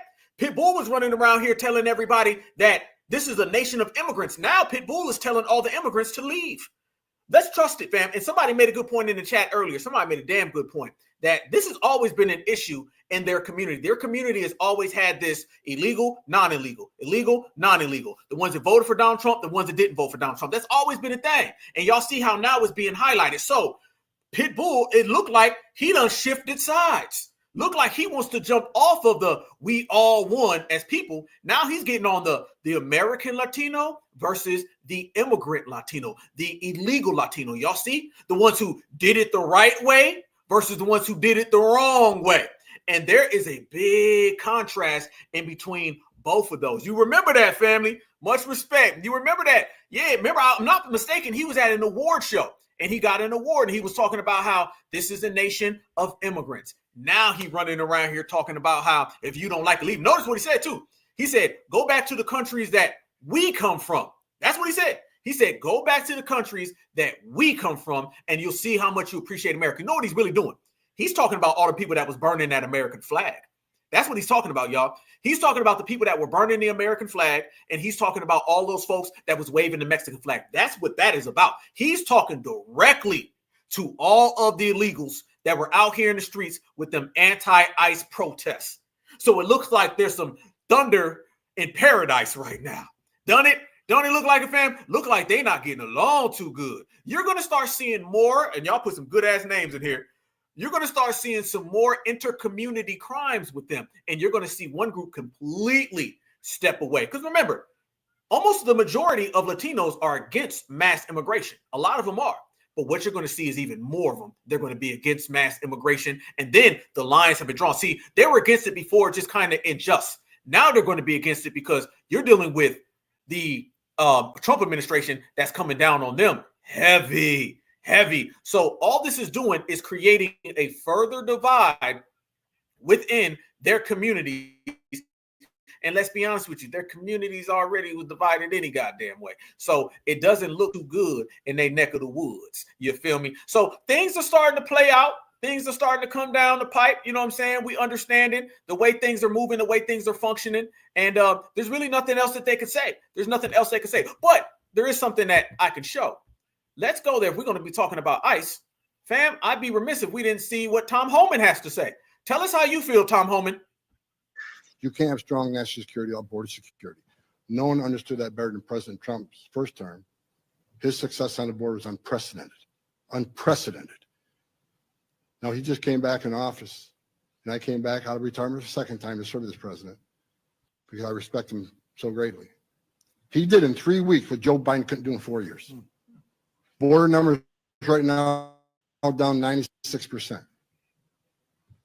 96% border numbers are down. He was at over 90% in 3 weeks.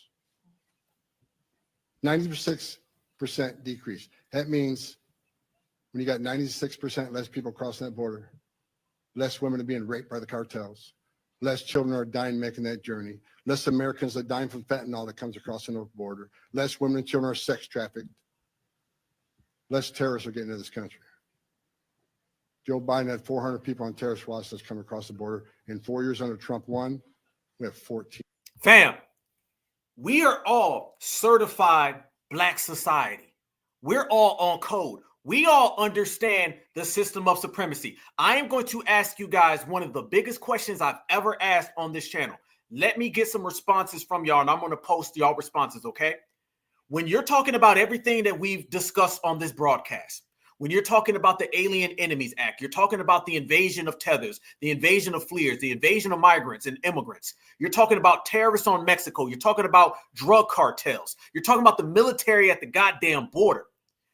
In the system of supremacy, looking through the lenses that we look through, what does all of this right here say to all of the illegal immigrants and all of the tethers?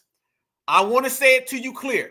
Mayo number 1, 2, 3, 4, 5, 6, 7, 8, 9, 10, 11. A room full of Miracle Whip. And then you see all of these people right damn here. I know that they don't know the system of supremacy because they want to be a part of it. I know that they don't know the system of supremacy because they think that they are W's. Remember, they don't think that they're dark. They think they're dark white. So when y'all see this right here, look at them cold faces, y'all. Y'all think these people are playing? Is that how the system of supremacy works? Do you have federal agents sitting there and they're all saying, nope, we got you. We're going to come at y'all as hard as we can possibly come at y'all, and we're going to run y'all out of this damn country. Do you think these people are playing? Or are they making it clear? The invasion is over. This is a W country, and we will see you to the door and get you up out of here. Great comments, y'all. Great comments. See, FBA, we on code. We understand psychologically and socially the system of supremacy, how it operates and how it functions. They don't. And we always say there's dangers when you don't understand the system of supremacy, because you're going to become a victim of the system of supremacy. Those people right there, and that picture that you're looking at right now, that is going to be your headline news and breaking broadcast of the next 6 months to a year. And I want you guys to all go back to this photo every single time you see somebody drug out the house, every single time you see somebody snatched up from the grocery store, every time you see an illegal in handcuffs, every story you see about Guantanamo Bay. I want y'all to remember that picture and remember that we all knew what was coming. We knew what this picture stood for, because we don't look at the W Society as our buddies, saviors, and friends. We look at them as the supremacists that practice supremacy across the world globally. That's how we are.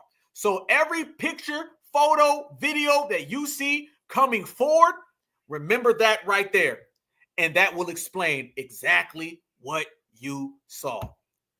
That is what we on, y'all. We see everything. Like I said, y'all, we see the forest through the trees. They don't see nothing. They plan. If you are one of these people, see, this is it. The dangers of a tether is tethers think that they are part of the dominant society. They're minions. They're puppets of the dominant society. They do anything for brownie points of the dominant society. They don't understand the way the system of supremacy works. They don't understand the way it functions and operates, the way it breaks its tools. So they always become what? The number one victim. That's why we don't got to go back and forth with a tether, y'all. Tethers end up getting broken any damn way. We know the way this goes. We've seen this movie before, so there's no reason to sit through a 3-hour film, all right? We understand that they come over here in La La Land in tether disarray, thinking they're going to come at us, and then the dominant society breaks them. We know how it goes, fam. There's only 2 ways that being a tether is going to end. That is going to end with your tool getting broken and shipped home, or your tool getting broken and shipped away in a box. That's just what it is. So you already know the end game for all of the tethers, all of the migrants, all the immigrants. You already know it. So since we already know it, let's just sit back and enjoy the damn show. And speaking of enjoying the show, fam, that ain't the only person who's been out here. You got a lot of those people. Why we talk about the males versus the males, and then we also talk about the Belgrande and Belgrande. You talk about the ones who did it the right way and the wrong way. There's even more of them that been coming out. And what have they been saying, y'all? They've been out here saying that the migrants of yesterday ain't like the migrants of today. Yeah. So you see a whole bunch of them people flip-siding on each other. Watch this guy. He says that today's immigrants ain't like yesterday's. Immigrants, dog, look, they're not the immigrants that we grew up on, homie. They're just not, homie. I'm sorry to say it, like they're not, dog. They're not. You're seeing motherfuckers standing in military stands, homie, while they're being arrested. From China, you know what I'm saying? From multiple countries, from Venezuela, from the middle. Fools that are trained to fucking survive through the roughest fucking conditions in the mountains to travel all the way over here, dog, and get through here. It's a lot of men, dog. Like, I believe that our next terrorist attack is going to be from within, homie. I mean, I don't see how it's not. I don't see how it's not. If you get me in my prime, dog, and let me move into my enemy's neighborhood, it's only a matter of time before I take over that bitch. Yeah, that exactly. part, homie. Yeah. You know what I'm saying? When I've been D-Zam. So wait a minute. Ain't that the Alien Enemies Act? Ain't that what Donald Trump said? There's no way you're going to stop this because their own people agree with it. So what you're coming to find out, fam, and what we're all seeing is that their own people see exactly what everybody's saying. This is why there's no stopping it, fam. There's no stopping it because you have everybody we just saw in that last picture. You got FBA sitting on the couch, and you got the majority of their community. They support rounding people up and sending them back home or to Guantanamo Bay. So who gonna stop it? Who gonna stop the situation? Nobody. Who gonna put an end to it? No one. That man literally just said all of those people at the border be people in military stance. Damn. That seemed like what we've been saying been going on at the border. So how come everybody got a problem with it the other way around? You shouldn't have a problem with it at all. However, they have a problem with it because we've been seeing it, we've been watching it, we've been analyzing it, and there's no way that they could find a different avenue. Check this out right here too, fam. Since we in here, we bubbling, y'all. I'm going to show y'all this right here. We were just talking about Miss Jasmine Ratchet, right? There's a little government shutdown that's going on right now, and I want y'all to see how the crash out has been crashing all the way out. Remember, y'all, remember who she crashes out for, and remember how many times she crashes out for him. I'm going to bring y'all in the ocean, and I'm going to bring you back to shore. Check this out. In my opinion, if we're shut down, you can't be fired. And what does that mean? It does mean that people will not be paid, but it does mean that they will get their back pay.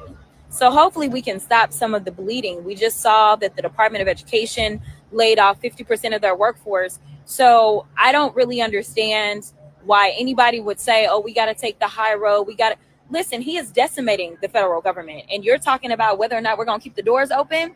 He literally is shutting down departments anyway. In my opinion, if we're shut down. How y'all feel when you see these people running around here talking all this stuff? They saying, well, they're going to shut down the government. Fam, they're making more and more and more excuses and more mistakes. All of that is going to come back on the Democratic establishment more than they imagine, more than they could fathom. It ain't going to be too good. And notice, fam, if they're about to shut down the government, right? How come it's Jasmine Crockett who's out here doing all the talking about it? Did we not say that these people were crash outs?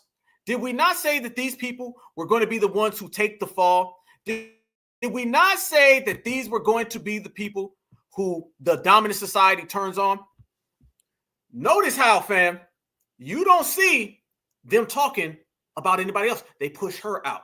At this point, them pushing her out in front of the line, man, it's going to be catastrophic for her. Catastrophic. Notice, fam, when you start talking about U.S. aid, she was the main one you saw. When they start talking about Doge, she was the main one you saw. When you start talking about illegal immigration, she's the main one. When you start talking about shutting down the government, which the majority of Americans oppose, she's the main one you see. All of those Nancy Pelosi's, Chuck Schumer, Elizabeth Warrens, they're exactly doing what we knew they would do. And they're doing it very, very clean. They putting all the blackface Democrats in the front line. All of them in the front line. That's what they're doing. So you see, when the crash out happens, the crash out happens. And man, people been roasting her. Let me tell y'all something. This shows you how people are really feeling about Jasmine Crockett, y'all. And it is nowhere near going to work out for her. If y'all hear that, okay, that sound like something's falling out the sky, that's just her career crashing out. There are actually people in my comments telling me that Jasmine Crockett is fighting for my civil rights. Bitch, I am an American. How is her fighting for illegals fighting for my civil rights? How is her voting for transgenders to play in women's sports fighting for my civil rights? Are y'all delusional? How is a woman that hates the country that our ancestors built through slavery fighting for my civil rights? She's fighting hard to destroy this country that my ancestors built for free. And you mean to tell me she's fighting for my civil rights? I don't think so, baby. And Booker T. Washington was so fucking right. And I hated to hear him say that when he said what he said about black people voting and black people being involved in politics. I have never saw fight so hard, a group fight so hard for the economic decline of the country that was built by my ancestors for free. And now I can get a piece of the pie. No, What my ancestors went through will not be in vain. Since y'all love identity politics so much. At this point, I'm convinced that if you still voting Democrat and you black, you are under a generational curse. It ain't working, boo-boo. It's time to switch it up. It is absolutely insanity for you to keep voting for the same exact thing and expecting different results. And I'm going to tell you exactly why they have nothing to fall on. You feel? This is what it is, fam. They are out here trying to push everybody to go vote for the Democrats. Black Americans at the perfect time delineated, separated, okay? Because when it all go down, we ain't going to be there. Don't come talking to us when it go down. Right now, fam, don't it feel like we're preparing for a very, very politically, socially relevant, catastrophic situation? Like These people are not going to be in a situation where they can come back from all of the wrongdoings. Everything is about to be leveled up right now. And when you talk about that, we've already exposed who Jasmine Crockett's people are. We exposed where her money's going. And let me show y'all where her money's been at. This is where, and this is who Jasmine Crockett has been out here pushing and supporting. Y'all remember when she did this right here? Remember this? Remember, when you talk about Jasmine Crockett and she tries to pretend to be FBA, I want everybody to remember, she compared FBA with the trans community. Let me tell you something. Y'all need to find some people that actually care about their constituents. And honestly, whenever y'all are ready to work, we on this side of the aisle have always been ready to do what is right by the American people. Instead, what you can continue to do is go after the most vulnerable in our country. The fact that you just sat up there and somehow figured out how to tie trans folk to your argument makes no sense to me. But let me tell you something. Trans people ain't going nowhere. Just like when the racists wanted to make sure that Black people somehow were going to be dismissed in this country. Let me tell you something. Trans people ain't going nowhere. Let me tell you something. Trans people ain't going nowhere. Let me tell you something. Trans people ain't going nowhere. Just like when the racists wanted to make sure that Black people somehow were going to be dismissed in this country. We ain't left either. This woman is not fighting for foundational Black Americans. We went down her whole list, and every single thing that you see from her is representing that community. Why? It's because we found her donors, and her donors, the ones people can account for, those donors are all specific to what? Those donors are all specific to that community. That is who has bought and paid for her, so that's who she fights for. It's as simple as that. And family, let me tell y'all something. Whew, this research thing, it's very difficult sometimes. Very difficult sometimes. When I tell y'all, it gets very awkward and strange and weird when we're out here doing some research. You come across things that perhaps you wish you didn't see. You come across things perhaps you wish you didn't hear. But when I come across these things, I say, damn it, if Black Alpha got to see it, everybody got to see it. So I came across Jasmine Crockett's #1 fan from a particular community that she supports, in a particular community that she fights for, a particular community she puts above us, and a particular community she compares us to. Family, I hope y'all ready for this. I don't even know if I need to put the petty alert up, but y'all go ahead and look. This is who Jasmine Crockett is fighting for, and this is who she wants y'all to see. Everybody say hello to Dan, Jasmine Crockett's #1 fan. Hey, my fellow ladies out there. So men think they own you. Take it from somebody that used to be a man. You got boobs. You got a vajayjay. Guess what, honey? You own them. Trust me, they want it. Make them earn it. Hey, my fellow ladies out there. So men think they own you. Take it from somebody that used to be a man. You got boobs. You got a vajayjay. Guess what, honey? You own them. Trust me, they want it. Make them earn it. Make them earn it. Make them earn it. Make them earn it. Make them earn it. I'm sorry, y'all. This is Jasmine Crockett's #1 fan. This is Big Dan, her #1 fan. All right? And he said he gonna make them all earn it. Trust me, they want it. Make them earn it. Guess what, honey? You own them. Trust me, they want it. They want it. They want it. They want it. Make them earn it. Hey, ladies out there. So men think they own you. Take it from somebody that used to be a man. You got boobs. You got a vajayjay. Got a vajayjay. Guess what, honey? You own them. Trust me, they want it. Make them earn it.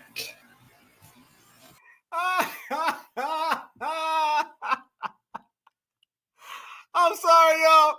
I had to, fam. If I'm gonna be stuck in that misery, if my eyes gotta hurt like that, everybody's eyes. That's Jasmine Crockett's #1 fan, Big Dan, who lives in a van. That's what it is, fam. That's who you get when you vote for the Democratic Party. That's who you get. Remember, I'm not playing. It's a, hey, we clowning, we laughing, okay? You know, Dan is about the size of a van, all right? And he is Jasmine Crockett's #1 fan. I get it. But that's who you get when you vote for the Democrats. That's who she compares to you. That's who they write all their laws for. No anti-Black American hate crime law, no reparations, no. But Dan gonna get a law made for him. Yes, and his van, all right? All right, that's what's gonna happen. So that is who you are in company with when you vote for the Democrats. That is what it is. So anybody running around here voting for the Democratic Party, anybody who's still on that plantation, you already know what you're getting over there with that plantation. So this is why people are bouncing, getting the hell of away from it, because a vote for the Democrats is a vote for Dan. That's all I'm going to say. That's it. That's it. A vote for the Democrat. Honey boo boo. Yeah, you ain't lying. You ain't lying. But we say, Berta, Big Dan the size of a van. I'm sorry, my sister. I apologize. I apologetic. You know what I'm saying? Y'all don't know, before the show, I was in research and I said, who is Jasmine Crockett's #1 fan? And a big ass SUV popped up. Well, I thought it was an SUV, but it was Dan. You know what I'm saying? And then I was shook. You know what I'm saying? I couldn't see for like 2 hours. I didn't even think I was going to make the show. You know what I'm saying? I thought I was going to be late for the show. My eyes was messed up. I had to get some eye drops and everything. Luckily, my vision came back to me like about 6:59. And then, you know, we went ahead and went live. But Black Alpha went through some things, you know what I'm saying? Trying to get this research for the family, you know what I'm saying? So, and I do this because I don't want my FBA brothers and sisters to, you know, understand that, you know, we all are out here trying to be on business. And we don't want to be anywhere near somebody who's as big as a business. You know what I'm saying? So we going to keep things moving. Yes, indeed. Fam, y'all check this out right here. That's terrible. Yeah, that's some old tampon Tim stuff. I'm just saying, you're going to get Dan, which I said, Dan, the size of a minivan. That is funny. Hold up. I'm going to laugh about that all damn night. See, y'all going to have me laughing until Monday. It's Friday, man. I'm going to be laughing till Monday. And I slowed it down. I'm cold, ain't I? Boy, that's cold. I was wrong for that one. I apologize. I was wrong for that one. I done slowed it down. Hell no. Dan, the size of a minivan, tampon. That's what you get when you vote for the Democrats, man. That's what you get. Let me show y'all what this brother right here was saying. This brother right here, if I can refocus, calibrate. All right, here we go. Jesus. Damn. That was about 5 Dans right there, boy. Big as hell. Big ain't even the word for it. Check this out right here, y'all. This right here was what one of the brothers was saying about voting for the Democrats. And if people out there vote for the Democrats, this is what they get. Black people. Go Dan on this one. Y'all gonna have to explain this shit to me. I am thrown for a loop. Why is it that in every category in life, I have option, and no matter what option I pick, you're gonna accept me, right? So if let's just say in the streets, if I'm in the streets, if I decide to be black and a gangster disciple or black and a folk on the hustle, guess what? You don't care. You're gonna accept me either way, right? Let's just say my sexuality. I could be homosexual. I could be heterosexual. No matter what I pick, you're gonna like it. You're gonna pick me and say it's okay. Education-wise, I could be highly educated or highly uneducated. I could have a GED or a PhD. Guess what? You're going to accept either version of me. My religion, I could be a black and a Muslim, black and Christian, black and Jehovah's Witness, whatever that is. You're going to accept whatever option I pick. But why, when it comes to my political stand, you will only accept black and Democrat? You won't sell black and independent. You won't sell black and Republican. You won't sell black and whatever. Sir, you only Democrat.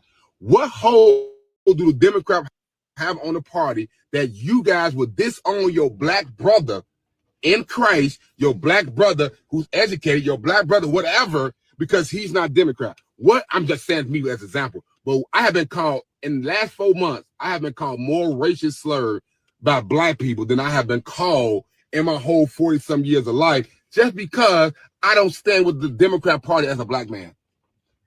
Make it make sense. That is a slave mentality to think you only got one choice, one option. Absolutely. And that is what we've been calling out, and that's what we've been highlighting for the longest amount of time. That is what it is. So we have dismantled that. But remember, every vote for the Democrats, you are tied. Man, you ain't even tied in. Fam, think about that. The Democrats put Dan, the luxury van, above black Americans. They put Tampon Tim above black Americans. So I want everybody to realize that and understand that's exactly what's happening. So you go through the whole list of everybody that we've seen today.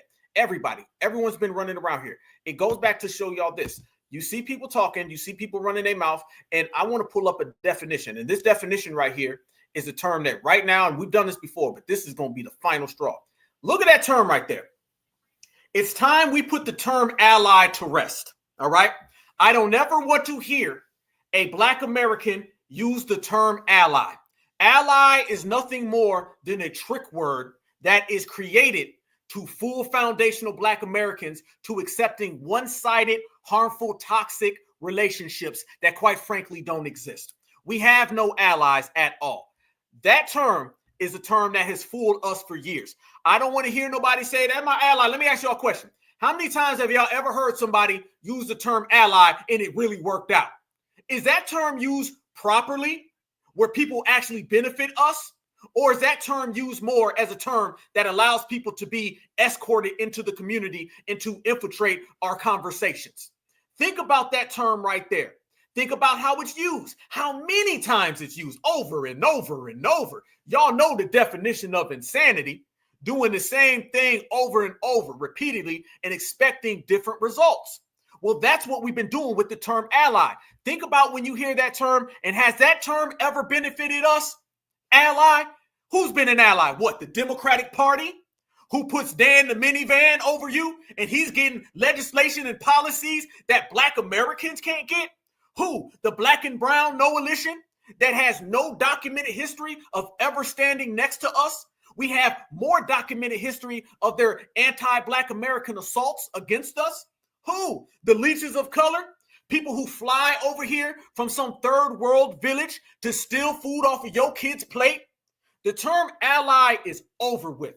Anybody who uses ally is an op. Remember that, y'all. Y'all remember earlier in this broadcast how we was breaking down that W. Mayo Pan-African agent lady, and she was using a bunch of backdoor avenue ways to fool us? That is exactly what op is. Think about this, y'all. Definition: an associate who provides cooperation or assistance. We've never got any of that from the people that we call ally. Are we just going to throw around this term? We've been throwing around groups and organizations that don't exist. We've been thinking we're a part of these things that nobody can point to. The definition of this term does not even apply to us. A friendly nation? Y'all know hell no. Everybody that you call an ally comes from a community that practices anti-black racism and assaults against us. Become an ally or associate as by treaty or marriage. We've actually signed treaties from the Red Indians that they don't even pay up. So if anything, this term has been counterintuitive to the things that we have purported to want to achieve. So therefore, we are putting that term completely out of use. We are taking the term ally and we have replaced that term with something that the definition truly states, something that truly benefits us. And that right there is to delineate. Delineation in its proper term, not all these fools on Twitter who just throw around delineation because they can barely read. I'm talking about delineation by the true fact that embraces us and empowers us. That's what I'm talking about. I'm talking about delineation to its truest form. I'm talking about a delineation that will not have you stuck in a rut, stuck in a community that goes nowhere and everyone else receives, not to where we're on some type of racial or political treadmill. You're running and you're running and you're running and you're running, but you ain't going nowhere.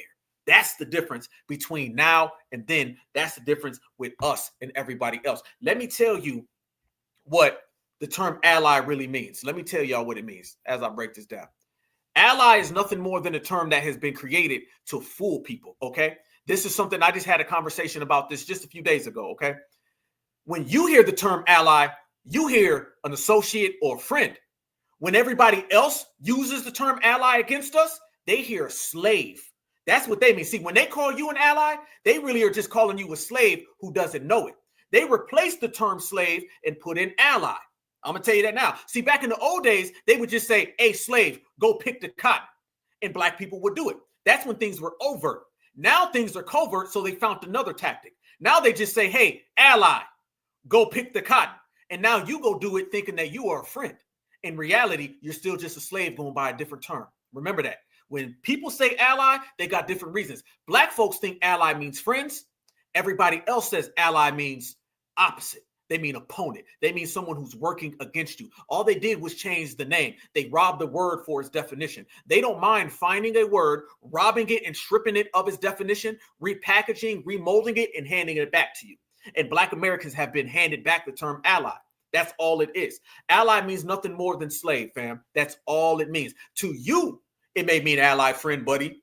But to them, it means slave, go do what I tell you to do. And why would I call you a slave today when you would resist that? It's much easier for me to just call you ally and then you'll go do it for free because you think you're doing it under the guise of friendship. Really, you're doing this under the guise of ownership, meaning they own you. So that's why we strip away that term. Educate Black Alpha. We in here, fam. I'm putting on the whole professor. That's how we doing it, y'all. We understand that when they try to use these terminologies against us and they try to focus that on us, these terms are just terms that have you going nowhere. They send you to a dead end. They send you off a cliff. They send you everywhere except for where you need to go. And that's what they did. The dominant society always used that. I want y'all to think about that. We have terms that either people call us or we use that nobody else literally uses it. We're the only people who have words that aren't true to the definitions of what the word actually means. Because once you look at the definition, you say, hold up, this ain't us.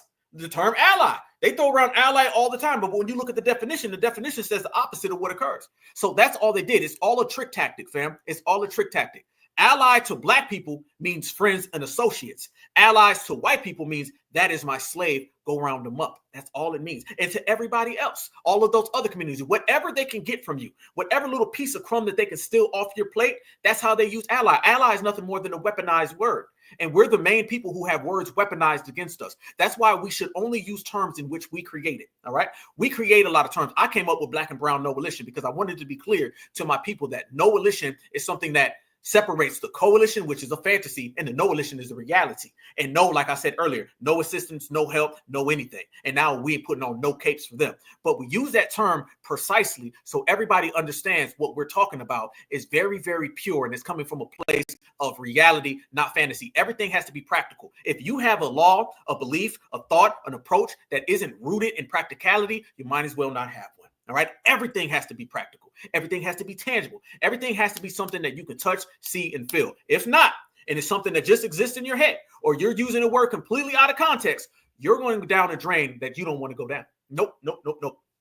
And that's where they've been trying to have us. That's where they've been keeping us until we showed up. So we use our words precise and concise. We use our words specifically. Once we use our words specifically, now we can get real traction because we understand and identify it. They did psychological tests to where when a word had one clear, defined meaning, people would receive the message quicker. Meaning, if somebody gave you a term and the term was loose or it was very vague, it would take people a long time to comprehend it.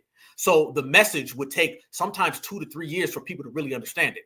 Once they gave people terms that were identified, clear, we can all agree on, when there was a consensus of what the definition was and what the people meant, then everybody got the message fast and they moved quicker. Why do you think we've been moving quicker, y'all? Because every word we came up with. We haven't been getting handed words. We've been using words that we come up with, we create, we understand, so now we can go. I say tether, All my brothers and sisters in here know what tether means. We on them. If somebody says allies, like what, who, what, when, where, why? Now we on that treadmill going nowhere fast, y'all. And while we going nowhere, everybody else is going somewhere. So this is why people have been ahead of us so much in the past, is because they understand what their words mean. But black people been the ones over here in the corner not knowing. Trust me, all right? All the tethers, they know about all those weaponized trick tactic words. All right, the dominant society, they know those trick tactic words. The only people who didn't get the blueprint, who didn't get the memo, was black folks. Black folks was running around here talking about ally, thinking that really meant friend. Everybody else is over there in the corner, they laughing like, the blacks still believe ally means I'm their friend. They don't know. All we did was took ally and we removed slave and put it there. That's it. They knew it ahead of time. And we're not on that now. So the world is really in shambles right now. And I do mean the world. I don't just mean America, because we're global, all right? We are global. Our impact is global, and it ain't just sports. Everything we do, geopolitically, soul, our spirit is global. So when I say that everything we're doing is global and we have an impact, that's because we changed our words, the definitions, the lingos, how we say words, our vernacular, our inflection. Every single thing that we say is clear and we understand it. Now they got to come play on our playground. All right. And they don't want none of this FBA smoke. Now they got to come out here. All right. You can't hang with the big dogs, stay on the porch. And there's a lot of people on the porch right now because they can't play and they can't hang with us. Now you're forced to say foundational. You're forced to say Freedman. You're forced to say certified. You're forced to say tether. What they going to do, family, when they can't find anything that is true and accurate? They're going to be stuck exactly where they are. So come on down and deal with us in the foundational world. There used to be a time when we used to have to say coalition and minority and ally, all those things that worked against us. Notice, fam, the first thing we did in this generation, we cleaned all that up. We said there won't be any of that. You're going to have to use the terms that identify us and identify ops. We say ops. What does ops mean? That means somebody who's an opponent, someone who opposes you. Now they're sitting there thinking, damn, the black Americans got their own words now. What are we going to do? Let's come up with a new one. They come up with a new one. We got it out the paint. They start saying DEI, and we start saying DEI. Deport every illegal. Perfect. We flipping their words on them now, y'all. This is how strong and powerful we are. They say Pan-African, we say Scam African. They say black and brown coalition, we say no coalition. Where you want to go with it? Tether, Fleer, Fleedman foreheads, tether hairlines. I mean, damn. We are so thorough and so on game right now. We are putting literally, fam, the exclamation point at the end of every single thing we do. No more question marks. See, when you put a question mark at the end of everything, that means you don't really know what's going on. You're lost in the sauce. We're not lost in the sauce. We're very, very powerful and very, very strong. That's why our power is expanding. Like I told you before, expanding. We were just talking about it last week. Somebody in the chat said it, the great expansion. You remember I was talking about that. I said foundational Black Americans, we've never migrated anywhere. We expand. That's the difference. So a simple change in words, a simple change in lingo, change in approach, a change in attitude, an attitude adjustment, that goes far for what you're trying to accomplish. And it's going to take all of us to go to where we want to go. And that's why we're going so fast, fam. Literally, look at it this way. We had shackles on us, not just mental, but also physical, not just physical, but also spiritual. What happens one day when they all wake up and ain't no shackles on us no more?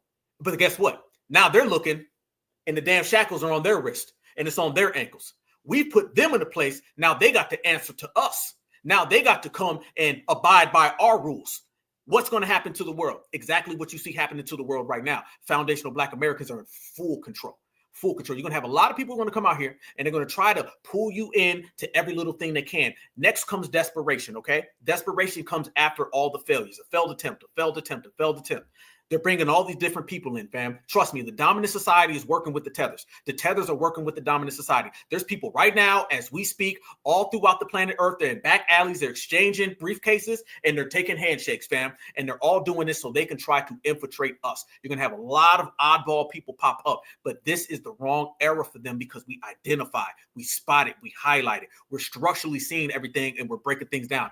The quintessential issue that we're facing right now is us being on par with ourselves. All right. The PR, your personal record. We're not competing against nobody, y'all. We're not competing with nobody. We're only doing as we please. All right. So you have to use it that way. And that's the quintessential point. Matter of fact, as we move forward and we get all of these people out the paint and we get rid of all of their energies and all that bad vibes and we move into a more of a healthy frequency, that makes it go even more clear. And that's why everybody talks about it. A healthy frequency, all right? And I'm talking about a frequency based out of self-pride, lineage pride, brotherhood, sisterhood. That frequency right there, y'all, that frequency changes everything. And that's why we moving on par with the way we're moving, fam. The quintessential issue that we face, as I said previously, is us being on par. But to take it even a step further than that, it's us laying down the blueprint for the future. The fact that we are moving it as a future is a great thing. Yes, unity is a weapon. Solidarity is a weapon. And remember, fam, unity doesn't require every single last person. It wasn't every single last black person on par with ending slavery. A lot of folks say, I'm going to stay on the plantation. Good. You can be there. And that's another thing. You got to know when to let people go. You got to know when to let people go. Peace out. See you. Gone. And we've been letting a lot of people go. Everything we've been doing in every section. I'm going to tell you why. Because we have been moving strong. As a matter of fact, I wasn't even going to do this, but y'all going to make me. There's something that we've been working on over here on the Black Alpha Network, okay? Something called the Certified Creed, all right? And the Certified Creed is like, it's like my version of Tupac's thug life, okay? A lot of people don't know Tupac had thug life. Tupac Shakur and his father, Mutulu, okay? If somebody say his stepfather, I don't do stepfather. That's his daddy, okay? They came up with the thug life. The thug life was an actual code of conduct, a way that you operate, the way you function, the way you move. It was a set laws and a set behaviors within the system. And it's one of the most underrated pieces of work ever done. And it really shames me that Tupac did not get to push thug life. How many of y'all familiar with the thug life, the thug laws that Tupac and his daddy Mutulu came up with? And y'all know Mutulu was a rider. Mutulu and his brothers broke out of Sada, and they put them hands on some people, some other things on some people, sent Asada back. Mutulu was a rider. If y'all familiar, okay, I got some people familiar with that. Tupac created the thug laws with his father. And what it was a set of laws that all black people can do. So we had laws in the streets. If y'all remember back in the old days, family, you know what I'm saying? Yep, the hate you gave. Yep, absolutely, fam. People remember. See, when people see Thug Life with Tupac, they just remember Tupac, outlaw, immortal, with that Thug Life tattoo. Thug Life meant something. All these rappers running around talking about thug, they don't even use it the same way Tupac did. Tupac and them came up with it. A lot of people don't know. Tupac and Mutulu used to go at it. Mutulu used to be like, what you mean a thug? What you mean? And Tupac explained it. No, I'm taking the term thug. I'm putting an acronym by it that is about black empowerment. Tupac wasn't on that gangster stuff. Tupac was a revolutionary, okay? He was a revolutionary because he comes from that. I remember Tupac's brother, Mo Preem, saying they'd wake up in the morning, they see well-dressed white men going through their trash can. That's how Tupac lived. That's why Tupac always felt that he was going to die young, because he grew up with everybody putting their life on the line. Huey P. Newton said it best. He said, the first thing you got to know as a revolutionary is that you're doomed. So you deal with you dying every single day when you're a revolutionary. So Tupac had that in him. A lot of people construe that with gangsterism because that was real big in the 90s. Tupac was a thug and he's a revolutionary. And the thug that he meant was something different. Checkmate. So Tupac and his daddy got together and they came up with thug laws. How many of y'all remember in the 90s? There'd be drive-bys, bullets ricocheting, hitting little kids, all types of stuff. Somebody getting popped over, loud rap music, all types of fugazi things that were going on in the 90s with a lot of the gang violence. So they came up with a set of laws in the, for the streets that you had to abide by. And they talked to everybody, all of the criminals, all of the people that were locked up, the inmates, the convicts, they were going it around. They sent that out to Chicago. They sent that out through the West Coast. People was looking at it, and all the gang members, all the thugs, all the people, they said, yo, what we gonna do? We're going to get together and come up with these laws. They said, Tupac, we want you to do it. Let me tell y'all might have seen the interview before. For those who haven't seen it, let me tell you what it is. Tupac said, and this is a 22, 23-year-old Tupac, whose father is a revolutionary hero icon, whose family, the Shakurs, are one of the top 2 or 3 revolutionary families in American history, whose auntie is still on the top 10 most wanted list in the world, okay? Tupac Shakur, 23, said all of the hardline criminals, they all saw these rules. And the rules were basically, you have to have some type of conduct. You got to operate with honor in the streets. If you do not, when you get to prison, they're going to handle you. It was a real structure. Nowadays, with all that drill music, all that wilding we see out here, people walking each other down. We seen that rapper and his child who got unalived a few weeks ago. None of that goes on if Tupac stuck with the thug life and he doesn't end up getting caught up and passing away. Okay, because I believe a lot of brothers and sisters were going there. That's why I say the thug laws that Tupac Shakur and Mutulu Shakur created were some of the most profound laws and literature written in American history. To me, in my personal opinion, I feel it was the 90s version of the 10-point program by Huey P. Newton and Bobby Seale. I personally believe that. That's what I really believe. I don't think you see all that wilding out that you see today in the streets, because a lot of it in the streets today, they don't really have a code. You know what I'm saying? You had the 1994 crime bill. You had the 3 strikes law, took all the OGs out the neighborhood. And then a lot of these young folks got left with nothing. So they out here wilding. It's not just young folks. A lot of the old folks be on some BS. But we had a code of conduct and an honor that they were creating. So what ended up happening with Tupac is all of the hardline people, they said, Tupac, we want you to lead the movement. And Tupac said it. He said, as a 23-year-old, he said, just like this, he said, I was at a position where I had thousands of street guys and criminals and convicts, and they went wherever I went. He said, if I said go that way, they'd go that way. And he said, and that scared me. That's what he said. And even some of his people, his young brother Muta, not his real brother, but one of the outlaws, Muta, shout out to Muta. They said that Tupac personally told him that type of power scared him.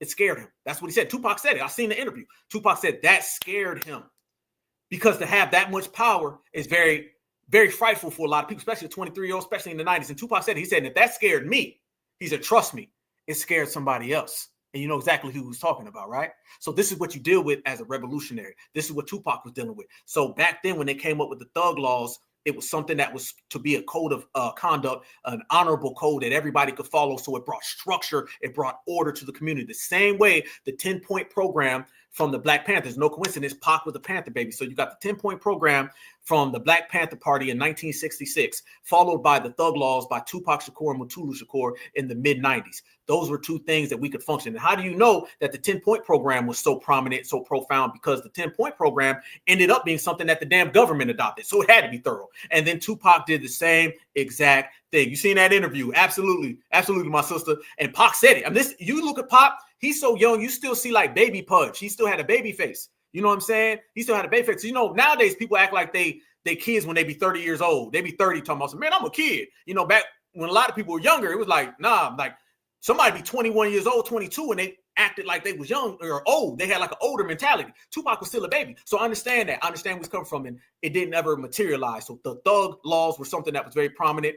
I believe that it would have been 2.0 of the 10-point program, and I think it would have been very prominent. So something we've been working on over here on the Black Alpha Network is a certified creed, where it is another code of conduct, but it's more so of a wide-ranging thing about being on code. We also talk about the code. So I tried to come up with like a synopsis of the way the code is represented, just amongst people and the way it functions and way it operates, so we can all, you know, move and operate functionally. Because I understand from my dealings with sociology and psychology, I understand my father was a sociology major and a psychology major, so was my brother. I understand that psychologically there's certain things that we can implement that make things very, very easy, so we can use those social forces to benefit us, use that science to work for us opposed to against us, right?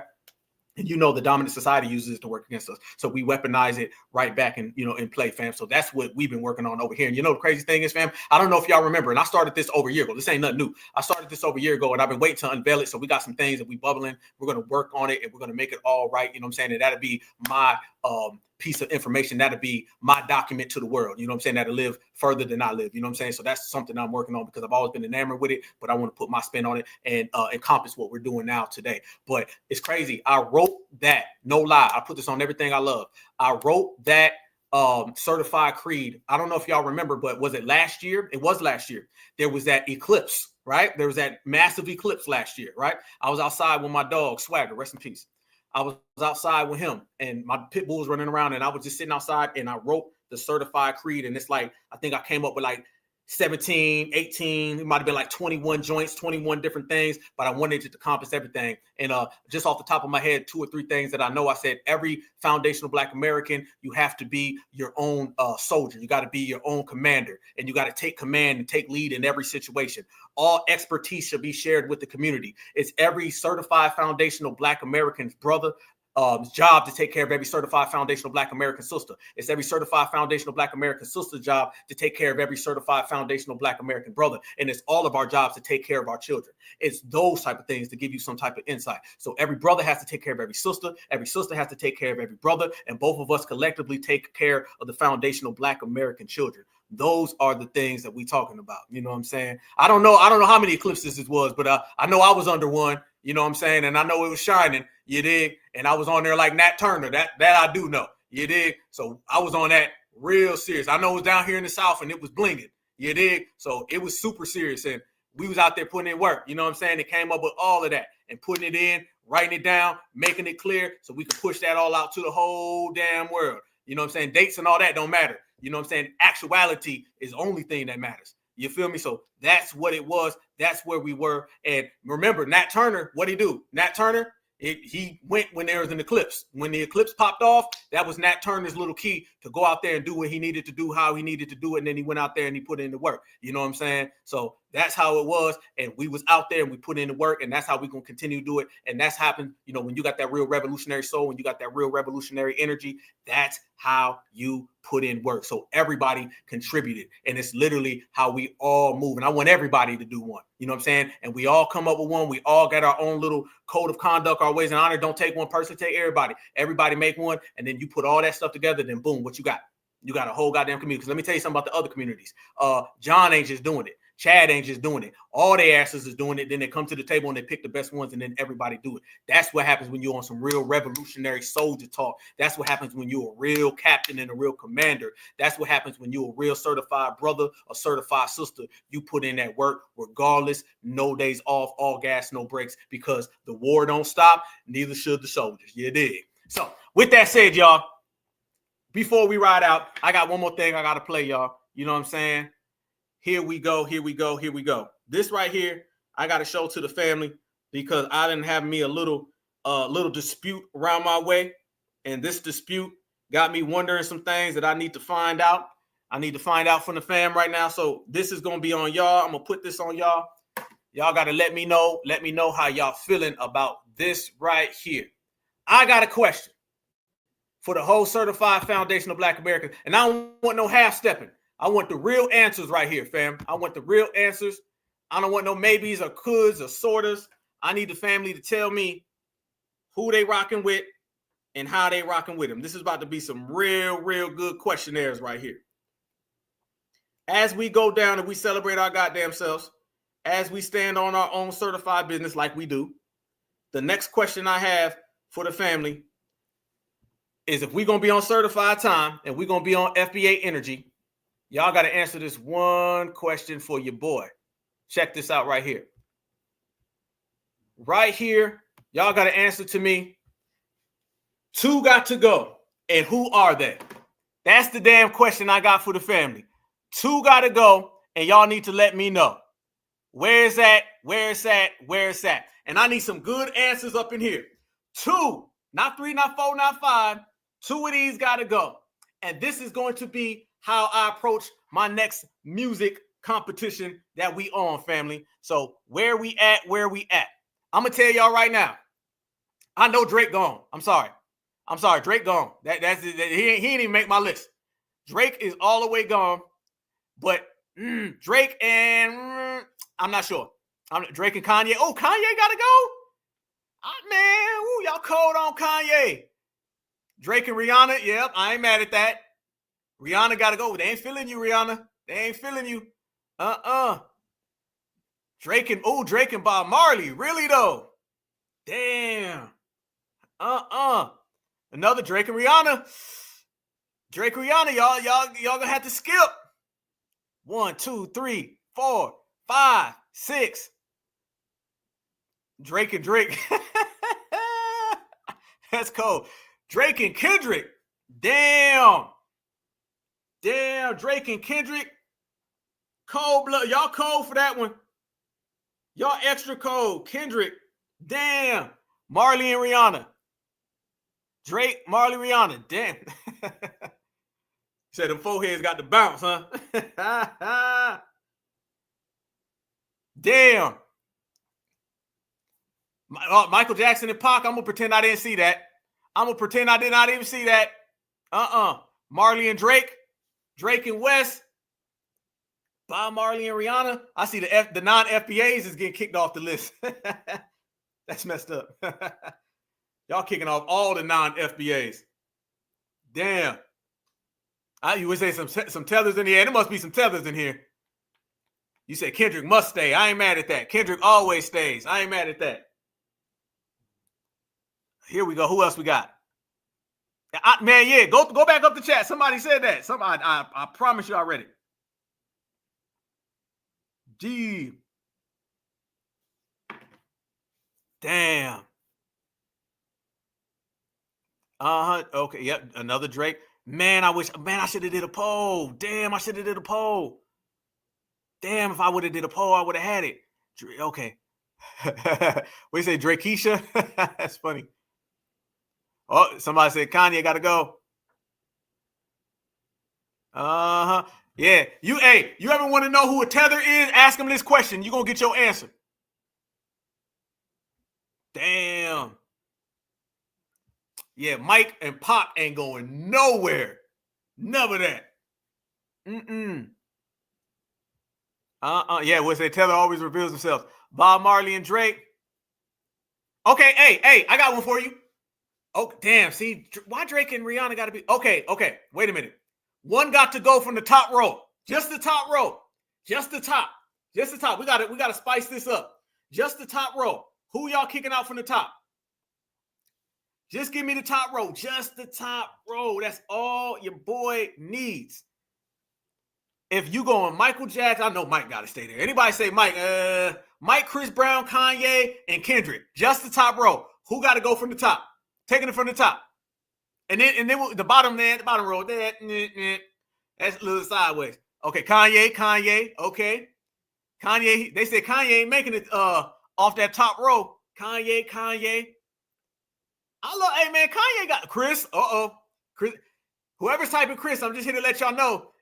Black Alpha got some serious Chris Brown fans, boy. They do not play. So you might get that work. Chris Brown, Breezy. Damn, sorry, Chris. Y'all say get off that goddamn top row. Some more people say Kanye.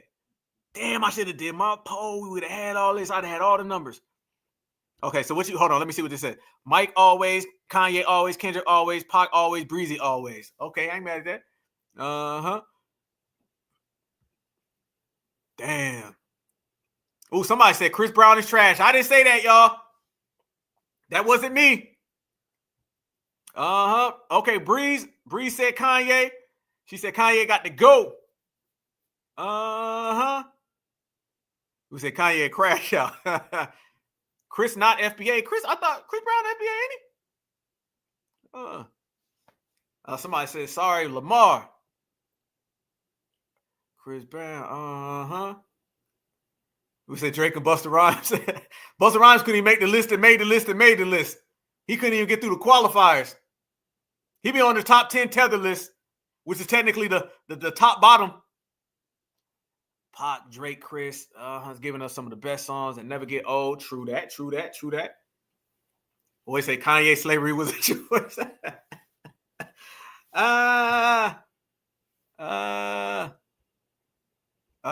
Damn.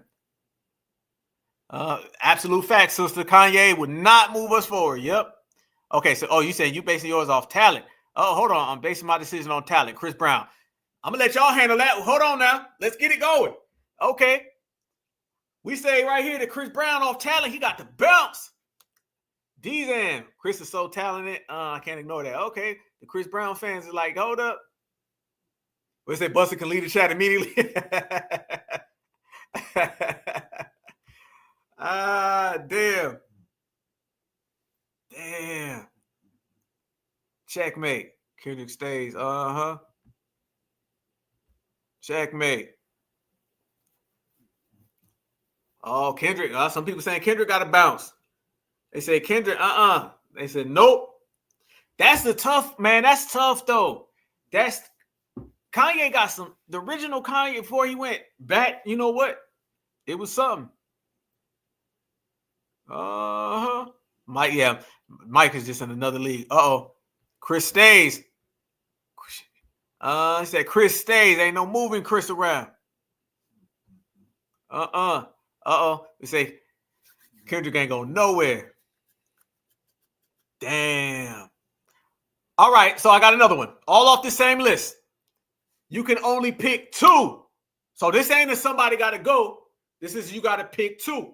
So if you got to pick two, who that is? Right now. Right now, if you got to pick two, only two. I mean, you stuck somewhere, you can only listen to one album. What that album going to be? Okay, not that what the album going to be, what artist. You can only pick two from this whole list, all 8 of them. That go for both of That go for the both rows, the top and the bottom. You have to stay on one. Who are you rocking with? That's the question. That's the $1 million question. That's the $1 million question, family. I need to know. I need to know. I need to know. Yeah, you ain't lying. The Kardashians. Okay, Michael and Pop. That's mine. Yep. I ain't even mad at that. MJ and Pop. MJ and Pop. MJ and Pop. Oh, yeah. There they go. See, y'all on it. Y'all on it. It's funny. Y'all done sent Rihanna and Drake packing. Y'all done sent Rihanna and Drake packing. That's funny. Damn. Mike and Pop. Tupac and Bob Marley. Okay. MJ and Pop. MJ and Pop. MJ and Pop. Yeah, man. Was that Chris Brown Chinese? Somebody put Drake and Pop. Can't be honest. Can't be serious. MJ and Pop. MJ and Pop. I'm old school, so Tupac and MJ. I'm with you on that one. Timeless. Timeless, timeless, timeless. Tupac stay and MJ stay. Yep. Turn the TV off. Great workout song. Yeah, that go hard. Kendrick and MJ. Okay, we got a Kendrick and MJ. Mm-hmm. Y'all know when it comes to FBA, man, we on lock. We on lock. We got a whole gang of people. Thug Life. Yes, indeed. There they go. Uh-huh. Heavy on Tupac, MJ. Okay. Much respect. See, when Mike is so good, Mike just changes his list all the way up. Like when Mike be on the list, it's like you can't even go there with Mike. It's just like Mike. Okay, Kate. Somebody say Kate out in MJ. Oh, okay. I see that. I'm seeing all the chats. Y'all lighting it up. Compton all day. So Kendrick, I ain't mad at that. Hometown team. Heard about it. Chris Brown and Pot. Okay. MJ. Yep, absolutely. You can't touch MJ. Man, y'all coming with some good stuff too. Damn. All Eyes on Men Thriller. Woo! Dangerous. Dangerous.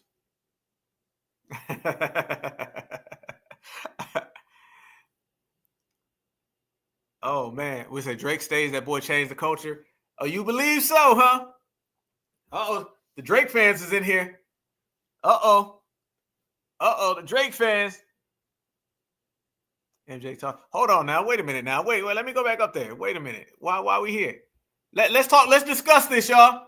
Drake stays. That boy changed the culture. What's y'all opinion on that comment? What's y'all opinion?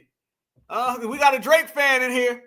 Said Drake changed the culture. He got to stay. What Drake changed? That's why hold Drake down now. You made the Drake comment. Let's see how you feel about Drake. You know what I'm saying? I'm independent. I'm just navigating the situation. That's it. You know what I'm saying? How y'all feel about that? Did Drake change the culture? Is Drake one of the all-time greats? You know, this time last year, Drake said he was Michael Jackson. That's what he told everybody. He said he picked the right time with the wrong guy. Yeah. Light skin energy. You wrong for that, sister.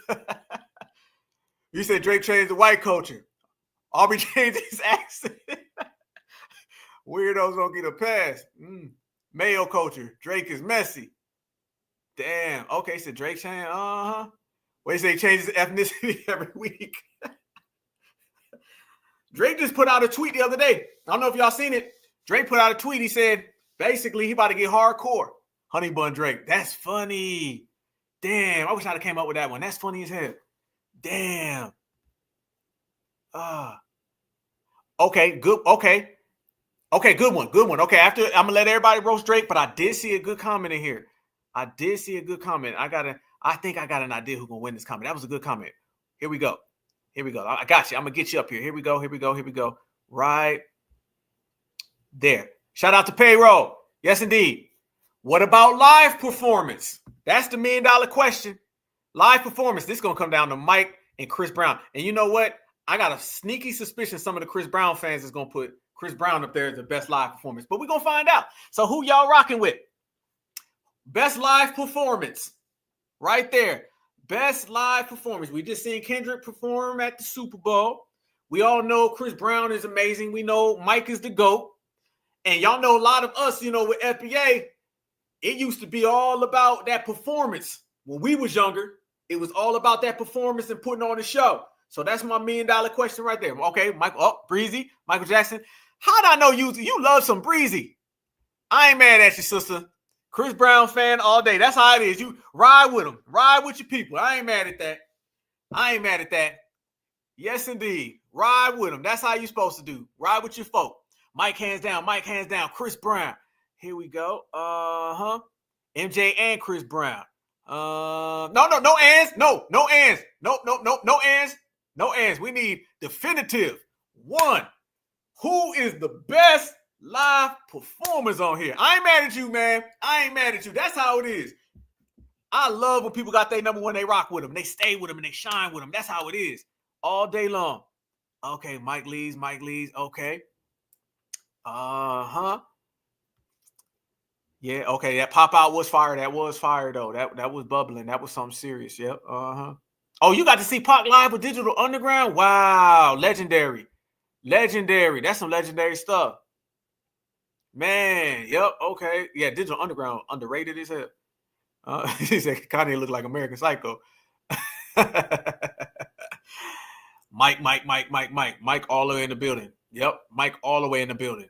There's a whole lot for Mike. Let me see who else. Oh, my bad, dog. I didn't mean to take that off. Hold on, we're gonna pull it back up. This thing jumping all over, but we here now. There they go. Yes, there we go. Right back at it. Right, good stuff. Yeah, Pac, definitely poet. Definitely.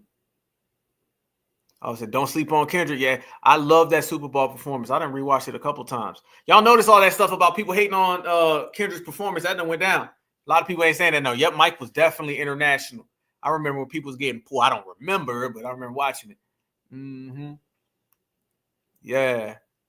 Jackson 5. Yeah, Mike. Woof. Mike was something.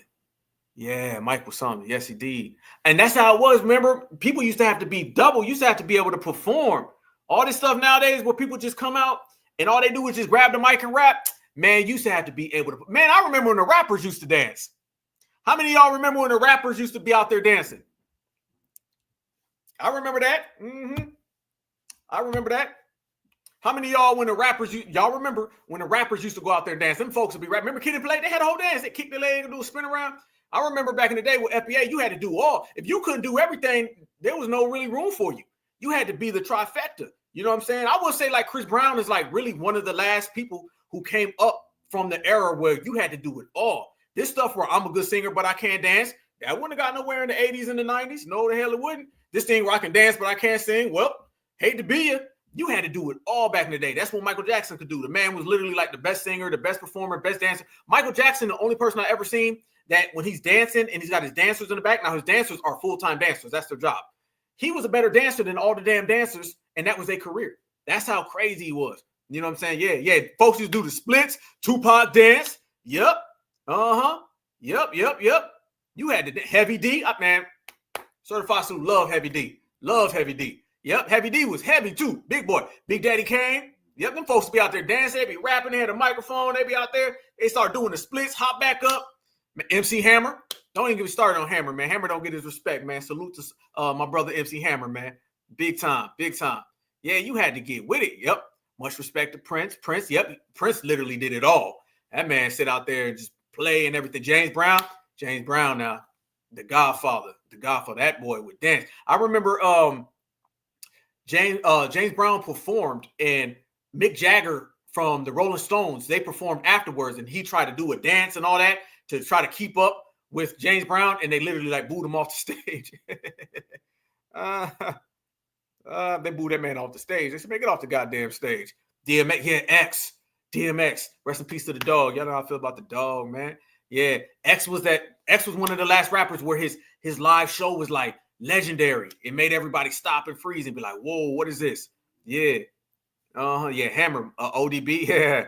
Love me some ODB too. You know what I'm saying? We had them all. Everybody had to do it all back when we were younger. You couldn't just come out there and just be good at one thing. We wouldn't even knew you. You know what I mean? We wouldn't have known you. You had to come with it. Yeah, James Brown the GOAT. I was just listening to James Brown the other day. Yep, yeah, absolutely, fam. Mike was out there in them streets. Man, that's what Mike was just different. Mike was out there in them streets, literally, and bringing that to the mainstream world. Mike was so FBA, y'all. That's why I get so irritated, so pissed off when they make these documentaries about Michael Jackson. I heard they're making another one. Did y'all hear that? They're trying to make another Michael Jackson documentary. Quit making Michael Jackson documentaries. I'm just tired of them. Because every time they make a Michael Jackson documentary, all they doing is slandering him, or they be trying to be real cute and sprinkle in little stuff. Just stop. If it ain't glorifying Michael Jackson, I don't want to see it no more. I don't want to see it at all. Yeah, Bobby Brown. Man, I was young. When I was young, man, you couldn't tell me nothing about Bobby Brown. Bobby Brown was my guy. Yep, Bobby Brown used to dance. Every little step I take. That was my what? Hell yeah. George Clinton. Yep, the live performers had to be lit. Whitney Houston, the person who sang the best national anthem. Whitney Houston sang the national anthem in 1990, 1991, and people are still trying to catch up to it in 2025. What does that take? Absolutely. Yep. Yeah. Heavy D, the overweight lover. Yep. Yep. Hammer used to have that crazy live show. Yep. DMX to go out there. What they say about DMX? They said DMX to go out there and he will get everybody hyped up, and then he'll get everybody. He had a girl screaming, and then at the end he'll make people cry. So you got everything with the dog. Much respect to the dog. Bell Biv DeVoe. Yep. They was on one. They was on one too, man. Boy, y'all got some good names, man. I forgot about a lot of these people had great performances. So many of them did. Rick James. Yeah, Rick James about to act. Wow. Yeah, Heavy D was Jamaican. Yep. Much respect, though. I love me some Heavy D. He was Jamaican. Yes, indeed. I didn't know that till I was older, man, but I got so much love for Heavy D. That was my dude. He was a rider. Okay, yo, I see some Nip, H-Town Silk, Tina Turner. Yeah, Salt and Pepper. Yeah, Tina Turner. Tina Turner's be out there. Whoo, getting it. Barry White. Yep. That New Edition In Vogue. Drew Hill. I just literally seen Drew Hill literally on the internet the other day. Temptations. The Temptations used to look like they was about 45. Them dudes was like 21 years old. I used to be like, God damn. Boy, you know, back then they have a mustache. They had about 4 kids and stuff, smoke cigarettes. They used to look old as hell when the folks were young. Yeah. All the way across. Yep. I wish I would have saw DMX, man. That was my dude. JJ Fad. JJ Fad reference. Yeah, the ambulance used to stay at Mike's. Yeah, I remember just that. I ain't never seen nothing like that where people like passed out. Not like kind of awake, alert, like fully passed out. That used to just blow my mind. I'd be like, what the hell? Yeah, Great Lakes, Gary, Indiana. Much respect. Much respect to the Great Lakes. Tony. Much respect. Yep. Oh, okay. Hey, Heavy D is he's Pete Rock's cuz. Okay. I know about all them money earning Mount Vernon folks, man. They was changing the game. They really made their mark. They really did. Yeah, what happened to Black Street? I don't know. Yeah. I don't know what happened to them. They had some joints. Isaac Hayes. Yeah, okay, yeah. Then when you were a child, they look, yeah, that's true. Now that is true. Even now, though, I ain't gonna lie. Like I look at them now and I'm like, damn, they look like they was older. Even though I'm older, I look at them like, damn. Marvin Gaye, Jagged Edge, but they did look older, yeah, when you're young, because you're looking up at the world. West Side Connection, man, I love West Side Connection. Don't get me started on Mac 10, Dub C, Cube. They need to make another one, but I'm gonna leave that alone. NWA, Too Short. Much respect. Oh, hold on, that's my brother Voltron, man. What up? Certified salute, family. That's my guy right there. Much respect, bro. Yeah. Yes, indeed. That Bay Area. There they go. Shout out to my brother Black Voltron. Yes, indeed, fam. Yeah, just great music. Great music. Oh, Sugar Hill Isley Brothers. Earth, Wind, and Fire. Man, can you imagine all of these like people in one place, one venue? Luther Vandross. I ain't gonna lie, that song that Kendrick got with I think it's called Luther, right? With SZA. I like that song. I like how they did the Luther in there. I was sitting there thinking about it because I'm like, damn, because they played that at the Super Bowl. I'm like, damn, Luther was played at the Super Bowl, man. Didn't even know it. I like that. Yeah, DJ Quick underrated. DJ Quick, he mixed the whole All Eyes on Me album. He mixed it. That's another thing too. These guys could produce, like literally like make the beat, produce the record, and mix the song too. That's a whole nother level. Ohio players, good point. I seen 2 Ohio players represented. Yep. Yeah, the Pointer Sisters. Yep. Nipsey. Yes, indeed. Shout out. C-Bo. Love C-Bo. Roger. Zap. Shout out to Ohio. There they go. Look at these. Look, come on. Like, you can't do that, Mr. Mutombo. Mr. Mutombo, you ain't got that. You ain't got that, Mr. Mutombo. I'm just saying.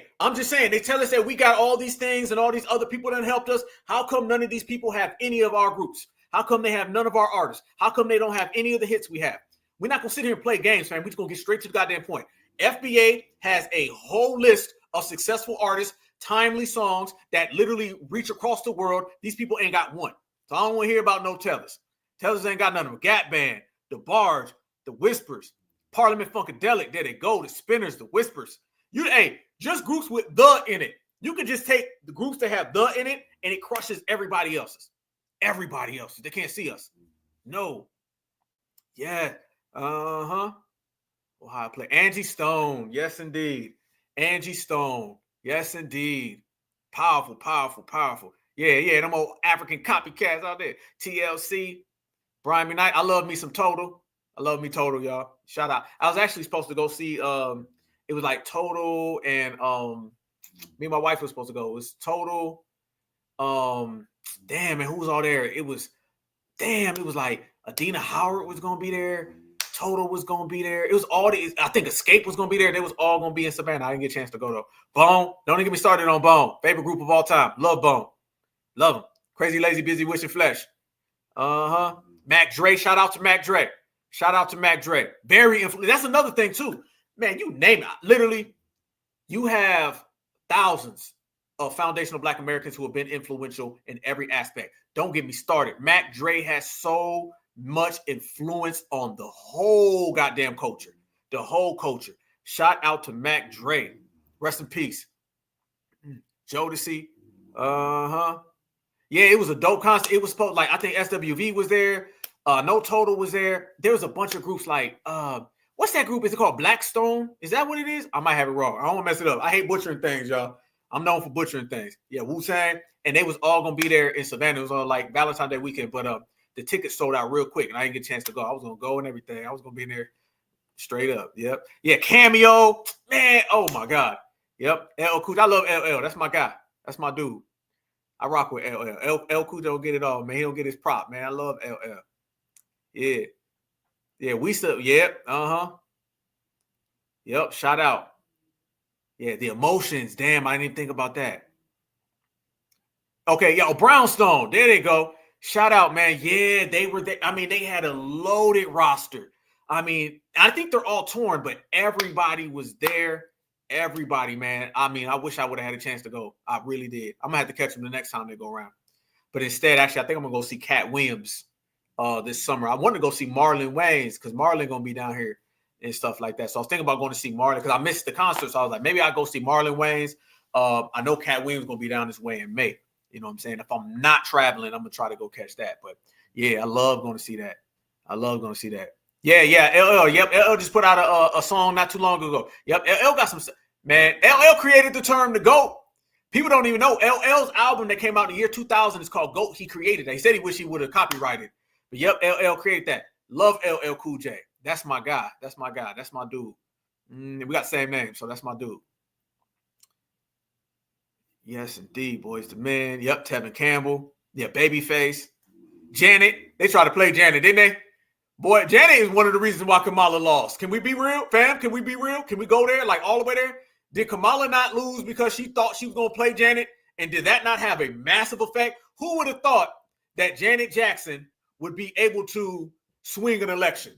You don't ever go after the Jacksons and talk about FBA. Don't you ever in your life, Camilla. I know you drunk right now. I know you drunk. I know you got about 5 damn bottles of vodka. I know you got some goddamn canned beer and some collard greens fresh out the bathtub. Don't you ever come after Janet Jackson. That's FBA royalty. You know better. Check that. Yeah, LSG. Oh, cold. I see Redman. Love Redman. That's my dude. Yeah, Shirley Murdoch. Yes, Shirley Murdoch. She from Ohio. Yep. The OJs, the Locks, Jada. Love them. Yeah, Janet. You notice Janet. I'm still looking. Janet still ain't apologized. It's funny, you be getting these rappers. These rappers talk all these songs about hitting people up, and they catch a case or they catch a problem. They be apologizing. I'm sorry. I didn't mean to say what I said. If I offended any community, I take it back. Man, Janet said, man, that woman ain't black and never apologized. Ain't it funny? Janet never apologized. Bill Cosby didn't come out and apologize because they didn't do nothing. Now, mind you, apologizing has nothing to do with whether you did it or not, because black people apologize all the time. Bill Cosby is the only person to beat the Me Too movement, and he said, peace out. Ain't no apology. Janet Jackson said, you ain't black, ain't no apology. That's the type of business we got to stand. I'm tired of seeing these big old dudes. They be 6'5" with muscles, and they offend the community, and they be out there literally getting butt broken. I'm sorry now, and mean to say what I said now. All the Skittles, I like Skittles now. Get the hell up out of here. Janet ain't apologized for nothing. Absolutely. Apologize for what? That's the type of energy we on, fam. We got that energy now, so we got to stay on it. Yep. I stand with Janet. Much respect. Love me some Janet. Love me some Janet. Yeah, she wasn't wrong. Absolutely, she wasn't wrong. She was right. And it's funny because Janet said that, and that was really the sentiment of us. And notice what Janet said. Janet said, I heard that she's not really black. Janet was hearing that from us because let's be real. The Kamala's not black thing came from FBA. So it goes to show you again, all the way back around. Foundational Black Americans, we created the narrative, okay? And everybody else followed it. It's all about FBA. That's what it is. We control it. So Janet was hearing it because Janet FBA, we are all FBA grassroots. So we interconnected. It's crazy, fam, how we connect. It's funny how we connect. You could take the Foundational Black American Grassroots, Certified Black Society, team that up with the Jacksons, and we can run these tether ops out the paint. Easy. Easy work. Yes. Good ones in here. Yep. Good one. Rick James. Yep. Freddie Jackson. Woo, Chuck Berry, the creator of rock and roll. Great one, sister. Yep. Yeah, shout out to Dayton too. Yep, absolutely. Yep, you right. Scarface and the Ghetto Boys. I didn't know Brownstone was under MJ's production. Wow, okay. Man, we had so many good groups. Shout out to Ashanti. I rock with Ashanti. Ashanti look nice and, you know what I'm saying, happy now. Anthony Hamilton. Love Anthony Hamilton. Yes, love him. Absolutely. So many little favorites that we got that nobody else has. Ray Charles, Jimi Hendrix, All the Way Live. Yes, indeed. Anita Baker, Nas, Muddy Waters. Let's go. Great record. Earth Wind. Smokey Robinson. FBA all day. FBA all damn day. Master P. Shout out to P, man. Shout out to NO. Shout out to Master P, Silk Shaka. Shout out to the whole NO. Mia X. Much love. First group MJ signed. Wow. Didn't know that. Jaheim went hard, man. Hey, them first two Jahims, that could it be? That just in case, man, super respect. And all that. Put the woman first, man. Jaheim out. He got a catalog, man. Rock with Jaheim. Oaktown 357. You know when you know, right? Oaktown 357. Taste of Honey. Yep. Otis Redding. Yep. Georgia boy. Shout out to Georgia all day long. Life Jennings. Much respect. Yeah. Shout out to GA all day long, man. My home. Lil Richard. Marvin Gaye. Denise Williams. The Parliament. FBA all damn day. All right, y'all.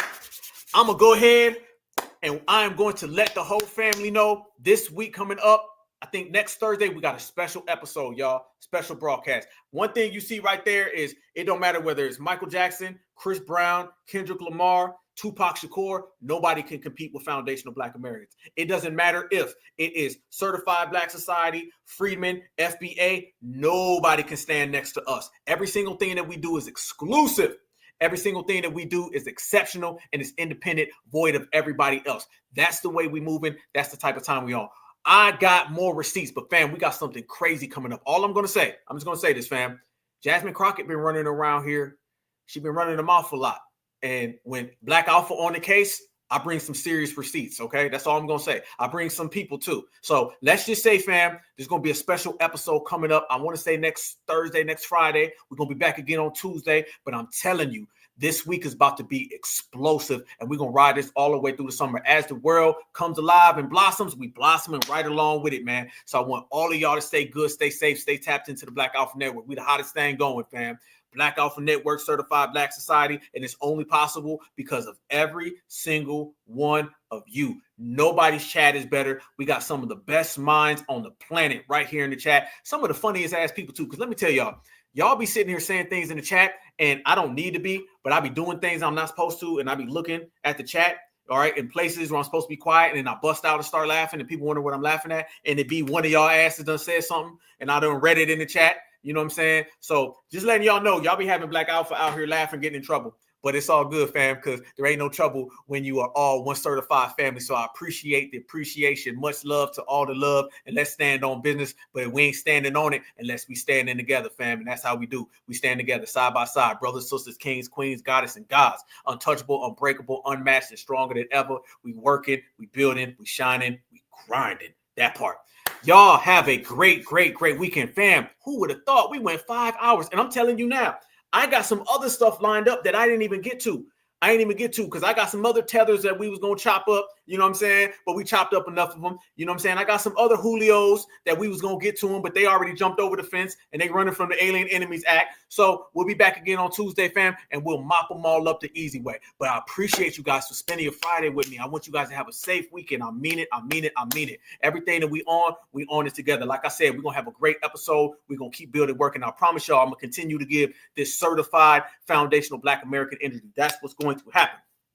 I am going to drop some more facts so y'all stay updated, but I'm telling you right now, fam, what we bringing is going to be exclusive, and what we bring is going to be that hot fire. I'll continue all of that, fam. And as I say, the number one activist, I got me some real receipts to drop, and I'm telling you, I'm going to give everything. So whether it be us out here roasting folks, whether it be us out here putting in the work, it's going to be a collective family affair, family unit. Just how we put down all of these foundational Black American artists, and they put out that soul and that energy. That's what we put. Remember, y'all, whether it's the music industry, whether it's the political world, the social world, or whether it's just us right here on a Friday night, nobody's better. Damn, it's already midnight, so I guess it's Saturday, right? So we went all the way from Friday to Saturday. You only get that on the Black Alpha Network. You only get that because every single one of y'all, so many people have tapped in. Y'all be in here putting in work. So many receipts you guys drop, and this is just a family affair. That's why I don't care what nobody say. I don't give a damn. The Black Alpha Network is the number one channel out here, and that's because of all of y'all. Nobody can see the chat. Our chat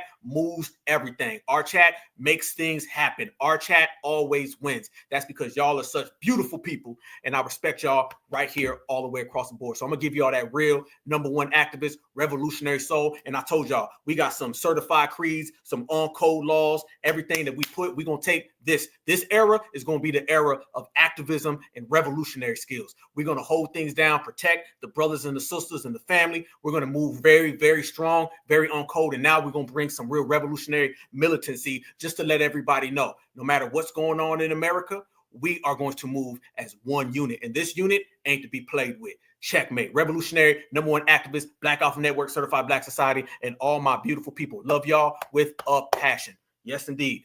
Y'all stay good. Y'all stay safe. Y'all stay vigilant, and always remember every single day when you wake up in the morning that you already won, and that Black is beautiful, and beautiful is always Black. Peace and love, peace and love, peace and love. Free Huey.